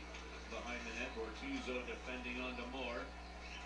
6 seconds to go in the false penalty. Here's a shot on left hand save. Bennington, the rebound to the near wing to Arthur Kellyab, and that one is in. The Kings have made it 4-0. 12:21 to go in the second period. Well, listen, Bennington's going to shake his head here. I think it's out of self-frustration because he wanted to have this rebound. It's a shot from Arvidsson from the right wing side, right on the hash mark. He's going to throw it right at that far pad. Bennington's going to make the left pad save. But that's where you're going to see a swarm of LA. Right there, bam. He wants that rebound right there. But then you're going to see Trevor Moore. He's going to get a blade on it, and he's going to move it right over to Kellyab, and then he's going to bury it in the empty net. You can almost make the argument that that's 4 empty net goals back door. But this one right now, I think maybe Bennington would take full responsibility for it, as although very difficult. I'm not saying I want to be in his skates on this play. Hits the left pad. I think he wanted to control the rebound a little bit better than he did right there. Because LA, a quick little poke back door again. And 4 empty net goals. He made the save, and there's 2 LA defensemen, or 2 LA players between our defensemen and the goal. Well, you got to make one argument that, listen, they're still on the power play, right? Yeah. We have 1 man advantage, and maybe a little bit more support down low, but you can tell by his reaction, he was frustrated by his own reaction there to allow that puck to come right through the middle. So 4-0 LA, 3 goals here in the span of under 4 minutes in the second period. The Blues have a hole. Puck out to center off of Justin Falk. They dump it into the Blues end. No icing. Shannon's going to go to get it. Well, you're one of the younger guys on the team. You make a name for yourself right now. Well, I was just talking about Grunstrom and Robert Bortuzzo. Here it is. Game, shoot it. Bennington got the save, and he just prevented it from becoming 5. The Candyman can. What the heck? And then one kind of hit him right off the collarbone. He kind of winced a little bit, kind of bent down on his knees there. It's like he's going to shake this one off and be okay, but it could have been 5 very easy. You're absolutely right. But I was just thinking about Bortuzzo and Grunstrom right at the face off there. If you're a role player on the team, if you're any player, if you're a young player, I mean, it's a 4-0 game. Listen, you dropped the last 4. You're trying to get this thing figured out. You're trying to get this thing rolling in a much better direction than it is right now. Someone needs to step up, and somebody needs to try to just jump this crowd, jump this team, be a catalyst, be a spark, be anything. Whether it's a hit, whether it's a drive the net, whether it's a shot, whether it's a fourth line shift curves where you spend a minute into the offensive zone. It could happen a lot of different ways, but right now this building and this team needs a lot of energy. Hopefully we get that energy when we come back. 10:38 to go here in the second. Blues down 4-0. Back in a moment. This is St. Louis Blues hockey. Fitness will always be about keeping a routine. And the best routines in life will always make time for enjoying yourself. Michelob Ultra, superior light beer. Enjoy responsibly. AB Michelob Ultra Light Beer, St. Louis, Missouri. Every year, Blues fans dream of another championship. It takes a great team to get it done. One with strength, strategy, and amazing execution. Same goes for investing.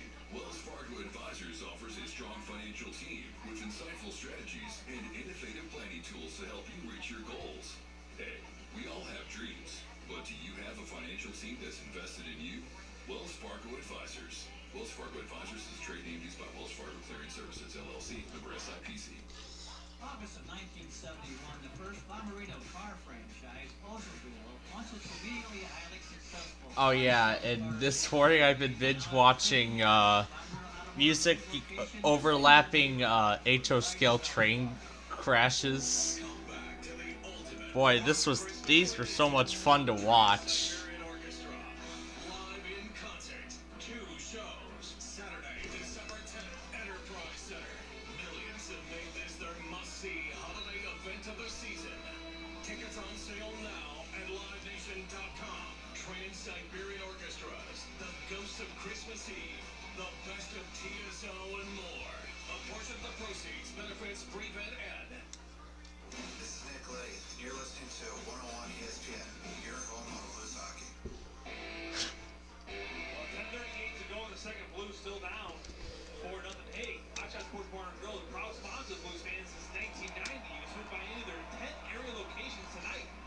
Blues party in town. Don't forget about the Blues ticket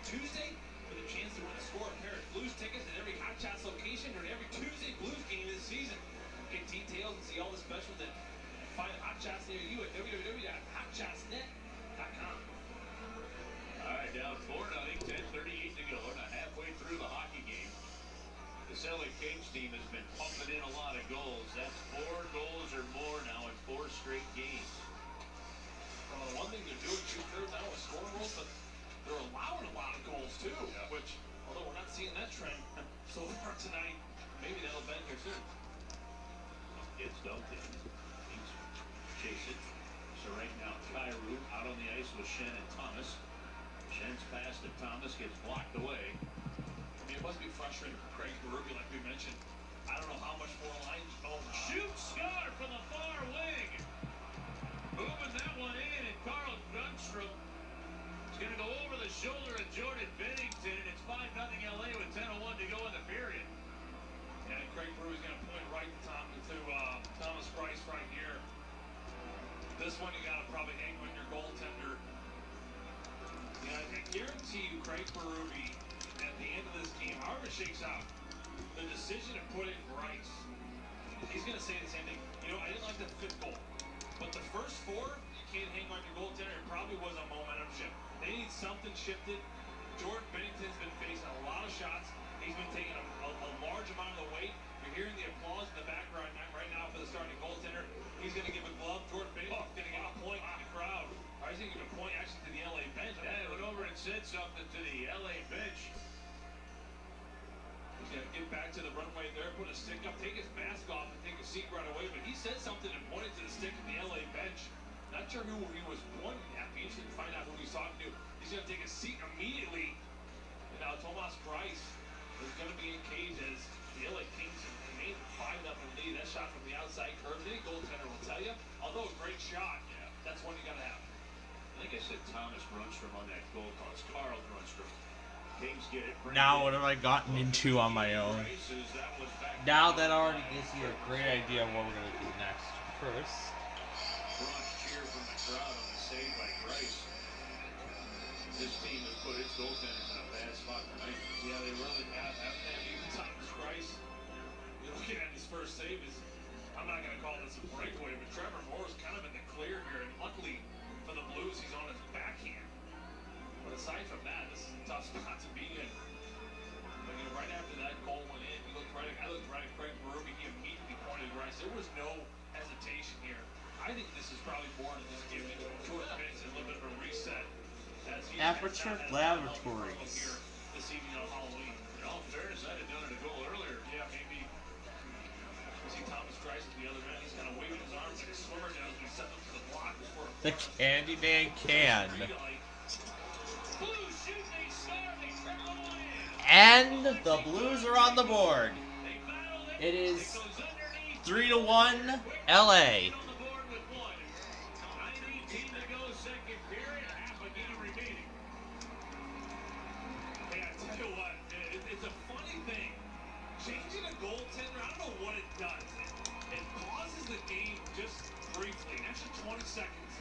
Here comes a new tender. I mean, he's in the crease now. LA's got to respect that. You got to see it. You got to witness it. Bennington's flashing his stick at the LA bench. Well, my point is, it's a disruption to the game. It's out of rhythm to what LA is. And LA has been in a great rhythm in this game. I mean, even this play right here. You look at this fourth line, who's been maybe the most consistent in the skid for St. Louis. They go out. You know what? This has already given me a great idea of what we're going to be doing later. So, I think we'll go up to the interstate ramp and then call it a night. And then we'll call it a show. That's what we'll do. So after we get to the interstate ramp, the ramp for future Interstate 221, then that's when we'll be done. So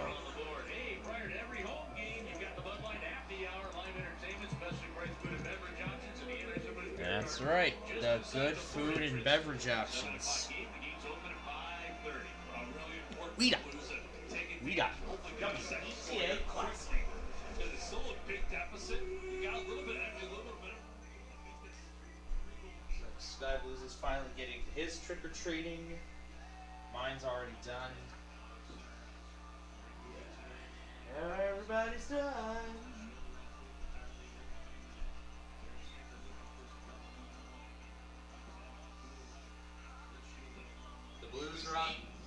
on the board now. They're trailing 3-1 against LA. Yep, and I've got ESPN on my Google Home. Yep. And I successfully DX'd WHAS on my 996 last night. I got these great lights all around my dresser. Very nice. And now,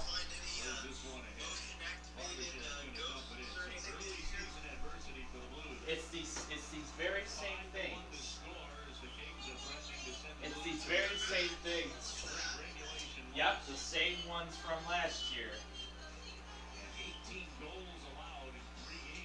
And I can't believe what KFAB messed around, what KFAB did earlier this morning with their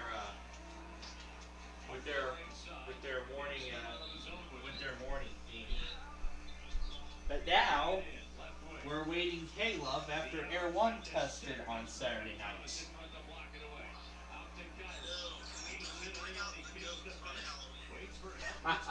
We will find out. Maybe around midnight again? Who knows? We'll see.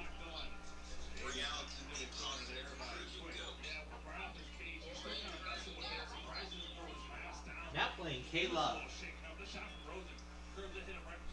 And of course Caleb actually has a really good list of songs. I think that's better than Air 1. Well, you know what that means? It's probably time to synchronize a location one with the original. Not just yet. Not this one. Once a good song comes on, then yeah.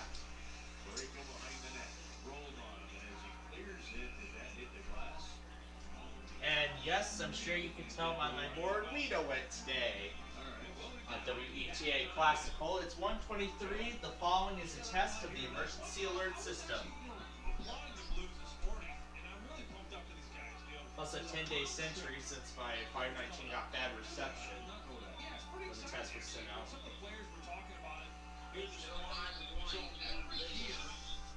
And of course I got WTOP on. But, what if they test? Well, we will, I don't think they didn't go last hour. They didn't go at the. Oh look who! But look.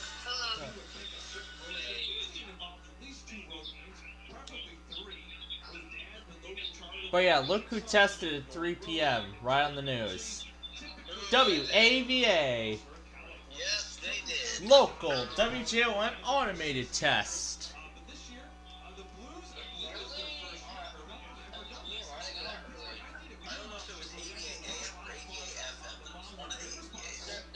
It looks like, okay, so Rice and Steele counties actually tried their iPause testing. They actually redid their iPause test about 20 minutes ago. They actually redid their iPause test after they sent it as an evacuation order. They sent it as an evacuation order, and I got it. And I actually got the evacuation order.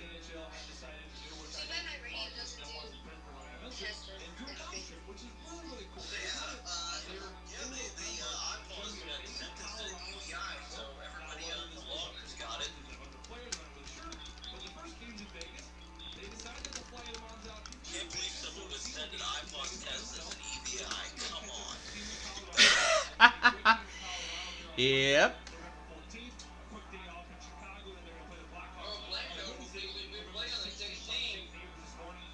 Oh, yep, that's right. I am very excited about that. Then we get to hear the two sides of the game together.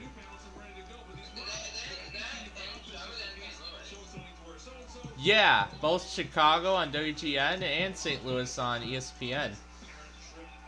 And I believe let me see what the status is on Game 3 of the World Series. It still hasn't started. It's been over an hour. Probably a delay, yeah. This happens a lot during the playoffs when they just want to get the game in.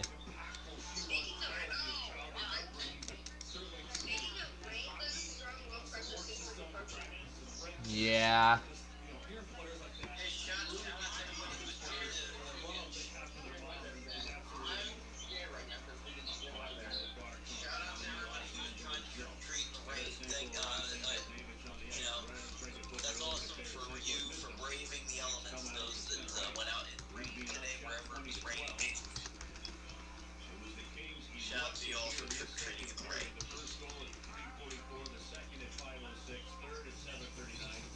Yep, and I'm continuing work on a massive on an I-355 replica. Trying to recreate I-355 as much as possible, but actually it's an extension of the I-202 tollway, with it going to a new place that I like to call Unaville.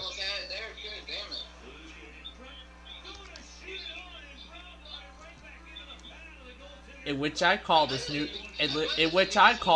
town Unaville. I'm calling this new town Unaville.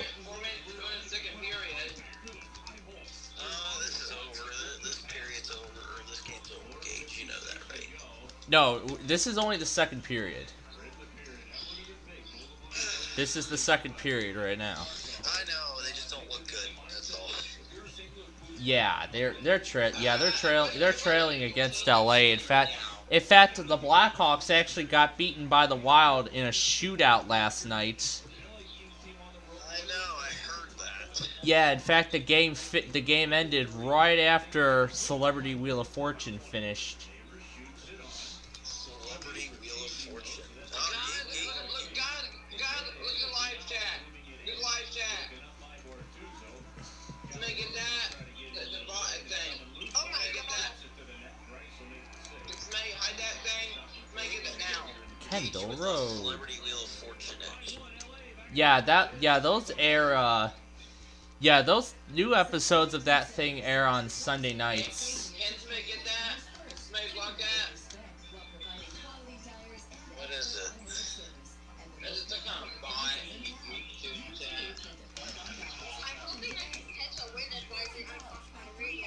So yeah, in fact, because of the Halloween festivities, AFV didn't even get a new episode last night. So instead, Toy Story of Terror aired, followed by the Halloween special of the Connors. Then came the usual stuff, Celebrity Jeopardy, and then Celebrity Wheel of Fortune.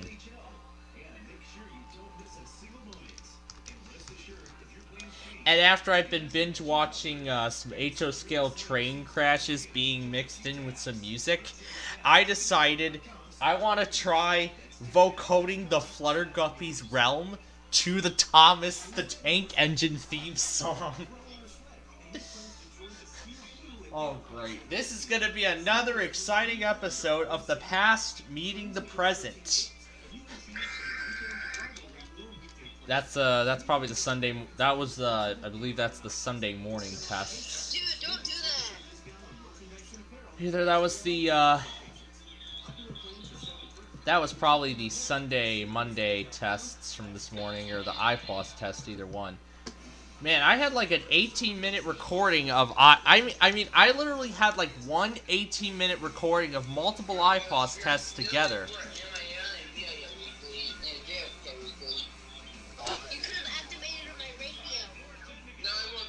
Did somebody say WJFK?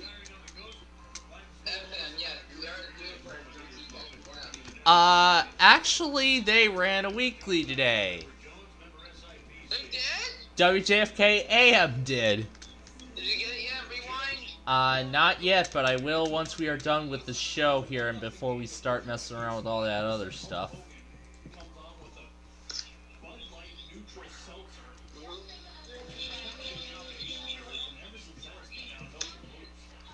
Encouraging chaos.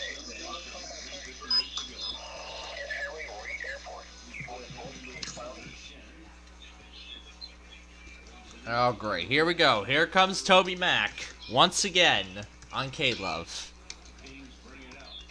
Wow, those K-Love insiders really want Toby Mac on K-Love. They really want Toby Mac on K-Love.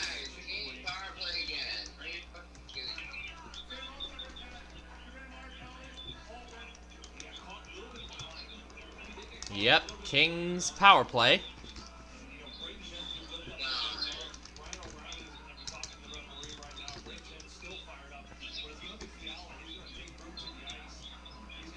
Been having too much fun constructing this tollway.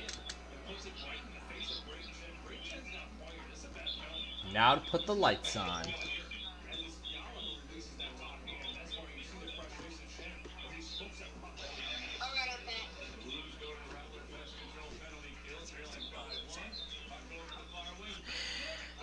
I feel like Toby Mac sounds like, you know what? Because it sounds like more of a rap thing. I think Toby Mac should go on WWE and not K-Love. That's personally what I think.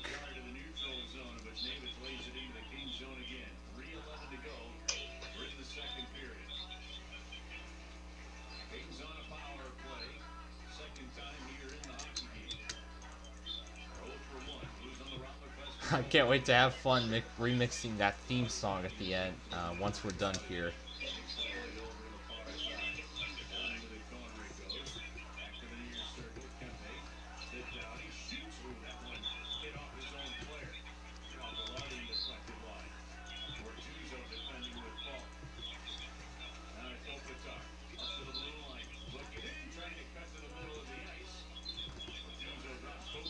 Why is it so dark?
Here, what? Oh, yeah? Oh, yeah? Oh, yeah, yeah, now I can easily picture that.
That's as far as we get.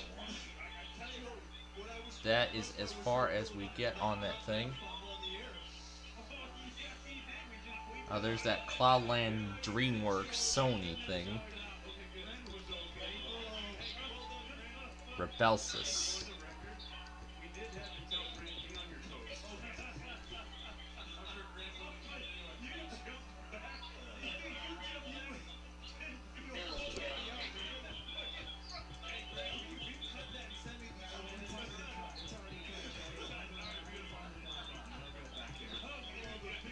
Alright, we'll see how far we get tonight. And then at this point, this is where we're gonna stop.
Alright. We're going to go ahead and pause here again for my little snack break, and I will come right back and we will finish up the show.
down to the corner with it. Thomas brings it over to Tarasenko.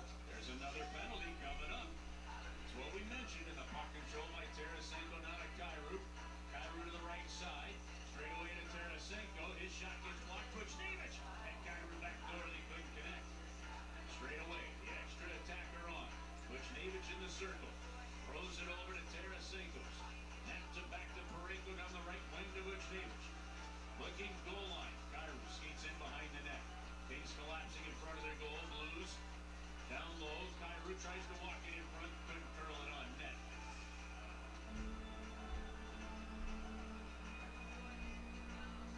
Kings are going to touch it. The Blues are going to go right back to the power play here, Joe. Well, I'll tell you what, it's going to be Adrian Kempe. Blues power play. Yeah, Blues power play. Yeah, I'd say a little bit off the boards right there. Blues kind of come into the zone. Adrian Kempe can kill the penalty. This is a situation where sometimes killers will be overly aggressive and finish checks. But you're going to see Torrey Crew. He's getting this puck group right to the blue line. He can make a little chip play. Okay, 99.9% of the time, killers would just bypass that hit. You're not going to finish your check. So Krug shows him his numbers. Kempe's going to follow him right through the numbers. And Krug's about 3 feet off the board. That's what's going to draw the boarding call. His face goes head first into the last. So the Blues go to the third power play of the game. Kings Moore brings it in, shoots it all the way back to his own end. Yeah, easy goal. Sending it over to the right side, and he'll dump it in. Comes off the boards for Drice. Blues need a goal here. They're chipping away. It's been 30 seconds, and the Kings have controlled the whole first 30, keeping the Blues back in their own end. And it looks like WTOP did not test this hour either. Thomas working with Buchnevich. Over the line to Barbashev, back to Thomas. Pumps it around far side to Tarasenko. Looks like WTOP did not test this hour either. Nor did Caleb. I am relieved.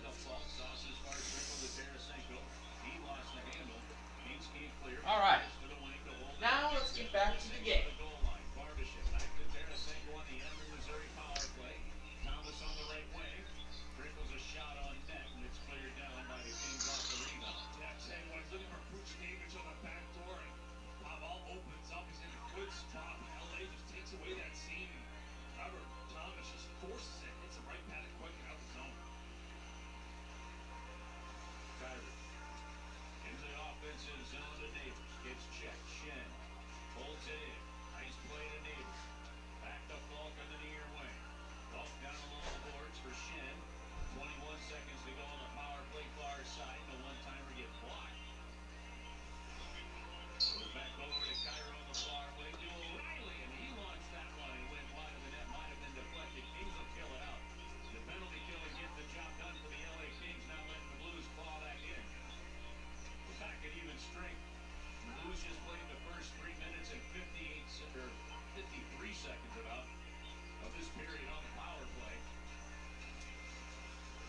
They're unable to score. Yeah, great command from LA. Blocked a ton of shots. Blues had their looks. You see Dowdy and everyone in company making some blocks, turning their skates east-west, and make themselves a little bit bigger. Commitment to block shots right there was the key to that. Nearly 4 minutes straight of power play time, including the extra attacker time, and 4 total shots on goal for the Blues. In that window. 15:33 to go. Bortuzzo's going to shoot it in. This one goes around to the far side. Edward lost it to a Charlie. O'Reilly picks it up, skates down into the corner with it. Coming in. There's a stick busted up down on the ice. That's the stick up. Pavel Buchnevich, and the puck's coming out of the zone. They drop it back to Bortuzzo. Skates it up to the red line. See games like this, and I harken back to the time when the Toronto Maple Leafs had a 5-0 lead on the Blues as Letty shoots it on. Quick will make the save. O'Reilly's going to the corner, gives to Tarasenko. Turns it back to Buchnevich. Couldn't wrap it around. He was tied up well, and now the puck cleared. Lemieux to the neutral zone, and he backhands it through the Blues defense, and Tarasenko's going to glide back to it. Takes the play to Letty. Lemieux hooks Letty. Blues get it as it comes to Tarasenko. His pass missed Bortuzzo. And that's going to allow the Kings initially to keep it in. Good effort by Bortuzzo to clear. Now Kyrie gets it in. Drops it back to Thomas. Checked away on the far side by Anderson. Thomas trying to keep it alive. Couldn't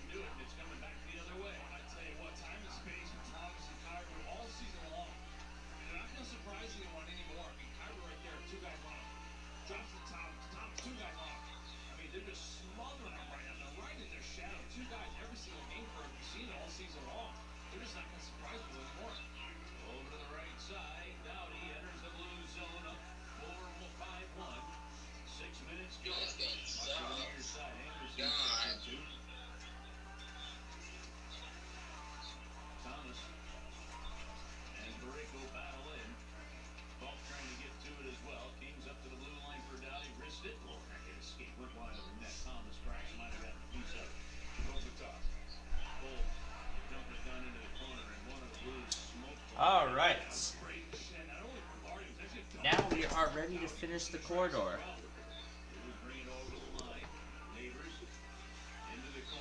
Alright, folks, we are officially ready to finish the corridor. We approach the 7-minute mark of the third period. Oh my God. Along the far side goes, and now a penalty coming against the Blues. It's going to be against the Blues, yeah. And slashing is going to be the call. And then Grunstrom and Bortuzzo are going to chop at one another. Well, they were barking at each other earlier in that second. There was someone out the face-off in the defensive zone. Bortuzzo's going to take the The ETA Classical is 123. The following is a test of the emergency alert system. When we come back, 13:06, Blues down 5-1. Blues get back to work on the penalty kill. This is Oh yeah, and Southwest Florida EAS got rickrolled at a Halloween party. Yes, he actually got rickrolled at a Halloween party. Wow.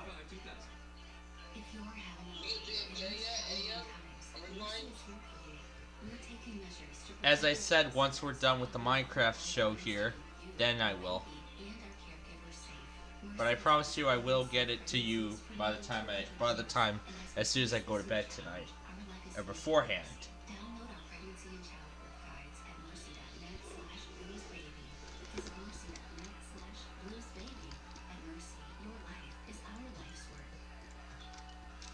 From the electricity on the ice to the road to crowd in the stands, there's nothing quite like Blues hockey. And this season, you can be there live to cheer them on live. As the official ticketing partner of the St. Louis Blues and the NHL, Ticketmaster has you covered with the largest selection of seats at a wide variety of price points. So get off the couch and get into the stands. Grab great seats to see the Blues today at Ticketmaster.com/Blues. That's Ticketmaster.com/Blues.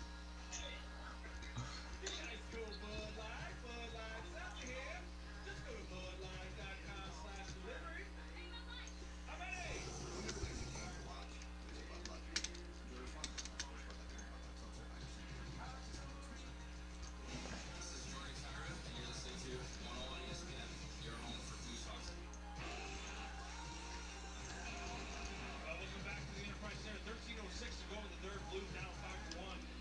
Now back to a penalty kill. And look at the replay there. Kirk with the break. Robert Bortuzzo trying to lure Grunstrom into something to spark this team. Grunstrom intelligently just kind of skates away. Bortuzzo kind of crossed that lane just a little bit. Gives him a pretty heavy two-handed whack right to the back of the kneecap. And Skills had to make that slash and ball. LA Kings back to the power play. Kings near wing. Shoot ball back door. It was there. They make the. Still 5-1. Rice will block it away. Well, we have on 3 days to do it if you go. Who did Captain number 2? The dreaded Carolina. Oh, yep. Yeah, and right before those Wyoming automated weeklies, I've been binge watching a little compilation of somebody crashing HO scale trains while It's a Hard Knock Live plays in the background.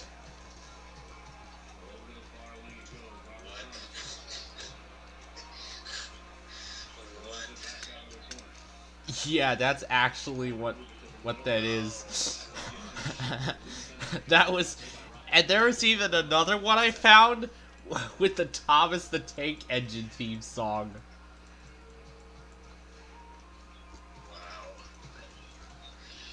And now that theme song is starting to get back to me, I thought, you know what?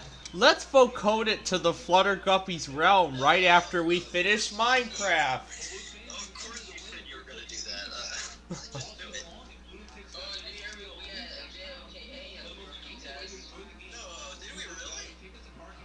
WJFK AM. So we got a couple of Halloween weeklies today. We got a WEAS FM, we got a WEA. I think it's the AM. I'm not sure. Yeah, it is the AM. I think it was WEA AM. I think. We got a JFK AM, I guess.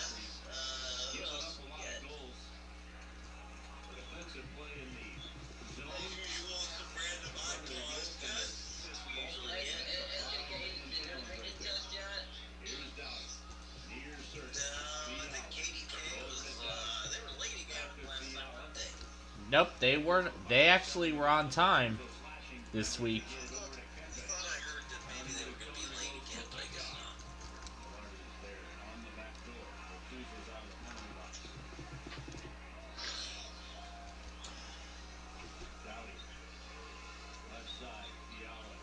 And the Halloween intro was really great on KFAV.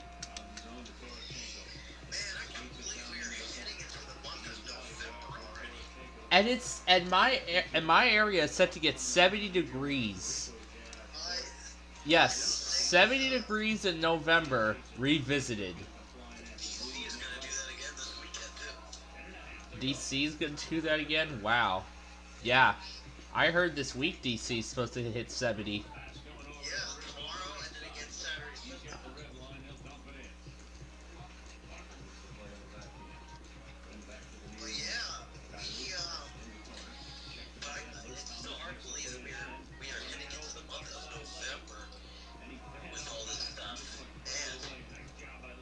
Yeah.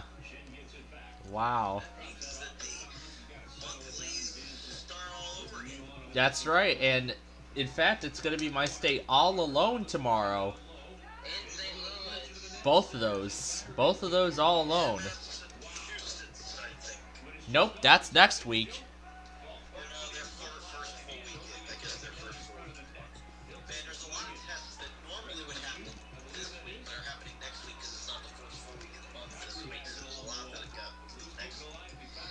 Yeah, and in fact, it is going to be crazy. In fact, since I'm off of school because of my state's elections, I'm actually going to be home for them. The ones on November 8th, I'm going to be home for them all. You know who else is next week, Plainfield? It's not.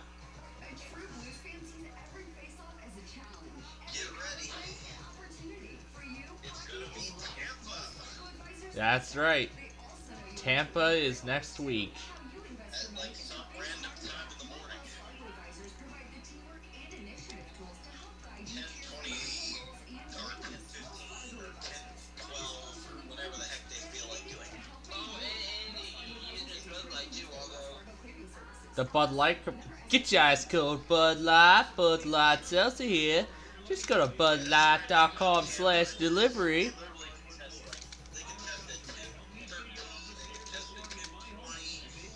10:20 like KDKA did. So I'll be ready at like 10 o'clock in case they pull it early. That's next week though. We don't have to worry about that this week. That's next week we gotta worry about that. And then toward the end of the month, we got Florida statewide. You know who I'm worried about at the end of the month is DC. That's right. Can't wait to see what kind of fails WTOP will have for us in store. Well, yeah. If even. If any. Carrie Underwood in concert. And, you know, Plainfield, this week's winning driver was actually a driver who won like 3 weeks ago, so we had a repeat winner again here. The case is going to be a case we had a few weeks ago. Yeah. Yep, the winning driver was a winner from 3 weeks ago. He won again yesterday.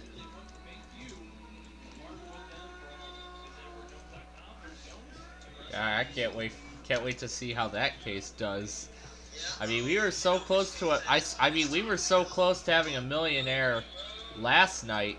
We were so close to having a millionaire last week. But Yalik was the one who actually won $1 million that same night. And WeatherPro was very close to winning $1 million the night after.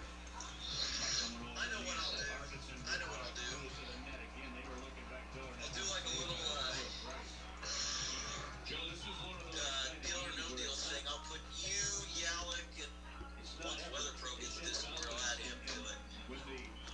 A special deal or no deal group for us all. I'll do a special deal or no deal group as well. Since I know Yalik likes to play good no deals, bro. Yeah, this is only his first time actually playing it on air on our station. Huh, he likes the audio deal as much as I do. That's good to know. Oh yeah, now we gotta see if WTOP tests at the 9:20 time slot.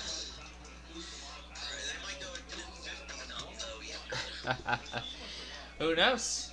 It'd be nice to get WTOP done and over with tonight.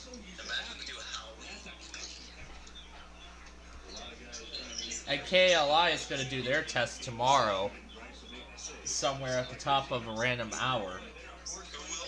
KLI, it's a radio station out of California that LAEAS is getting tests off of.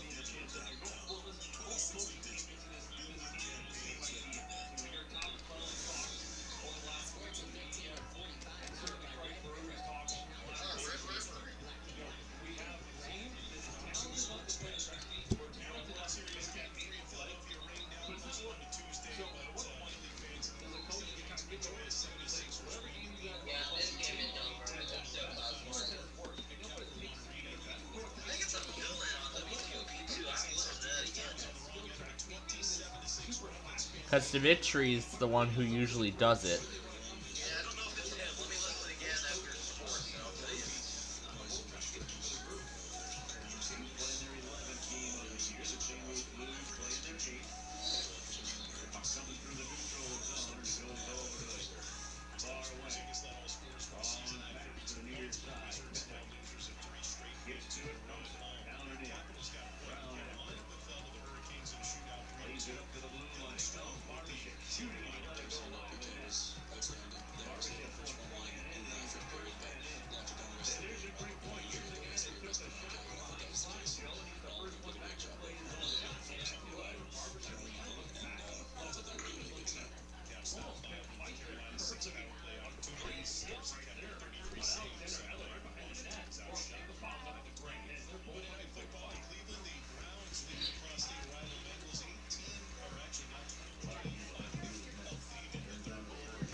Yep, somebody else.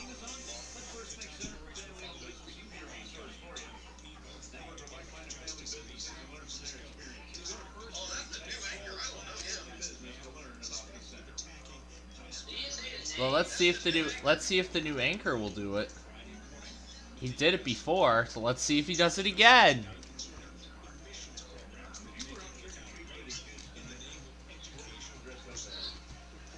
Let's see if the new anchor does it again.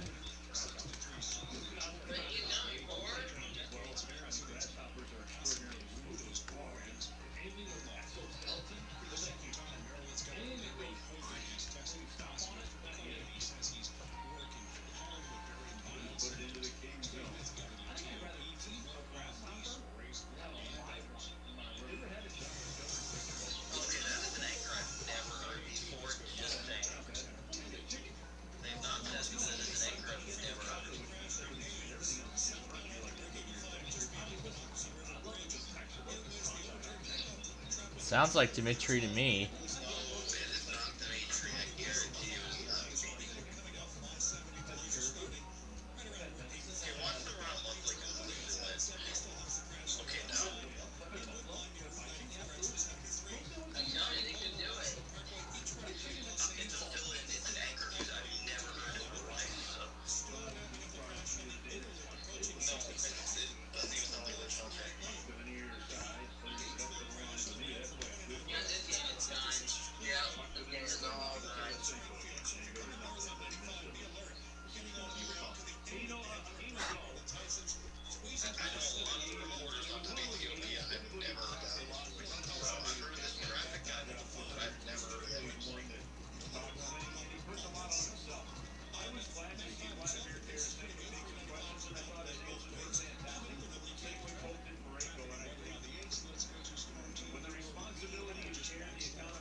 Yeah, you've never heard the anchor before. The new one. 5 minutes ago, yeah, we're done. We're done. Yeah. Let's see if they finally got the game underway. No changes. Looks like no changes have been made yet.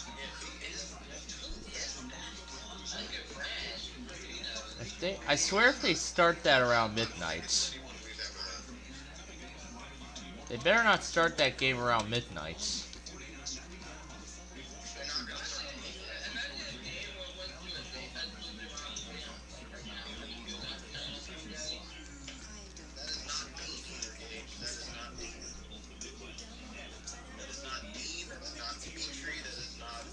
That is not any of the WTOP anchors we're familiar with.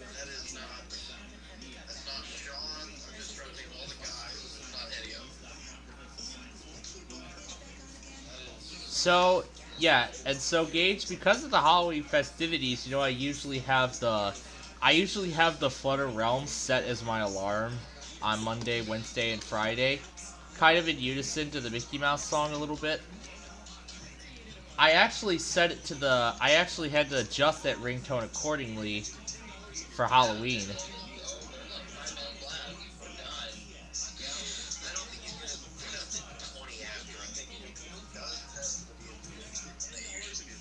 Yeah, it's gonna be at the 50 hours, so. Yeah, it's gonna be. Yeah, that's not gonna happen.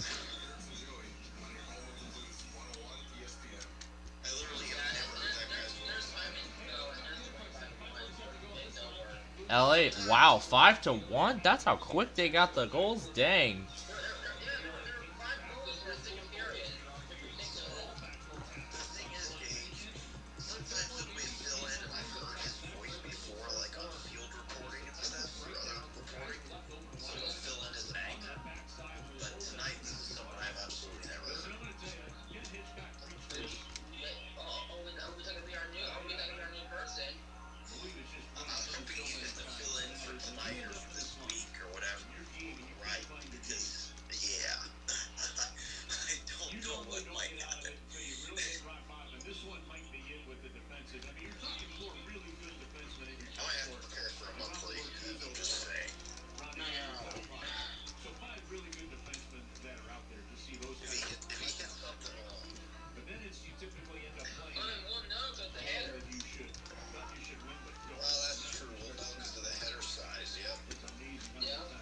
Yep, West Virginia's monthly will be next week.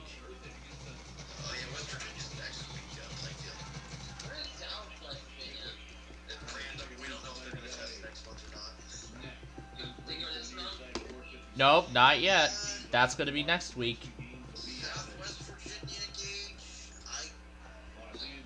They're probably if so, they're at random.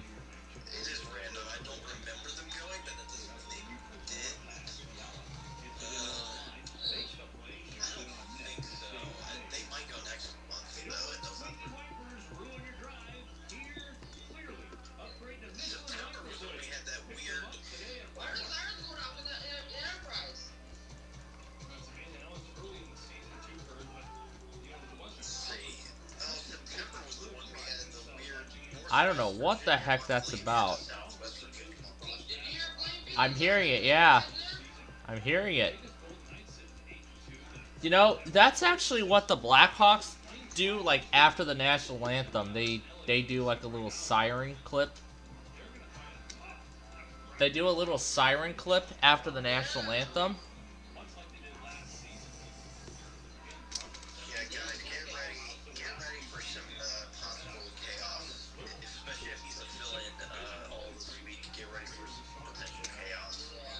Yeah, I'm ready for next week's chaos, and I'm gonna be home for all of it. All those monthlies, oh my gosh, I cannot wait for them all. Oh my gosh, I can't believe how many monthlies I'm gonna be able to stay home for. Imagine what it was like if I was forced to get them all at school. Oh my god. That would be bad. That would be so bad. So bad.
Yeah, the Kings are the Kings in this game tonight.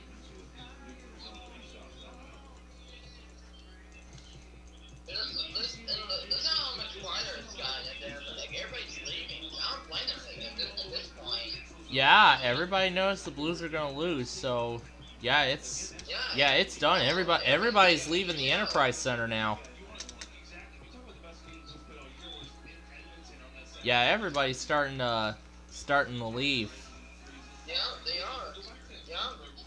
Yeah, they're all starting to leave now because of how bad this game was tonight. Yeah, they scored 5 goals in the second period. And the World Series hasn't even in game 3 of the World Series hasn't even began. Move to tomorrow, probably. Probably because they are set to. I don't know what is going on. Hold on, let me take a look. Let me look at let me see what's going on in Philadelphia.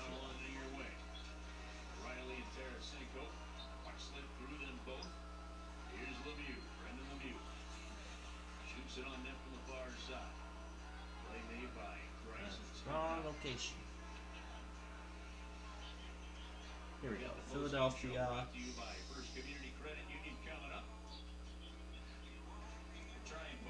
Yeah, there's a certainty of rain in that area. Oh my gosh, even Philly is going to be in the 70s.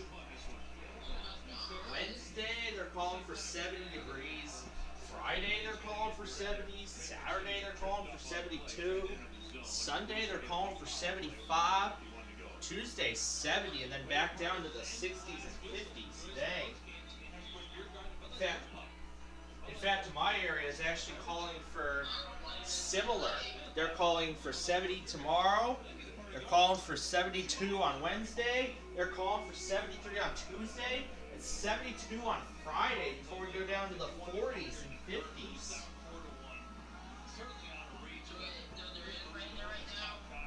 Yeah, it looks like there is. So they probably might postpone game. They might postpone game 3. Iowa, Palm, South Carolina. Day, 79 degrees. 70s and 60s down the board.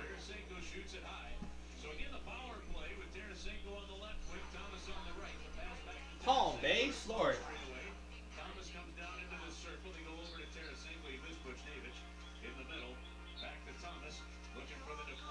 70 degrees down the board in Florida. Oh, that's definitely what I'll be pleased to be in. Yeah, we're done. We're done tonight. This game is over. Yeah. Yep, it's just about done. Yep, it's over.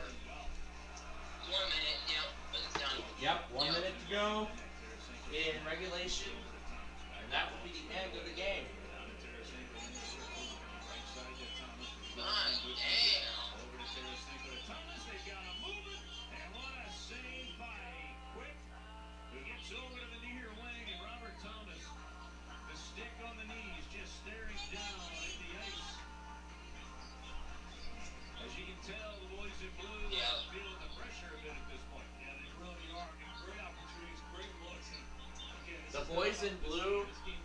best describe me after all the homework I got today and how long it took for me to finish it. Some good looks.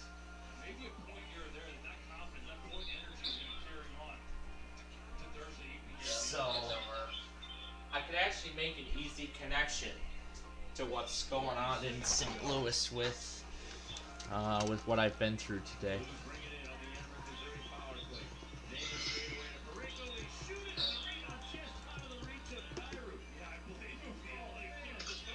What a nice rebound play.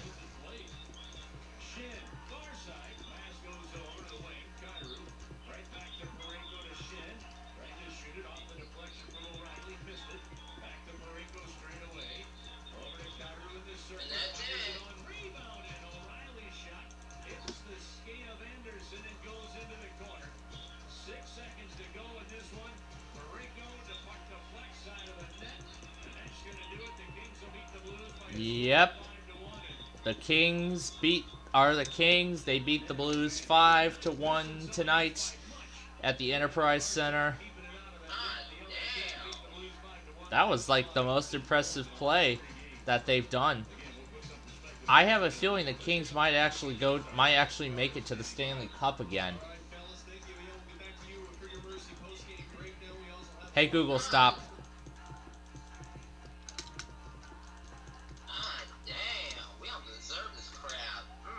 Wow. Yeah. That was a pretty tough night for the Blues this evening. That's your 5th loss in a row? Dang. I mean, the Blackhawks have only lost twice because, I mean, it was coming up from a 4-game winning streak that my team was on, and so right now the losing streak is at 2. We don't want to make it 3.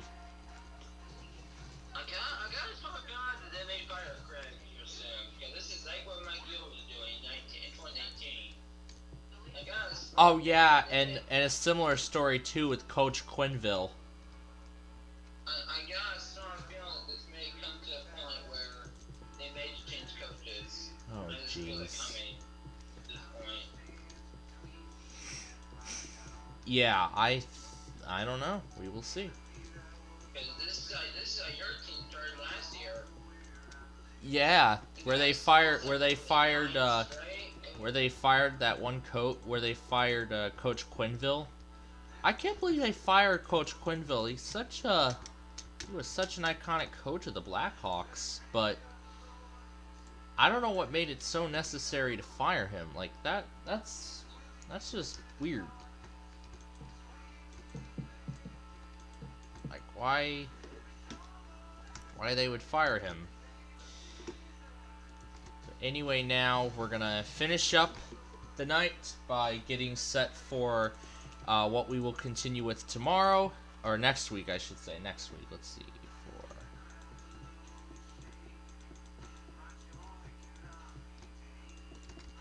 Where are we at right now?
Alright, this is where we're ending construction tonight.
So yeah, at this point, this is where construction officially ends for tonight.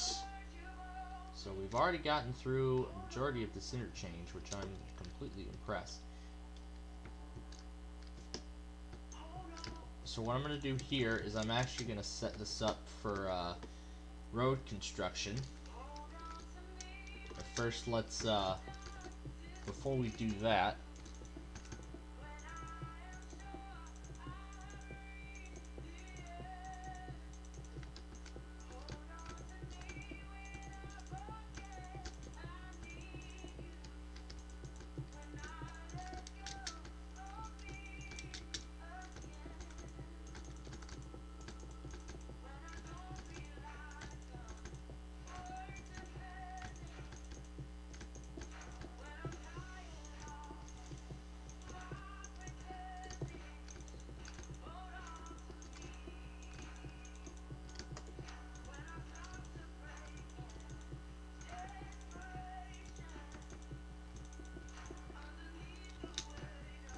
so this is kind of like I-57 a little bit, but not really. So I'm not going to put down any like I-21 exit signs at this time.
So there we go. That is where we will we're just about.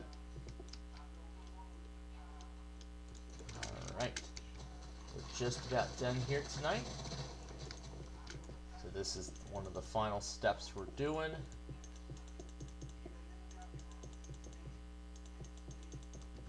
Then we'll mess around with a few more audio clips, and then we will be done for the night.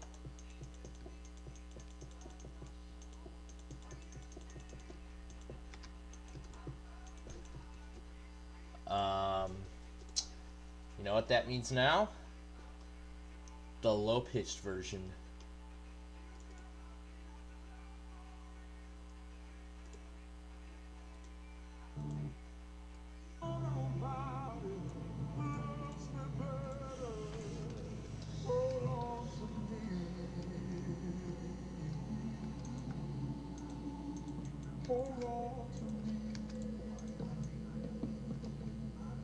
Holding on with Lauren Daigle to keep it going. It's Jeremy Campbell and Kayla.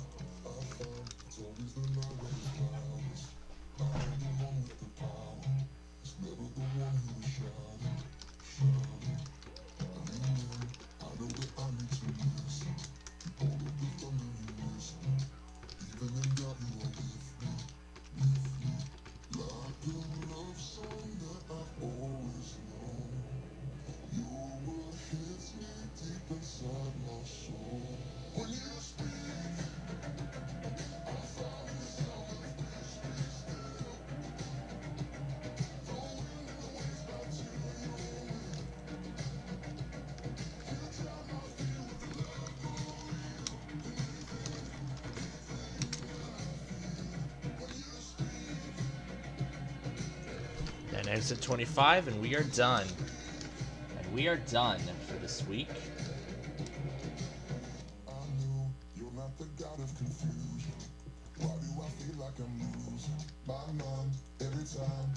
I can see what you do.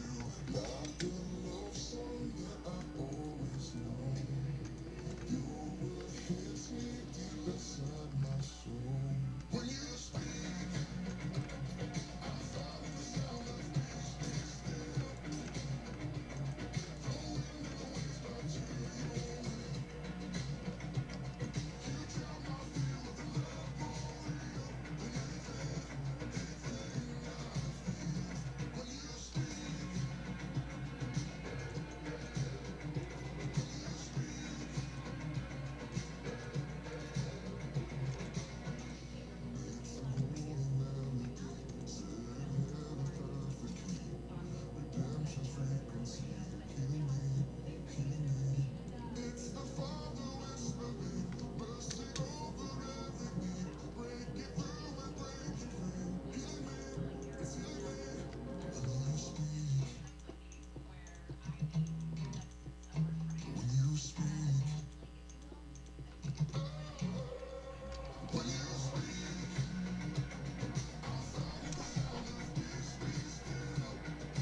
love. Hi there.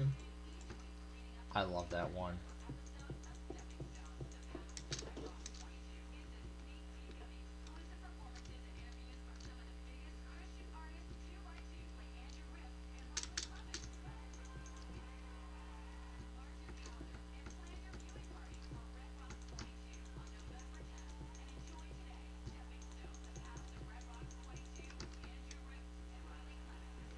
Positive, encouraging video, free to watch. Oh God, presented by the Awakening Foundation, a non-profit supporter of K-Love.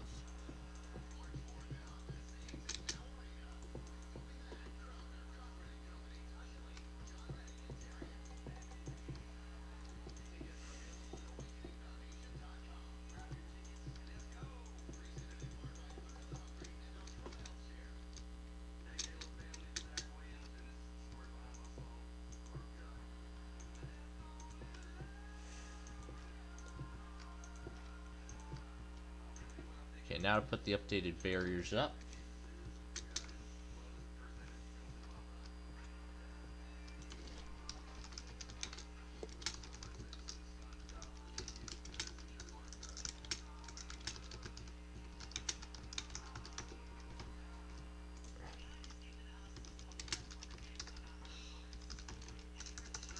Unaville.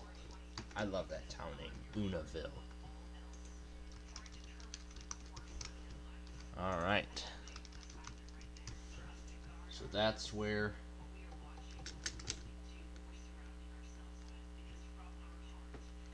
it goes down to this one lane, and that's perfect.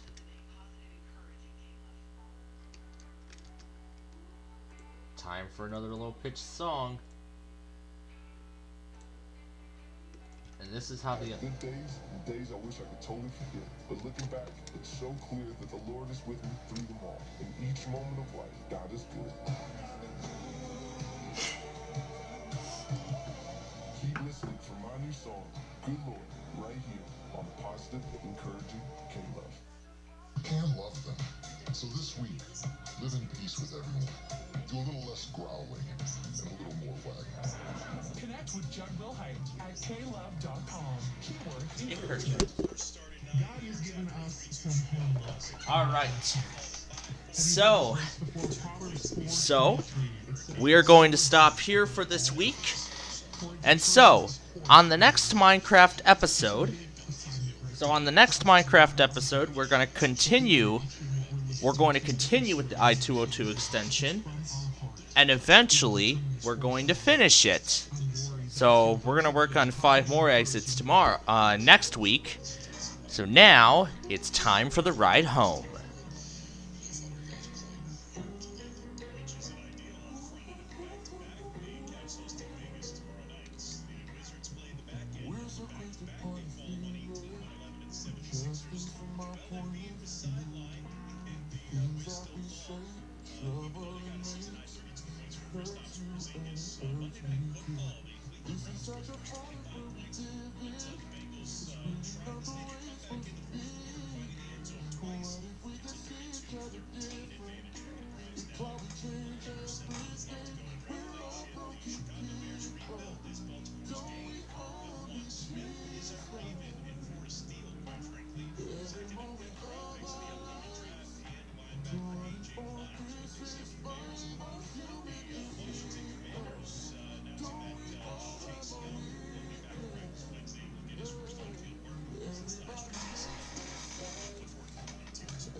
Alright, the game has been postponed. So, World Series Game 3 has been postponed to tomorrow. Fair decision. Alright, so, now, so we're gonna do some final things.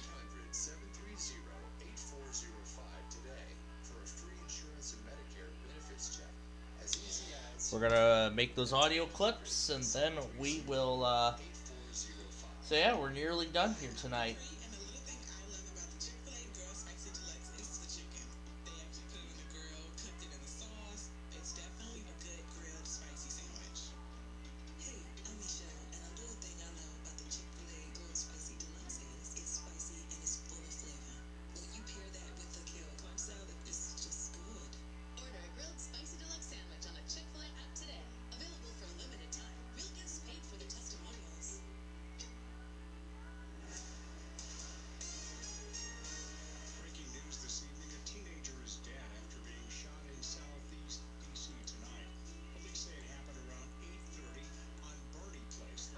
People are ridiculous. Wow.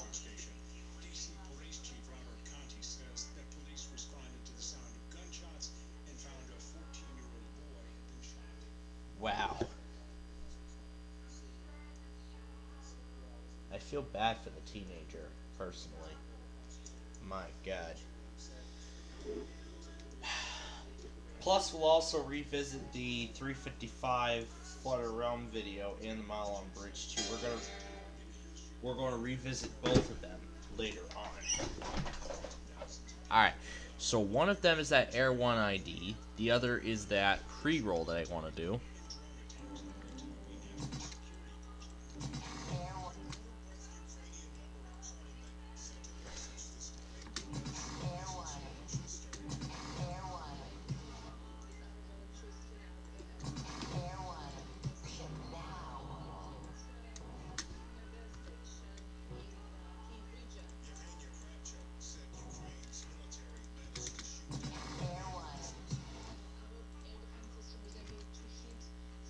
It's already redirecting to the Air 1 IDs folder.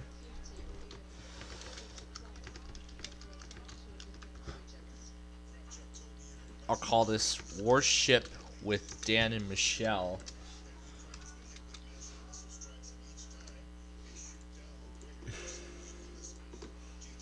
Alright. So that's that done. Now for this thing.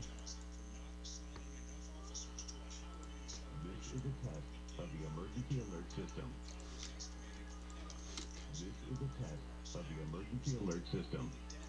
This is a test of the emergency. I'll call it Tampa iHeart pre-roll.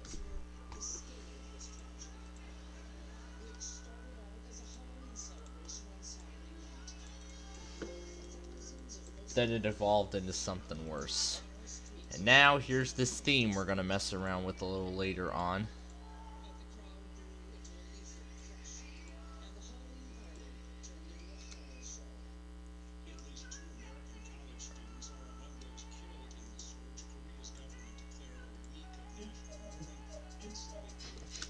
And now I can't stop it.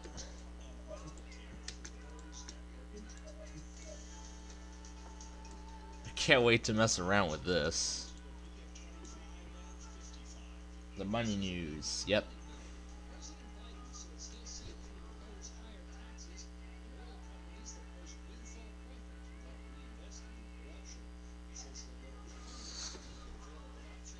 Even at like distances of like 2 to 5 minutes, it doesn't even do anything. Just doesn't even care.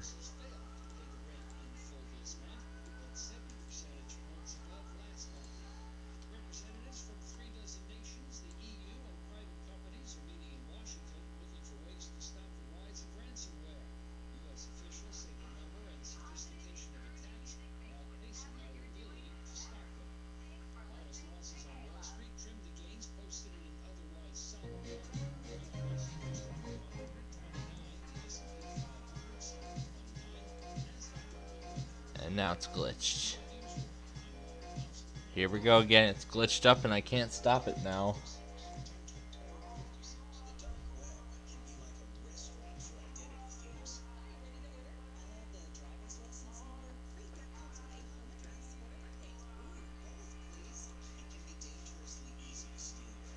Alright. Let's just name it.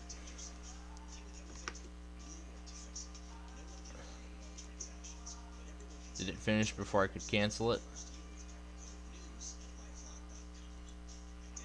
Yep, it completed before it could even be canceled.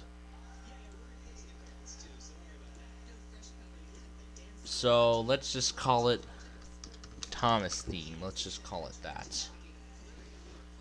Gotta be important that it remains within its directory until it's finished. Okay, now it's done. Go ahead and delete it. Hit no to discard. And now we're set to go here. Alright, so no test from TOP. We'll check in next hour. Alright, so here we go. Oh boy, this is already bringing me back to the good old days when I was, when I had a massive obsession for Thomas at the time. Thomas and Friends, you know, yeah, those talking trains. That was at a time when trains was still my primary hobby, but I mean, I'm kind of still interested into trains, but not as often. I'm not as often interested into trains. I've like shifted my focus completely to EAS. I do train videos here and there on my channel, but I just don't do like train videos full time. It's full time EAS. Like, see how like one hobby, like when I just get into a single hobby, I then completely forget about everything else.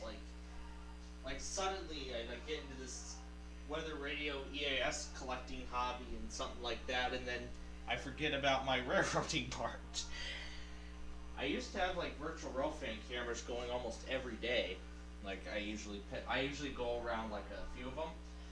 So like the schedule would be like for instance, let's say this. So like on Monday I would do La Plata, and then on Tuesday I would do Kearney, Nebraska. Wednesday I would do Elkhart, Indiana, and then Thursday I would do Kearney again. Friday I would go over to Flagstaff. Saturday put all four up at once. Sunday probably either Elkhart or Flagstaff. I don't know which one I remember doing. I think I remember doing Kearney, Nebraska again on Sunday. I think that's if I can correctly recall.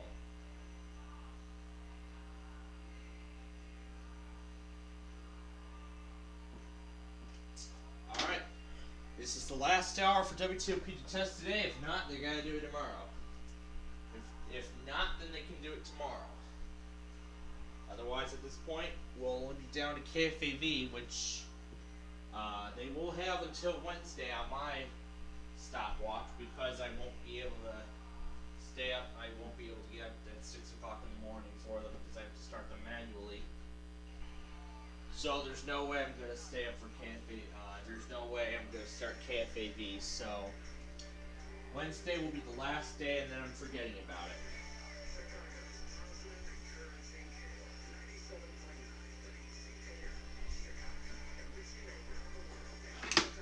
And the K-Love app.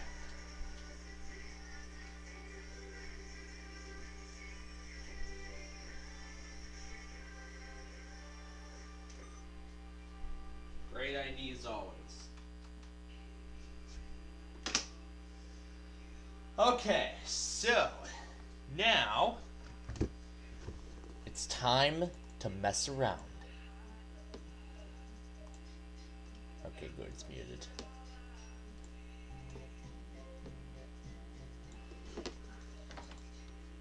And this is where it actually begins. Oh, I can't wait to mess around with this. Alright, now let's see if I can recall which one went in the... Oh yeah, we'll play around with that too at some point. So... Alright. That's right, it's under a new name. I actually updated the song title, but now I put it under a new name. Alright, move it up to the top. Then we're going to highlight everything here. This. Oh, that's right. We got to split the track. We're going to split Thomas. Merge them all together. We're going to pan them to the center. Merge them together. Highlight just this section here. And then we're going to hit. The vocode option should have already been taken over. So we can just hit distortion and modulation. We can hit vocode, and let's take a peek at this first. Oh, this is gonna be so good. What if we turn this down?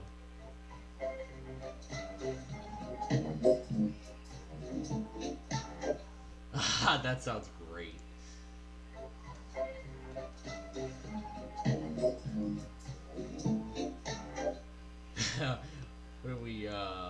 What if we just turn it all the way down?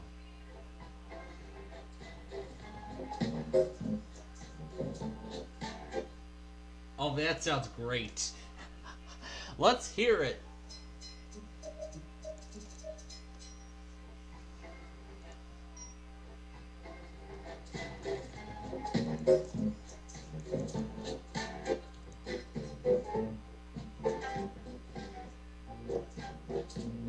Oh, that sounds wonderful.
Oh, that is something I really love.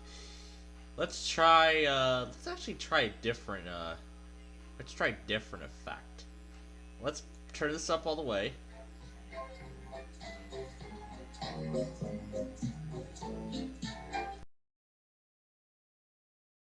Oh, that sounds even better.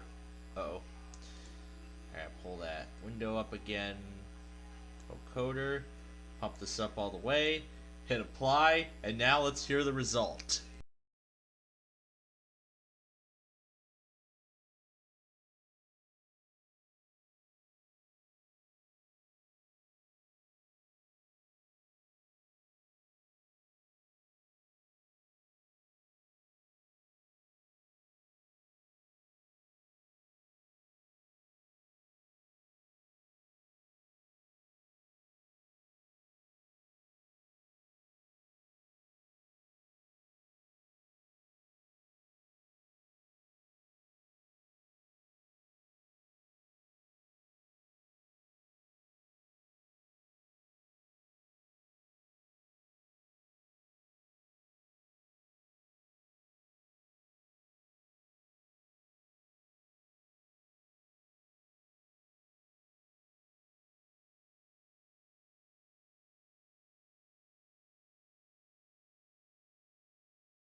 That sounds great.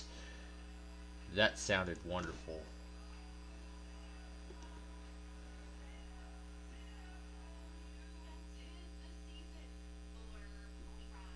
And 'tis the season. Yeah, I'll definitely 'tis the season, alright.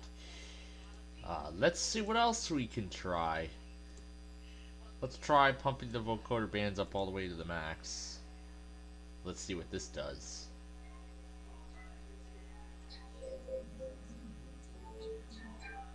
I can barely notice Una in any of these.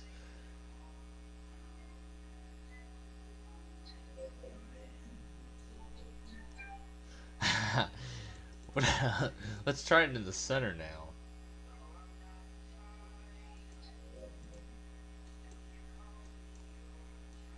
Let's try it like this.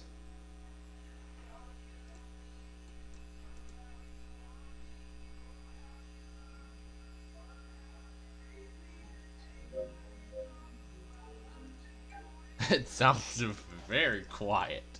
Very, very quiet. It sounds like I might have applied the vocode already. Oh yeah, that's right. I must be applying the vocode twice. Oh yeah, that's right. I must be applying the vocode twice. Oh yeah, that's right. I must be applying the vocode twice. Let's see what else we can do.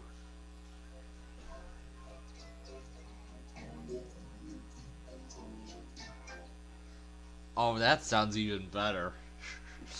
Oh, that's gonna sound great. This is gonna sound great when it's Thomas and Una. This is my past meeting the present.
Alright, so I don't think y'all need to wait a little longer. Oh, WTOP didn't test probably.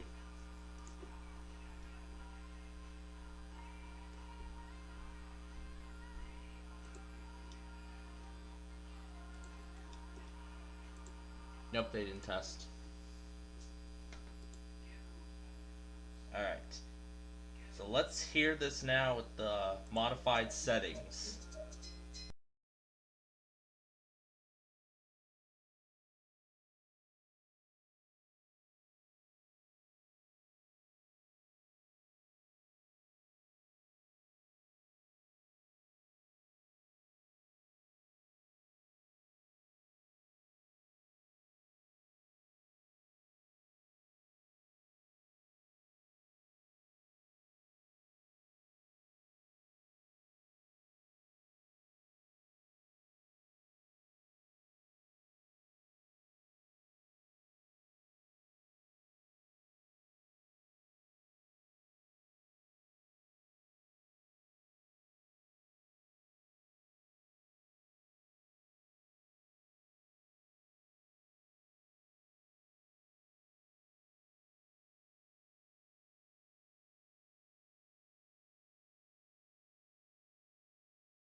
Well, it looks like that 8675309 thing is finally starting to get the attention. I'm shocked. Alright. So we have about a few more minutes here with you tonight before we go.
Player 1.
It's to jumpstart the love. Jumpstart the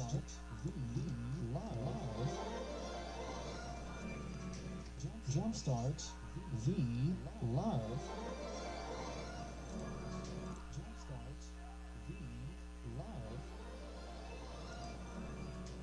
And that's literally what the ID is.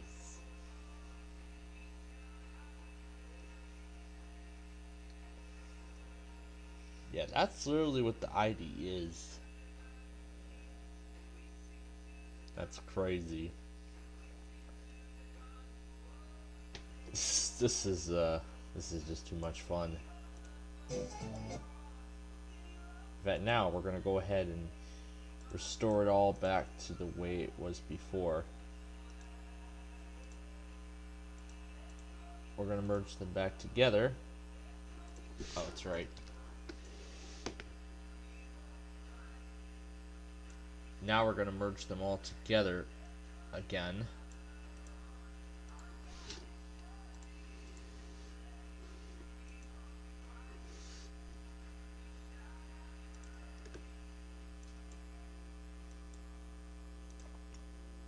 Let's do this effect.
Alright, so what I had just done is I had just rendered the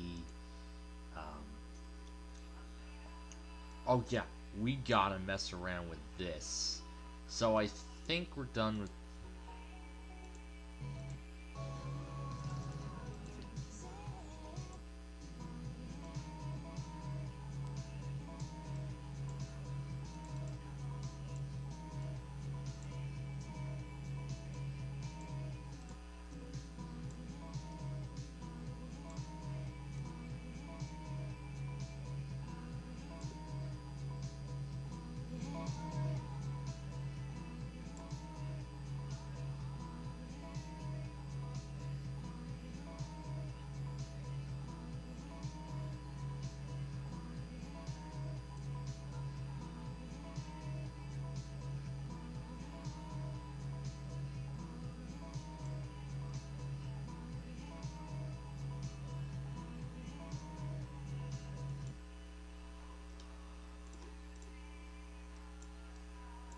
here's the updated one.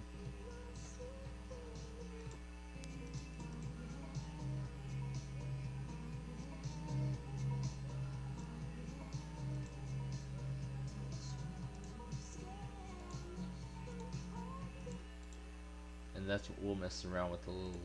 We'll mess around with that in a little bit. But first,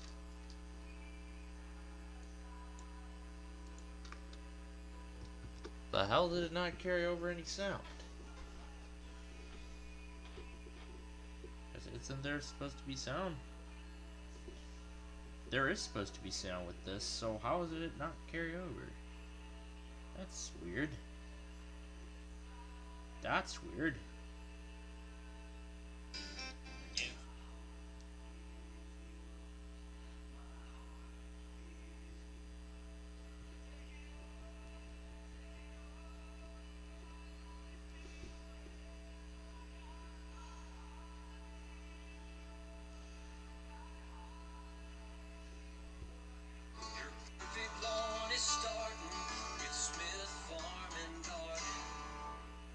Okay, that's weird. It's supposed to be taking sound with it. So, how is it not doing that?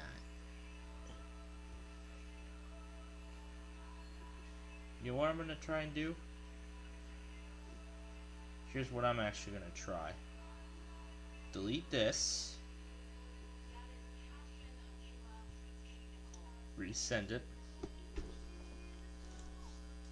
Oh great, here we go. Katie Nicole. And it's done.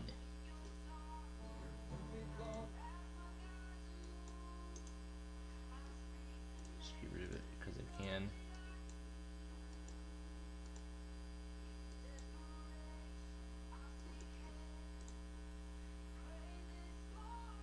Or, better yet,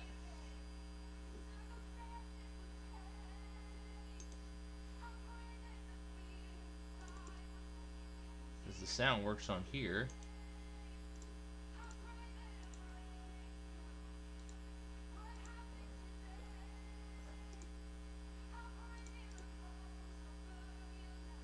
I'm sure you know what we're gonna do now.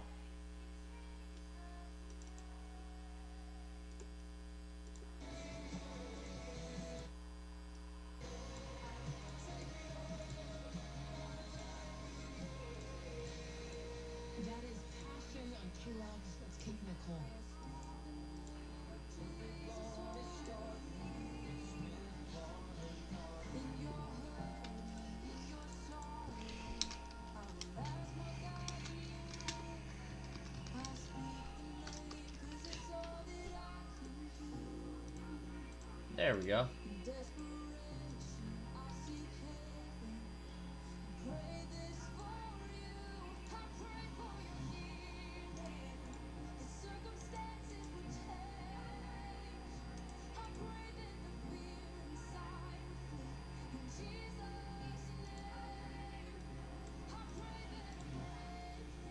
Alright, I'll go ahead and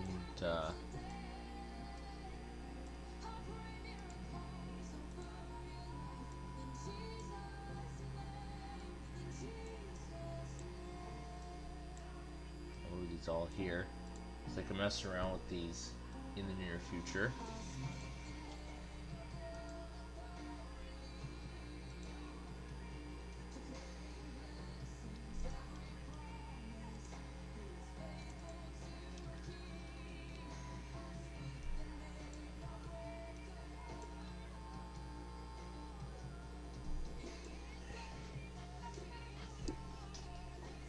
So that's what we're going to do after the song.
We're gonna let the song, we're gonna listen to the rest of it.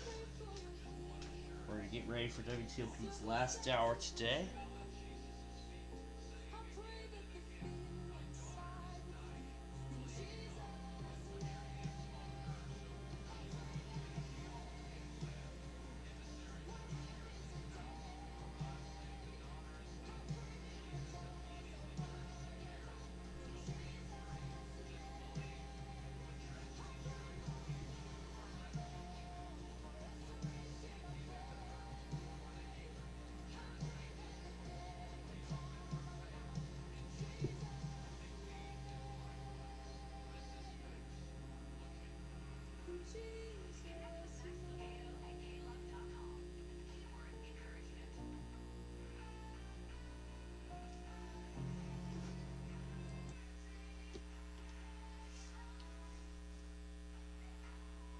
Okay, now, time to get WTOP ready. This is the last hour.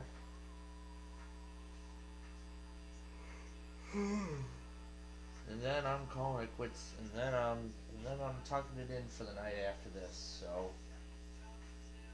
And then I'm tucking it in for the night after this, so. I don't want to go having too much fun.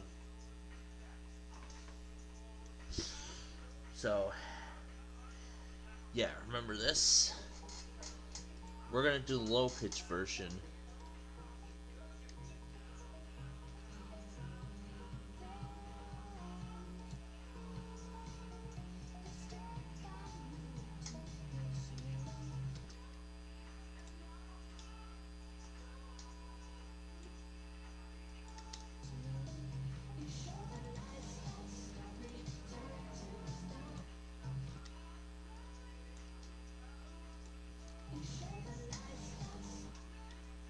That's where it needs to start.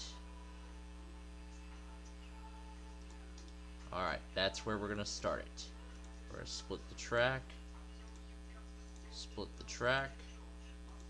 merge the panning over to the center, then merge them together, select the highlighted area. Now we're going to set the vocode and preview.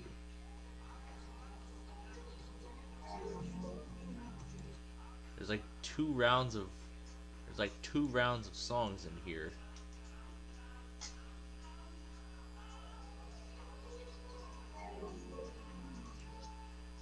That's the opposite. Try it like this.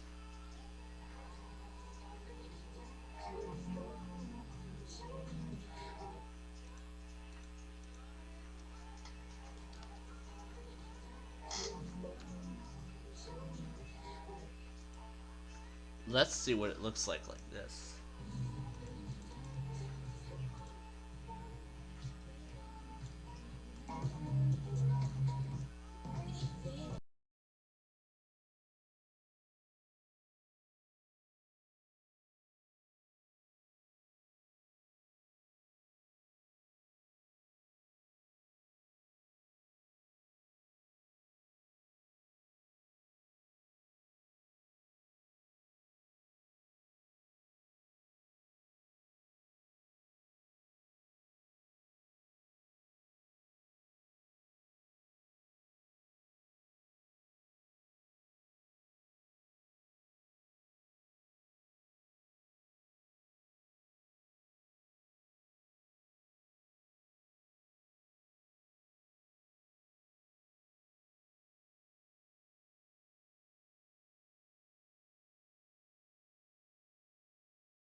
And indeed they do.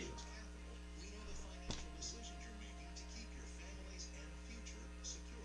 With a long history of safe, sound, relationship-driven banking practices, we provide our customers with peace of mind and protection. We offer the best of both worlds. Technology products and expertise you expect from a big bank. Let's listen to the whole thing like this.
Show the lights.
Now having it repeat lyrics.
Ah, that's a weird cycle.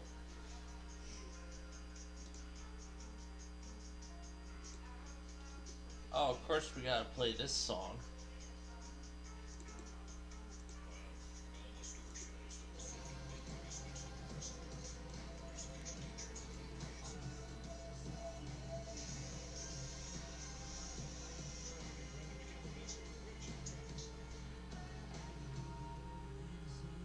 Alright, that's it. We'll check in on WTOP tomorrow.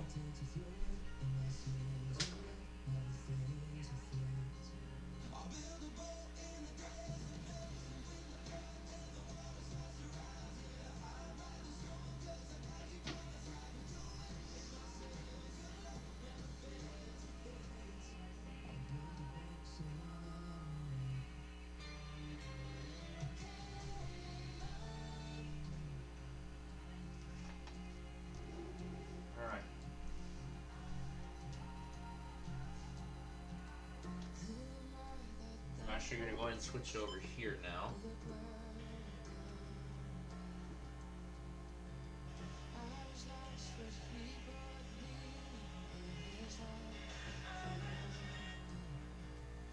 This is in case K-Love does their test tonight.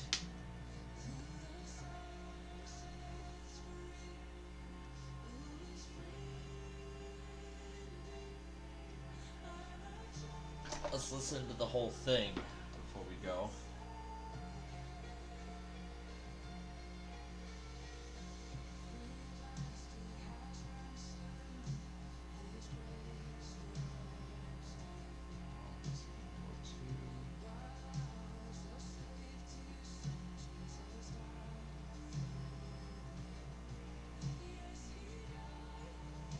Enter the passcode to the album. Apple did a great job with security. That's...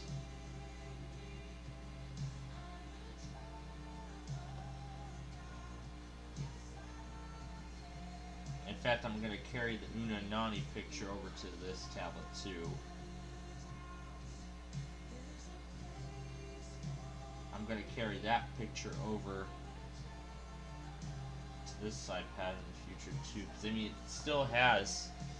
still has an old picture, a very old picture.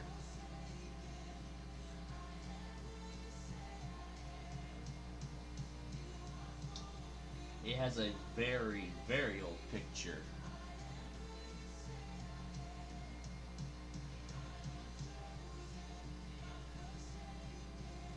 Probably from 2018. That picture was from 2018.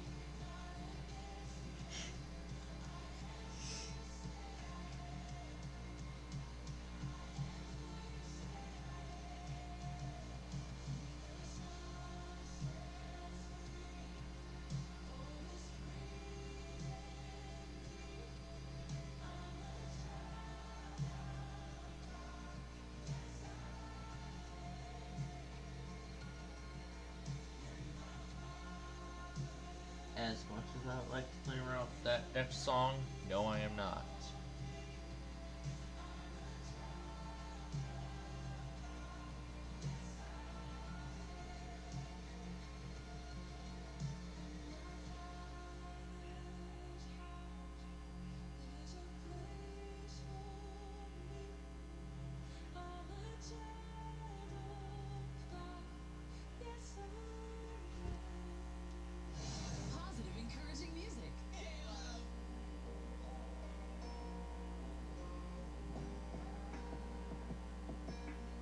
It actually sounds good, so let's keep it on for a little longer.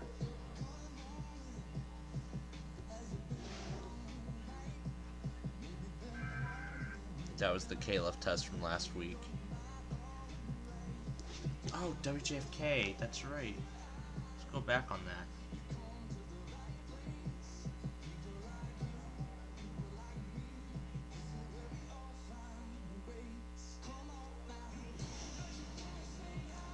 So let's take care of that.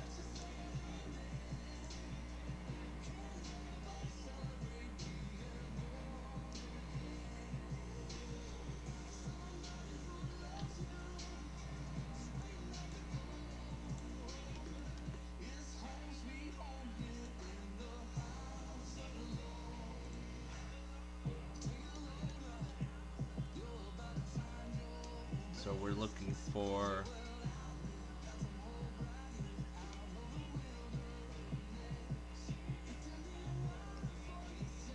3 p.m. right on the nose. Just right here in the middle of You Better You Bet.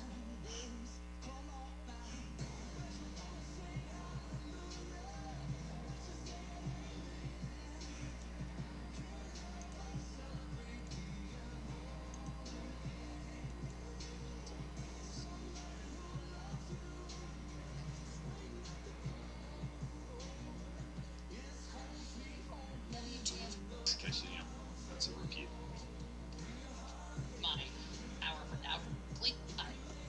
Or check. To Seattle. Well, Andy and I have a GM. support that I can see from hospitals all America. Learn more at pva.org. 7 to 11 each. Odyssey app. DC's home for Norwegian. This is 15. Going right back to the well there. Seattle Seahawks catching the lane 2.5 against the Giants team. Darrell Taylor and the rest of that Seattle front four starting to play a lot better. Young cornerback room playing really well. And on the flip side, I think there are very straightforward ways for Seattle to attack this Giants defense. Kenneth Walker III right now, pretty clear leader.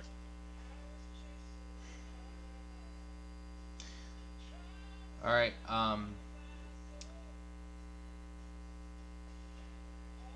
okay, somebody has already flipped to Christmas music. Alright, okay, I was just informed that WBXX has just flipped over to Christmas music. We'll take a listen to them in a moment.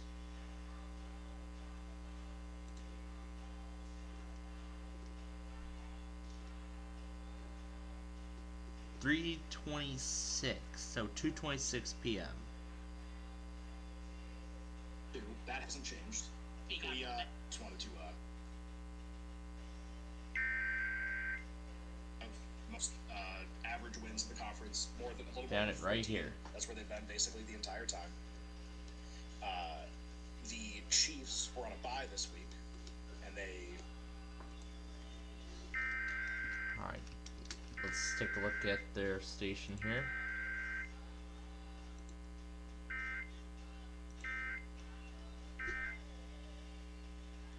That hasn't changed. I'll go ahead and get WJFK up, and if we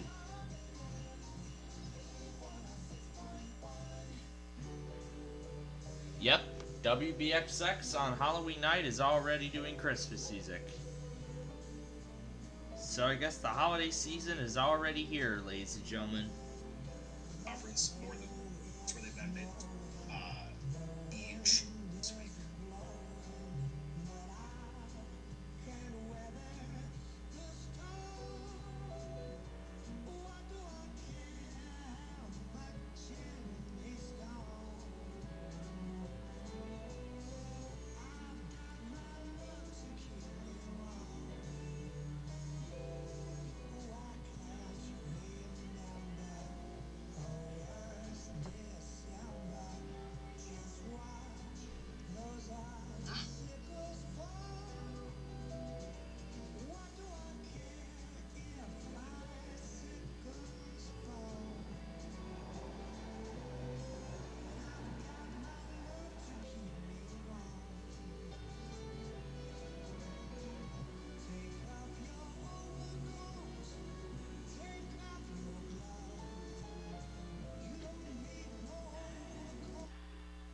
Yep, I can tell you that is indeed WBXX doing Christmas music. WBBX is now doing Christmas music.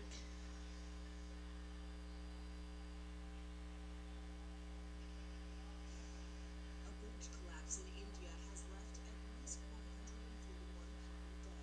The Morbi Bridge, which ran across the Manchu River in western India, collapsed on October 30th. That was yesterday. Surveillance camera caught the moment the suspension bridge fell, plunging the pedestrians 33 feet down. Estimates say there were about 400 people on or around the bridge at the time.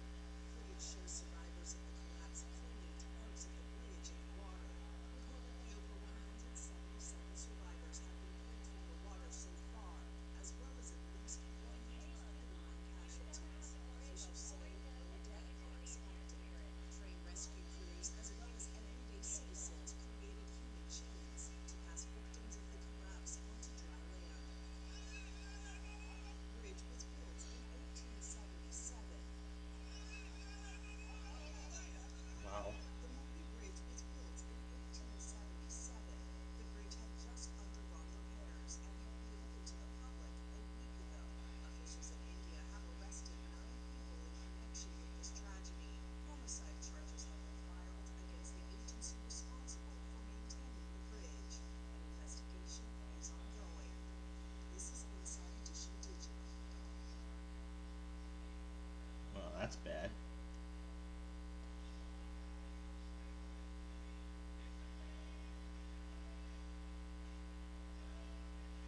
Oh, another edition of a model train hitting a truck.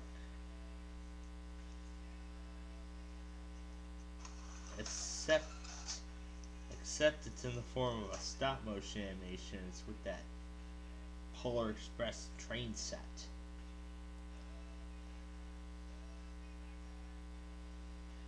That's bad. Oh yeah, that's enough talk. So, because I mean we got it. Because I mean we have to go. So, all right. So as I just said, I'm gonna go ahead and. But now, as I just said.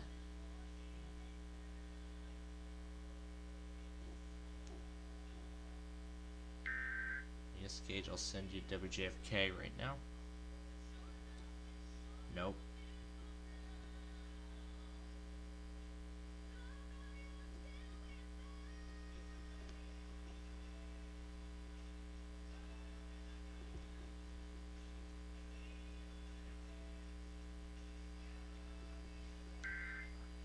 Alright, there you go, Gage. You now have WJFK. Alright. And with everything and all that now considered, it is now time for us to tuck it in for the night and conclude our broadcast for this evening. So we hope you enjoyed. The broadcast tonight. More importantly, we hope you enjoyed the Blues game. I had a lot of fun bringing that to you.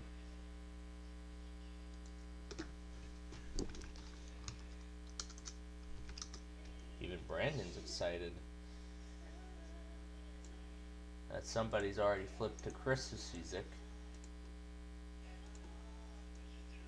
That's the earliest I've ever seen somebody flip over to Christmas music. That's the earliest I've ever seen.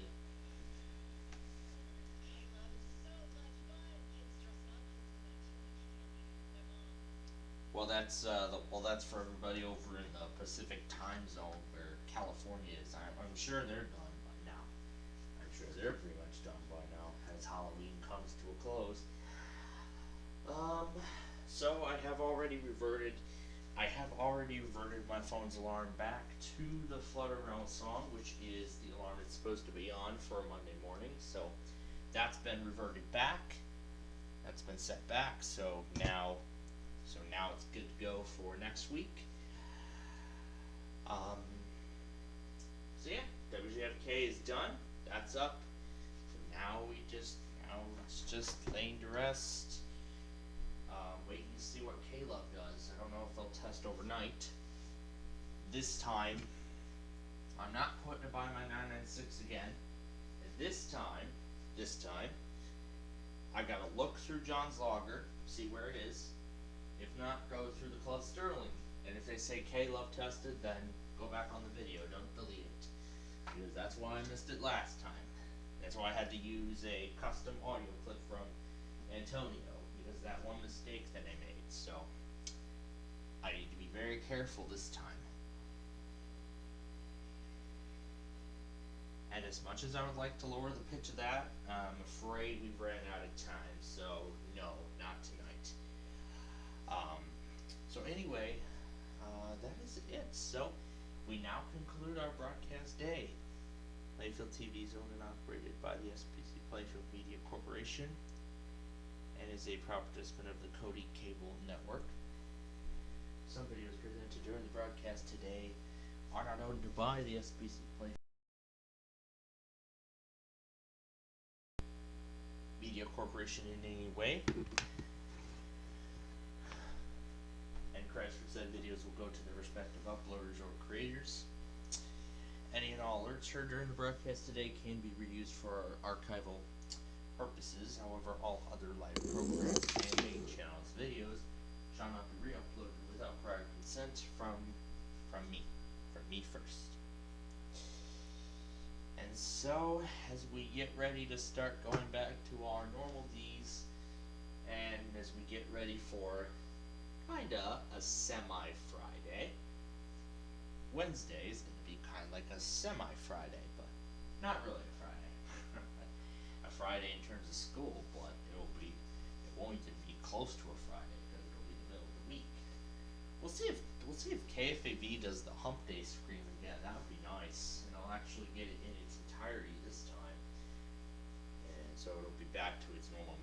Us thing. We'll be back to the usual Flutter Realm song on Wednesday morning, but not tomorrow morning. And we gotta see if they test tomorrow too, so we're gonna find that out for sure. But anyway, right. But anyway, that is all that we have for you tonight. So, man, that was a lot of construction we did. So anyway, that is about it. So, we thank you for watching.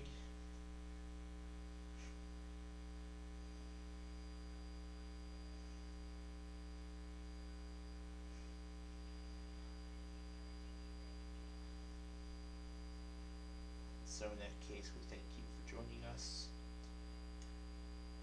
And we look forward to joining you again tomorrow for another exciting day of broadcasting. And so, until then, stay safe. Get it right here. Alright, and so, until then, stay safe and have a great night.